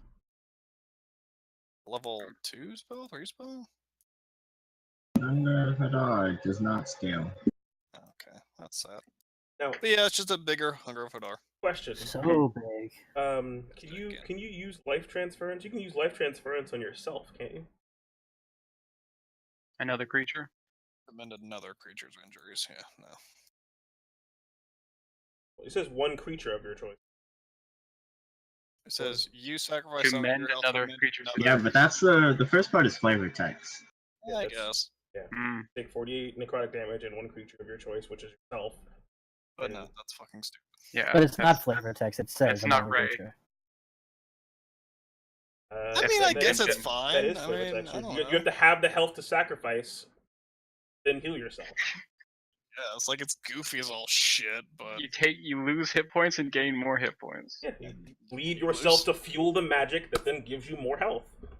That's goofy. I mean, it's no goofier than like cutting yourself to kill somebody else. Literally the same thing. I mean, I Oh, see it's it as like goofy your as transfer. No, it's stupid. Transfer I, energy I to wouldn't even someone allow else. it. yeah, don't pretend like it's not goofy as shit. No. I'm gonna stab myself so I Ooh, can I heal cut more. myself. I It mean, feels so Like, good. you know, like shit. There's I don't know. There's fucking shit and other Like, things. the I hurt flavor is myself that you're and giving get someone extra else your actions life. and shit. Yeah, I'm gonna transfer my life You're- into you're- myself. You're combining your magic and your life energy to someone else. If you're combining yourself, it's just why. Heal yourself. It's goofy. It's not broken either, so it's just goofy as all shit. Mm-hmm. I was just thinking about using that with my Rest in silly- peace, linchpin question. with my silly armor. Yeah. Literally, Jordan was talking about this spell I was just like- for that exact reason I on was like, wait a Yolder. second, how does that work then? I hit myself, I heal for half, and then I get half of that double for Jesus. That's a lot of health. Yeah. And then he gets the temporary health because he got healed. Yeah, any healing you take is maximized with some other spells. And blah blah blah blah blah blah blah. Alright. Maddening Darkness So- is great as an 8th level spell. I think it's super cool, super flavorful. I hope the Warlock gets it. I have not checked. They better. Probably. Better be on there. Alright, It's the I'm only gonna- 8th level. It's the only 8th level on their list, so good. Yeah, it's pretty situational, but when you do cast it in a good situation, it's ridiculous. Oh, not even Sorcerer gets it. Good. No. That doesn't seem like how I Oh, picture a sorcerer flavor. I mean, Sorcerers are really direct. does, Nah, who is it cares? on, I can just is it on the cast Shadow Wish. Sorcerer list or whatever? Like the little, do they get extra things? How does that work? I forget how sorcerers work. Do they get extra spells? No. I don't think so. The thing about a sorcerer is they don't get much spells. Yeah, I'm that's I'm why you thinking about get the Wish. tweaked. I'm thinking about the tweaked thing. That's right. Okay, never mind. Just Maelstrom. Maelstrom I really like because it reminded me of the little of the washing machine I put you guys in. Ooh, a swirling mass of 5-foot deep water appears in a 30-foot radius centered on a turn. A point you can see within range. A point must be on the ground or in a body of water. Until the spell ends, the area is difficult terrain, and any creature that starts its turn there must succeed on a strength saving throw or take 6d6 bludgeoning damage and be pulled 10 feet towards the center. So yeah, we got a water flavored druid only gravity sphere or whatever the hell that spell was called brought forward in as a 5th level spell. That's weird that we invented that and then they invented that right after. There was nothing like that. Mm. Fucking stole it from us. They stole it. That's Ryan, we have to Free sue them. blood I knew That it. was our idea, I- Ryan. I knew Jeremy Crawford watched our streams. Just, Yeah. He was Totally like, watched wow, that that's thing. genius. Seems decent. Situational. If you can block people in it, it'll do good work. Yeah, it's a 30-foot radius, a 60-foot fucking circle. Yeah, I Yeah. like that. That's Big fucking definitely circle. prep that as a druid. Big circle. A lot of these spells of like throw it in a room, close the door, and everything inside dies. Yeah, kind of is. Yeah. Like it used to be, you had Cloud Kill that did that, and that's about it. And, like Wall of Fire, sorta, but it had to be like a relatively small room. A hallway or Jay's something. Dungeon But there's Master. there's a ton of these just like gigantic AoEs that just keep ticking for a minute for big damage that they can't get out of. They're dead. We will show you how to make a 70-foot by 70-foot room Well, and not a 60-foot by 60-foot room, and here's why. Magic Stone is exactly the same. Mass Polymorph. I know some people were looking for this. Wait, can we just have like a moment of silence for Magic Stone? It's so underappreciated. It's such a good spell, but it's so underappreciated. it's such a good spell up to level 5, and then you don't. And then it kind of, But hey, if you're using a sling, this is actually not that bad because it's a bonus action. Oh. And no, you make them and you hand them off to your like monkey familiars. And Yeah, check 'em. exactly. And then you just like have your druid cast it, and then you just sling people to death. Anyways, moving on. That's polymorph. 9th level transmutation, 1 action, 120 foot. Need a caterpillar cocoon, concentration up to an hour, and you transform into 10 creatures of your choice that you can see within range. Unwilling creatures have to succeed on wisdom saves or resist the transformation. Unwilling shape changers automatically succeed. Each target assumes a beast form of your choice, and you can choose the same form or different ones for each new target. You can make a whole. Is it any different than just polymorph with extra targets? I don't believe Kinda. so. Oh no, Kinda? they get temporary hit points equal to the hit points of its new form. So these temporary For hit no points reason. can't be replaced by temporary hit points from another source. The target reverts to its normal form when it has no more temporary hit points, or it dies. Wait. If you cast Mass Polymorph, you just get a double health gorilla? No. You retain your normal hit points and you get your tempo. You retain your normal hit points and then you get temporary hit points. That's weird. So you can be a rabbit, but have like a slightly more hit points, but you have. That's goofy.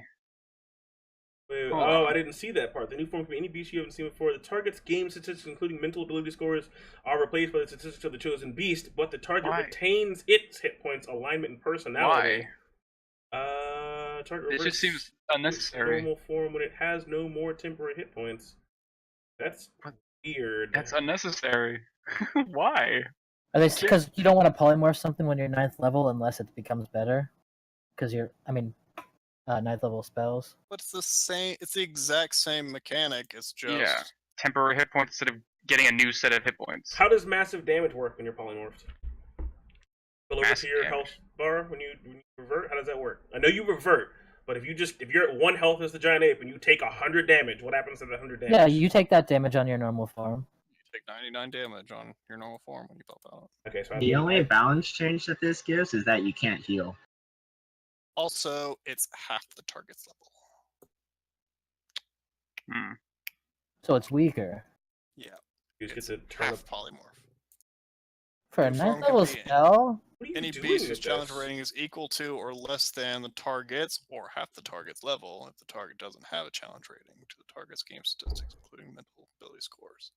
So I it mean- can Well, I mean, be, it doesn't matter. Like, if you're casting on your party, you're already going to be high enough where half of it is going to be the max of a beast anyway. Yeah, that's true. There are no CR 17. beasts. What does 17 have?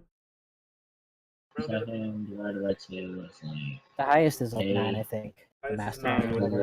Yeah, which is Yeah, it'd be actually 9, rounded down. Then I don't even know why that's. And I guess so it's future proofing, I guess. So if they want to add higher level beasts, it doesn't fuck it up. Yeah, Okay. Yes. That's And weird. They also- didn't change that aspect. yeah. So, yeah, literally adding the temporary hit points, all that does is make it so you can't heal. Because you can't Oh. replace, the temporary I hit see. points can't be replaced. Yeah. And because it's temporary, you can't I heal temporary see. hit points. So, Gotcha. Okay. Oh, wow. so it's Sort just of so that you can't stay in that form forever. If you want to stay in the form forever, just use true. Yeah. I see now. That makes sense. I guess. Good catch, Peter. Turn I- the whole group of bandits into sheep. Yeah, it seems less like turn all your buddies into a cool animal and more like turn their enemies into mice. Walk away. Yeah. I don't know. I like True Polymorph too much to take Mass Polymorph over it, because you can You just get- turn into whatever the fuck you want, and I You like get that two kind of thing. wizards, and one of them turns them all into bunny rabbits, while the other one by one, true polymorphs them all into real bunny rabbits. Day by day, slowly but surely. Oh, jeez. No fighting back. Maximilian's Earthen Grass. Does it change at all? Literally just change 2 to Witch. That is it. Moving along, most minute meteors. I like Maximilian's Grass. I am sad nobody ever takes it. Just like I'll reach I on the thought ground with a that little Max's Grass was good too, especially on sorcerers because quicken spell, synergy, blah blah blah. Okay, next. Yeah, you can twin it. Yeah, Oh, that's that cool. too. So you can grab 2 people. That's nifty. I don't even know what it does. Like reach a hand out of the ground and start grabbing dudes. I Yeah, understand it it. restrains people. It does bludgeoning damage. You can use actions to move it and grasp more people. You use your actions and shit to just squish people. Doesn't do a ton of damage, but it does restrain people. And it's a Could- strength. that could be It's a fun. strength Second check. level. It's a strength check on restrained target, so that gives them that disadvantage, which is nifty. It's a real nice CC plus a little bit of damage stuff going on. And you don't have to keep using it. Like once it grabs somebody, it's got them. Do druids... And also, it's your save DC, not some set one. Yeah, did druids get this? I don't think so. Earthen Grasp? Oh, that's unfortunate. I'd totally use that on a druid, because they don't get, hold person, do they? Yeah, they do. Oh, never mind. Never mind. I thought it would be cool to grab people with hands and stuff, but you don't get to do that as a nature boy. It's a neat, Fine. little half-hold person. It doesn't give you insta-crits, but No. once the thing dies anyways, you just move it on to the next guy. And Yeah, now they're that's- held. That's what I thought, if I thought druids didn't have hold persons, I was like, oh, cool, I'd probably take this then and just grab dudes and they're stuck. I'm just sad nobody ever takes it, because they see 2d6, and they're like, I don't want to do 2d6 damage. It'd be better in a smaller party. When we had 7 people in Order of the Light, I was going to take something like this on a druid for one thing, or use it. I didn't know about it back then, but I wouldn't use it. It's good for changing action economy and stuff like that better. Else, my new meteors, we have talked about this before. No Does change. 2d6 damage on a little 5-foot radius dexterity save explosion. You can shoot 2 of them out. You get a total of, 4 throws or something? How many things do you get? You get a total of 3 throws. Yeah. It's 6 meteors. So Depending it's on how long you want to space it out for, you can do return it. But Yeah. For Just what about its spell 11 level o'clock. is, you get fireball damage broken out over time, and it allows you to basically, instead of just carpet bomb the whole room, you precise strike it into where you Yeah. need it to go, which is It is a bonus action too, so it's a good spell, man. You just you pop it on, the next 3 turns you're chucking out fireballs and you're fire bolting people if you want to do that, or you're using other spells. I totally meant to take it on. I did take it on Aegon, but I just never got it up for initiative. Yeah, I think you use it once or twice. I don't even think you got all your meteors off though in those fights. Usually the fights ended before I could get them. Yep. My clock is slowing down. Yesterday, I remember I was a minute late, and now it's 5 minutes behind. I gotta go charge God. the batteries. Mental prison.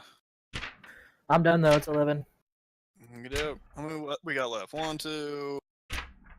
6 pages. Jesus, that one is long as shit. 3, 4, 5, 6, 7, 8, 9, 10. 11, 12, 13, 14, 15, 16, 17, 18, 19, 20, 21, 22, 23, 24, My gun. 25, 26, 27, 28, 29, 30, 31, 32, 33, Uh huh. 34, 35, 36, 37, 38, 39, 40, 41, 42, 43. 43, just 43 more spells. That's it. That's it? Well, if we do one per second, we can finish before 11. I could probably do This is that. a bad idea, guys. Mental Prison, good. Mighty Fortress, good. Might Select, good. Mold Earth, it's okay. Negative Energy Flood, good. Powered Pain, good. Primal Savage, god fucking damn it. From World. Is there anything on here that's just this is a thing I want to talk about? Psychic Scream is really cool because I like popping off heads with screaming at them. That's amazing. Is it just an Mindful AoE cone spell? It's an AoE cone spell. You literally just go full on fucking, whatchamacallit, from Mortal Kombat and shout somebody's head off if they die. Stun or Serena. anything, or just damage? They get stunned if they Psychic failed, yeah. They take 14d6 on an int save. psychic Ninth level. damage and are stunned. If it kills them, their head explodes, assuming they have one. What Ninth is it? level. Ninth Oh, level. ninth level. Okay. Yeah. At that point, it's whatever. Yeah, it's just cool. Summon Greater Demon at level 4. Seems Mhm. crazy. I don't even know what it does, but it says Greater Demon, and it's only a level 4 spell. CR 5 or lower. Greater invisibility is level 4. You summon Greater a big invisibility is boy really good. demon. You gotta put a little circle around yourself, otherwise it might kill you and all your friends. Full initiative for the demon has its own turns. When you summon it, you can issue verbal commands to it, requiring no action on your part. And what to do? There's a charisma save. There's disadvantage on the save if you say its true name. On a failed save, the demon continues to obey you. On a successful, your control ends for the rest of the duration. And the demon spends its time pursuing and attacking the nearest non-demons to the best of its ability. Stop concentrating on the spell before it reaches full duration. You control demon doesn't disappear for 1d6 rounds if you still have hit points. Part of the casting the spell, you can form a circle on the ground with the blood used as a component, which I didn't know you did. Jesus. A vial So of I'm blood from a assuming- humanoid you killed in the last 24 hours. Gross. We will probably not be coming back to this. I'm assuming we have a game tomorrow. I don't Like know a if break do on this, like, Saturday. in like 7 weeks straight of this. Yeah, so probably not gonna do it Saturday. Get a game Sunday, and then we're gonna come back to it after that. So we're down about 40 spells. A lot of There's like them are retreads from Elemental Elemental Evil. Yeah, I think it's like So- 95 spells in total, so we're like halfway there. Halfway If through. you have any questions, put them in the Twitch chat, and Jordan will go over it. Yep, I will be doing recasting and sitting in those. What are these messages in the auto moderator? Aggressive. There was one note, Mind Spike. It does 3d8 psychic damage. It says it scales with a d6. That is wrong. That's weird. They've come out and Wrong. said it's a d8. They just wrote it wrong. Oh, It's Pretty supposed to good. scale with Psychic D8s. damage is always good. sure. So yeah, we will wrap this up. Maybe next week, depending on how people feel. We might just talk about it. I don't know. Be sure to tune in tomorrow as I drowsily kill all of my players.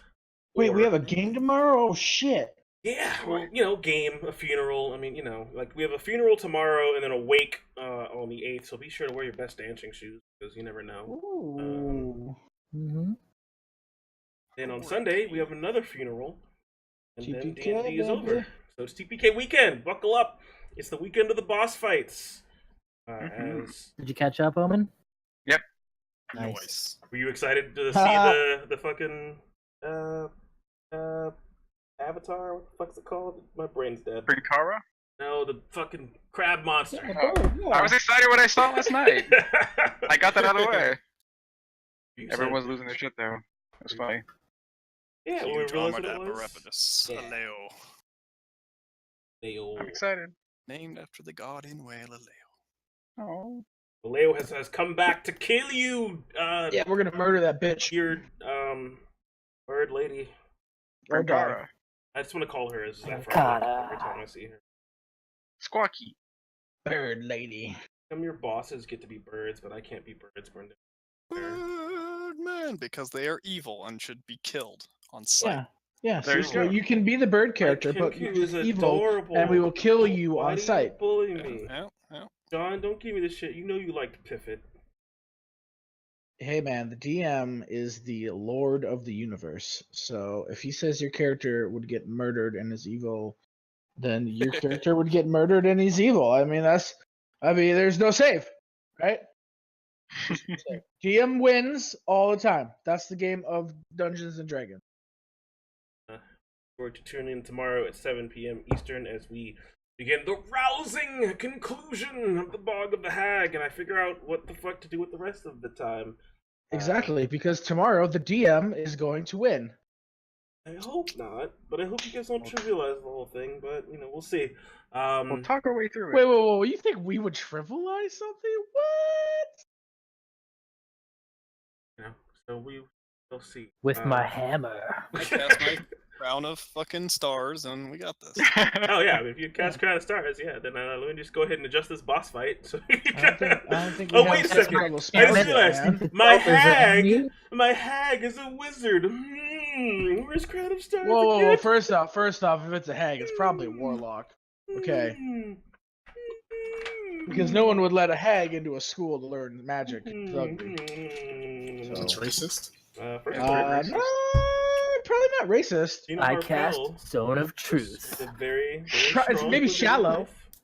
I would say shallow, because like anybody can be ugly. And the flaming raging. I'm on the finale. Also, usually hags like eat You're in children. the finale. Finale part 1, yeah. Oh boy. Yeah, it's getting serious. Some really, really good drama. Mm-hmm. It's talking about. Your competitor with Adventure Zone. Oh. They're way bigger and they're already over. Yeah, I know. Yeah. All right, Jordan, settle down now. I want to Take Coming that up. in your pants, I want to big boy, come pretend on. that I I'm coming matter. after you, Matt Mercer, next. You mean Got your Matty number. Mercer? I never called him Matt Mercer. He's Matty Mercer. We like your game, Jordan. It's really fun. Oh, no, Matty Mercer. Why? Fucking Peter, god damn it. That's why you don't let your players continue to get levels, because you don't want to have to deal with high level shit. Yeah, exactly. Peter knows how to DM. Wait, you just now saw that meme that I posted 2 hours ago? Yeah, I didn't have Discord. I was busy reading it's- all the spell descriptions, you Yeah, know. like it's never an issue when you like TPK your party right before they get that level, and then they have to start back at level 1. Well, congratulations, you guys. You guys hit 11, and the expanse is over. Where do you want to go now? Beat the game. You Credits beat game. roll. Credits roll. You all live happily ever after. Gonna write an epilogue, you can. Nobody really cares. Or magnificent. I'll just walk off into the Credits. sunset. Yep. Glad you could join us for one episode. Hope you had fun. Game's over. It was The a solid credits 8 roll. episodes. Credits roll. It's like 10 years later. They're all dead. Fuck those people. I get to write my own epilogue? Yeah, I killed you all. That's what I Not unless Ivar did it first. But I wrote that I saved all of us and we all lived happily ever after, so therefore Yeah, I but then win. Ivar killed everyone except Ivar Laura was because Ivar changed was in because his Laura ways. was the only person that he actually liked. Out And in did. the end, Woo! Lannister was the only one who wasn't course. a cunt. but Oh, well. Ivar doesn't. The only one that he loved platonically. Platonically, of course. Jeez. Love it. Thought that ship was gonna happen. I'm gonna stop that right now. Tip's totally on, Nope. totally happy. No, Brendan already wrote your side quest where you guys, Obviously. Just a Will you get two tricked of into us. ceremony? no save, no love. Yep. Yep. The older is gonna marry the Also- two of you. You ever want to marry a suit of armor before? You are today. Mhm. Have you ever wanted to marry a helmed horror? Would you like to? Yeah. Like, roll me a wisdom save. You got a 7. You're in love with this person now. Yeah. I'm gonna cast Dominate Person and make you willing, and then Yolder's gonna cast Ceremony, and you're gonna be married to Laura. No, no, Yeah, but who's gonna Just love cast this the other person. dominate person on Laura? Nah, Laura's down. No, No she's into magic. You just fell in No. love with this person. it. Failed your wisdom save. All right. Well, Tower. Dominate person Fine. by All right, Whatever. twin cast I'll it. twin Dominate Person if Twin that's what you cast really it, want. That's what we have to Oh, go God. through. There's no Lannister escape. just sitting in the back pew with thaumaturgy, just like fucking blaring shit through the whole ceremony. Yep. I'll fail like the first 3 times, so one of you. If you're gonna fucking Like, no, dominate come two on. people and force them to get married, you're worried about, oh, how dare you say something in the back of the fucking church? Come You're on! messing up my Yeah, ceremony. there are no That's gods involved in the this wrong matrimony. thing. The gods are gone. Dare you interrupt like 3 That's months what wait with does. 2 different people? I have written out. Shook their heads and walked away. I've written out my cool clericy marriage ceremony for if anyone wants to get married. I think Peter has as well, so you can get married under Festus or Bane, either one. Can I marry my horde? Yeah, but you can't I'd because it's not, marry you to your creature. horde. It's not a creature. Do I get Although plus maybe if 2 we AC? cast, can we No, cast see, Only animate your horde objects? plus 2 AC. No. Every day we Can we jump further. cast animate We've been objects? so far from Lathander's light, Nick. We've been gone from there for like at least 3 months now. Lathander's light can no longer reach us. Oh, everyone. yeah. Lathander's light drowned with Cyrus, and it's gone. It's gone. Yep. Thander's champion died, and so did Lathander. Yeah. Game over. Campaign world imploded Let's upon wrap itself. this shit up, y'alls. God. Good Yep. time. Good time. We will be, like I said, we'll be back tomorrow with the conclusion of the Bog of the Hag as the Guardians take on what remains of Miss Harpel. Then on Sunday, we will be going further in the expanse with taking on. God, I can't remember her name. What is her name? Brinkara. Brinkara? Brinkara. Brinkara! Squawk, squawk! Alright, as we take Brinkara on... the flock. The storm flock. Of the All storm right. flock. Yeah, Brinkara, it's a storm the flock. storm flock. As her crazy feathers and death and teleportation and weird layer actions and horrible, horrible sadness murder us to death. And Be sure to giant tune lightning in flying swords. on Sunday at 5 p.m. Eastern as we take on Brinkara of the Storm Flock. And then at the conclusion of Sunday's stream, we'll talk about what our plans are for the rest. Xanathar's Guide to Holy Fuck This Book. Everything. Good book. Yep. It Other is than to that, everything. thanks so much for watching, and greatly appreciate you being here. I hope to see you next time. Later.